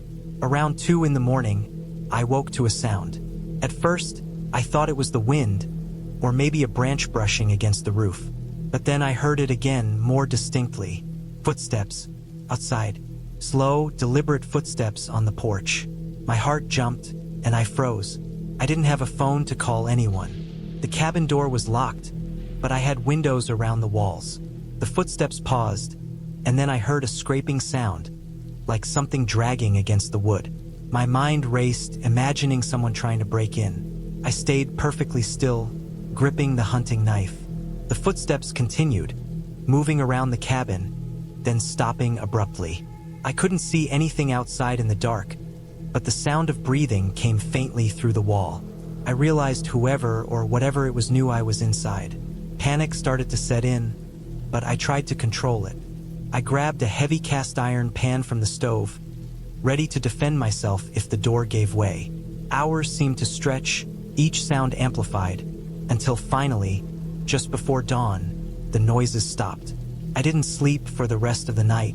When the sun finally started to rise, I could see more clearly around the cabin. Footprints in the mud showed someone had walked all around the cabin, coming close to the windows. I felt exposed, vulnerable, and completely alone. I decided to leave immediately, but my car was still parked a few hundred meters down a narrow path, and I couldn't risk walking out with someone potentially lurking nearby. I spent the next day in the cabin, staying alert, cleaning the windows to see outside, and barricading the door with furniture. I realized the cabin's remoteness was a double-edged sword. I was isolated, but anyone intent on harm could watch me, come and go, and I would have no help. The idea that someone could be near, waiting, made me rethink everything I had planned. That night, I stayed awake again. I tried to make noise in the cabin, banging pans and shaking the door, hoping to scare anyone off. The sounds outside responded at first with silence, then scraping again. But this time, I could hear voices, low and muffled, as though someone was speaking to another person. I didn't understand the words, but the human element made it terrifying. I felt trapped. I couldn't call for help, couldn't leave without risking encountering them. By morning, I knew I had to act. I couldn't wait for them to come inside.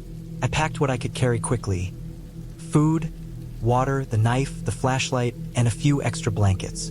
I didn't bother with most of my gear. I would have to survive with just the essentials. The plan was to move quietly and avoid detection. I waited until I thought it was safe, then slipped out a back window, keeping low and moving into the trees. The forest was dense, but I knew I couldn't stay put. I had to get to a road or a nearby trail where I might encounter someone who could help. My heart was racing constantly, my eyes scanning shadows for movement. I moved slowly, deliberately, stopping whenever I thought I heard someone following. Hours passed, and the sun climbed higher, burning away the early fog of the morning. My legs were sore, my clothes damp from dew, and I was exhausted, but I couldn't stop. Around midday, I found a narrow stream and followed it. Water meant life, and it also meant I might find signs of a trail or human activity. I drank cautiously, cupping water in my hands, and kept moving. By evening, I had covered a lot of ground but still hadn't seen anyone or anything human. I was beginning to wonder if I had imagined parts of the previous night, but the footprints around the cabin proved otherwise. By the second night, I was utterly exhausted. I had to find a place to rest, but I couldn't risk staying in a visible area. I found a small clearing with thick undergrowth and managed to lay down under a tarp I had carried, covering myself as best I could. I slept fitfully, waking at every rustle, every snap of a twig, ready to run. The third day brought a turning point. I finally stumbled onto a dirt road, barely wide enough for a single car. My relief was immense, but I stayed hidden, moving cautiously along the tree line. I knew that if someone from the cabin saw me, I could be in danger again. Hours passed before I finally saw a car approaching. I ran to the road, waving frantically. The driver stopped, and I explained, in quick motions and desperate gestures, what had happened. They called the authorities, and I was finally safe.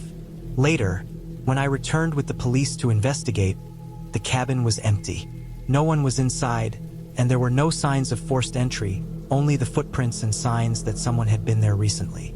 The officers told me it might have been squatters or hunters using the cabin illegally. It didn't matter. The fear I felt was real. In the aftermath, I stayed with friends, recovering from the ordeal. I realized that being unprepared in isolation had nearly cost me my life. I documented everything in writing, including the exact location of the cabin, the sequence of events, and the evidence I had. Eventually, the cabin was secured by authorities, and I was told it would no longer be available for rental. The experience changed me. I still love the woods, but I now understand the danger of isolation and the importance of being prepared. I carry a personal alarm, extra gear, and a satellite phone whenever I go into remote areas. I learned that fear in isolation is real, and sometimes the worst monsters are humans taking advantage of solitude. Even now, I sometimes dream about the footsteps outside the cabin, slow and deliberate, scraping against the wood. But I also remember my escape, the clarity of thinking, and the small acts that saved me. I know I survived because I stayed alert, kept calm under pressure, and never stopped moving. The fear is permanent, but so is the lesson. The woods are beautiful, but they can be unforgiving, and preparation is the only true defense.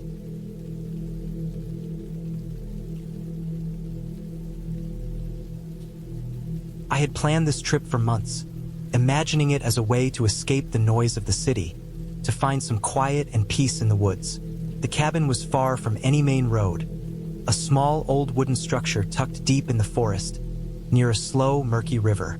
The first time I saw it, the sun was dipping low behind the trees, casting long shadows over the moss-covered roof.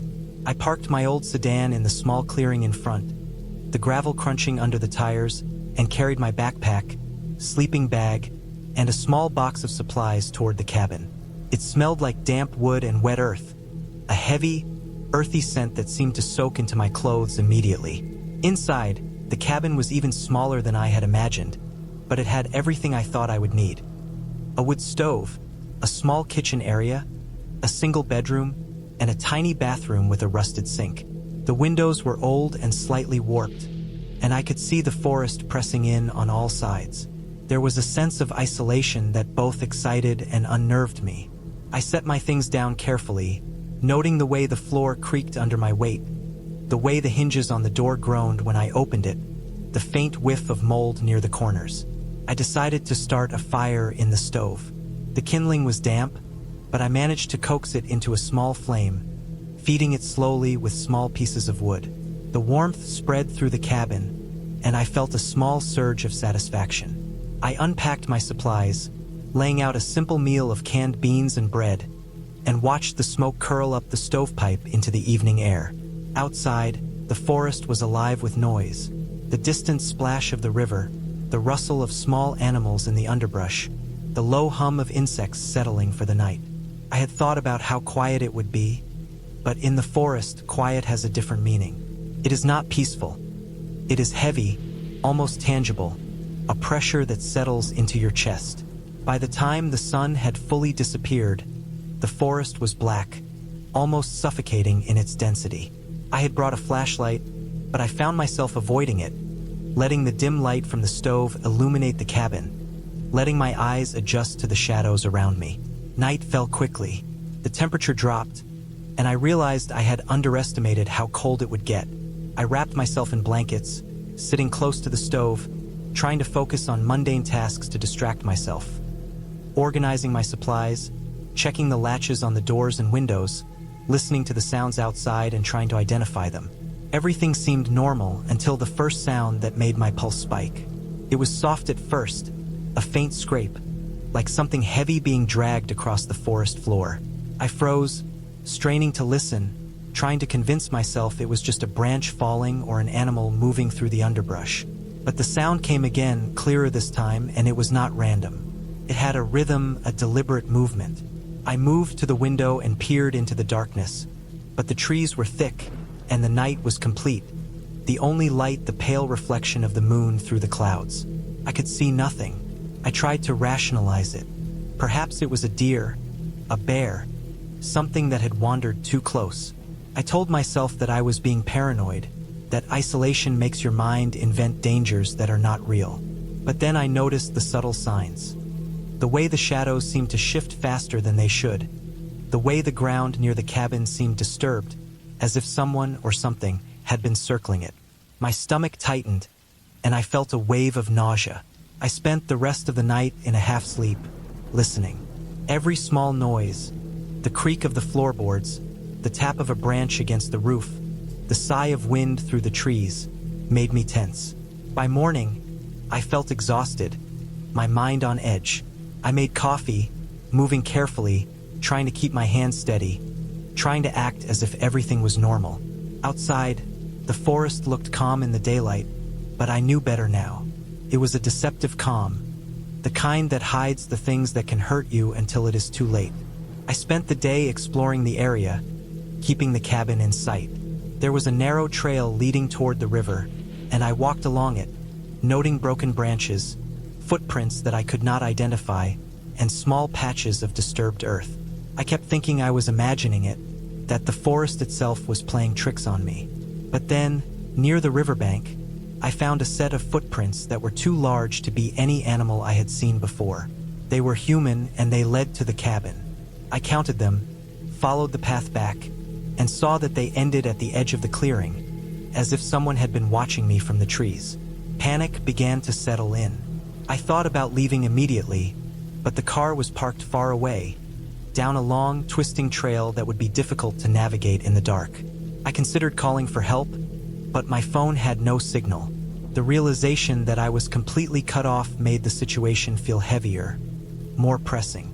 Night came again, and with it, a deeper darkness, thicker and more oppressive. I fortified the cabin as best I could, moving furniture against the doors, checking the locks repeatedly, making sure nothing could slip inside without my knowledge. The fire in the stove was my only source of light and warmth, and I stayed close to it, my eyes scanning the shadows constantly. Night came again, and with it, a deeper darkness, thicker and more oppressive. I fortified the cabin as best I could, moving furniture against the doors, checking the locks repeatedly, making sure nothing could slip inside without my knowledge. The fire in the stove was my only source of light and warmth, and I stayed close to it, my eyes scanning the shadows constantly. The sounds started again, but this time they were closer. I could hear the crack of twigs underfoot, the rustle of leaves as someone, or something, moved around the cabin. I could hear breathing, not mine, slow and deliberate. My heart raced, and I forced myself to remain silent, to listen, to try to identify a pattern. There were no footsteps on the porch, no knock on the door, but the sense of being watched was overwhelming, pressing down on me, suffocating. Hours passed like this. I stayed crouched near the stove, too afraid to move, too aware of the isolation to sleep. Then, just before dawn, I heard it, a soft scraping sound at the back door. I froze, my ears straining, my body rigid. The sound moved slowly, methodically, as if someone was testing the door, trying to see if it would give. I gripped a heavy piece of firewood, holding it like a weapon, and waited. The sound stopped. I did not sleep that day either. I stayed vigilant, checking the windows, scanning the forest, trying to spot any movement. By evening, I knew I had to make a decision. I could not stay in the cabin another night. I packed my backpack quickly, grabbing what I could carry, making sure the stove was cold and the fire completely out. I did not leave anything valuable behind because I had no idea what or who was out there. I set out down the trail, moving quickly but cautiously, keeping an eye on the shadows. The forest seemed to close in around me, every tree a potential hiding place, every rustle a possible threat. I kept telling myself it was just my imagination, that no one had been following me, but my instincts screamed otherwise. I carried the firewood with me as a makeshift weapon, ready to defend myself if necessary. Hours passed, the forest becoming slightly lighter as dawn broke fully. I did not stop until I reached the gravel road where I had parked my car. Relief washed over me when I saw it, the familiar shape a reassurance that I was not completely trapped. I got in, locked the doors, and drove as fast as I dared down the narrow road, my eyes constantly scanning the trees, half expecting someone to emerge from the shadows. When I finally reached the first gas station in town, I parked, breathing heavily, my hands shaking. I looked around, seeing other people moving about in normal routines, and felt a wave of disbelief that the world could feel so ordinary after the tension and fear I had experienced. I bought a large bottle of water, filled the car with gas, and finally allowed myself to sit and process what had happened. In the weeks that followed, I could not stop thinking about the cabin, the forest, the sense of being watched. I realized that the scariest part was not any one thing I saw, but the uncertainty, the awareness that someone else could be out there, that the isolation made me vulnerable. I researched the area and discovered that it had a reputation for people disappearing, though mostly hikers or campers who got lost. I also learned that there had been incidents of people using the forest to hide from the law, to stalk, to hunt. The realization settled like a weight. I had been lucky, extremely lucky, to get out without encountering the person or people who had been circling the cabin. Eventually, I started to return to normal life, but the experience changed me. I never went back to that forest, never again sought isolation in a place so completely removed from civilization. I carried the memory of that cabin, the oppressive darkness, the constant feeling of being watched, and it served as a warning. Solitude in the wild can be peaceful, but it can also expose you to dangers you may not anticipate. I learned to respect the forest, not just for its beauty, but for its power to unsettle and threaten. And I never again underestimated the risk of being truly alone in a place where someone else might be hiding. Even now, years later, I remember the small details. The smell of damp wood, the creak of the floorboards, the faint impressions of footprints in the mud. I remember the fear of not knowing, the cold sweat of constant vigilance, the relief of leaving that place behind. And I know that I will never forget the lesson it taught me, that isolation can be more dangerous than any ghost story, and that sometimes the scariest things are the ones that are entirely real.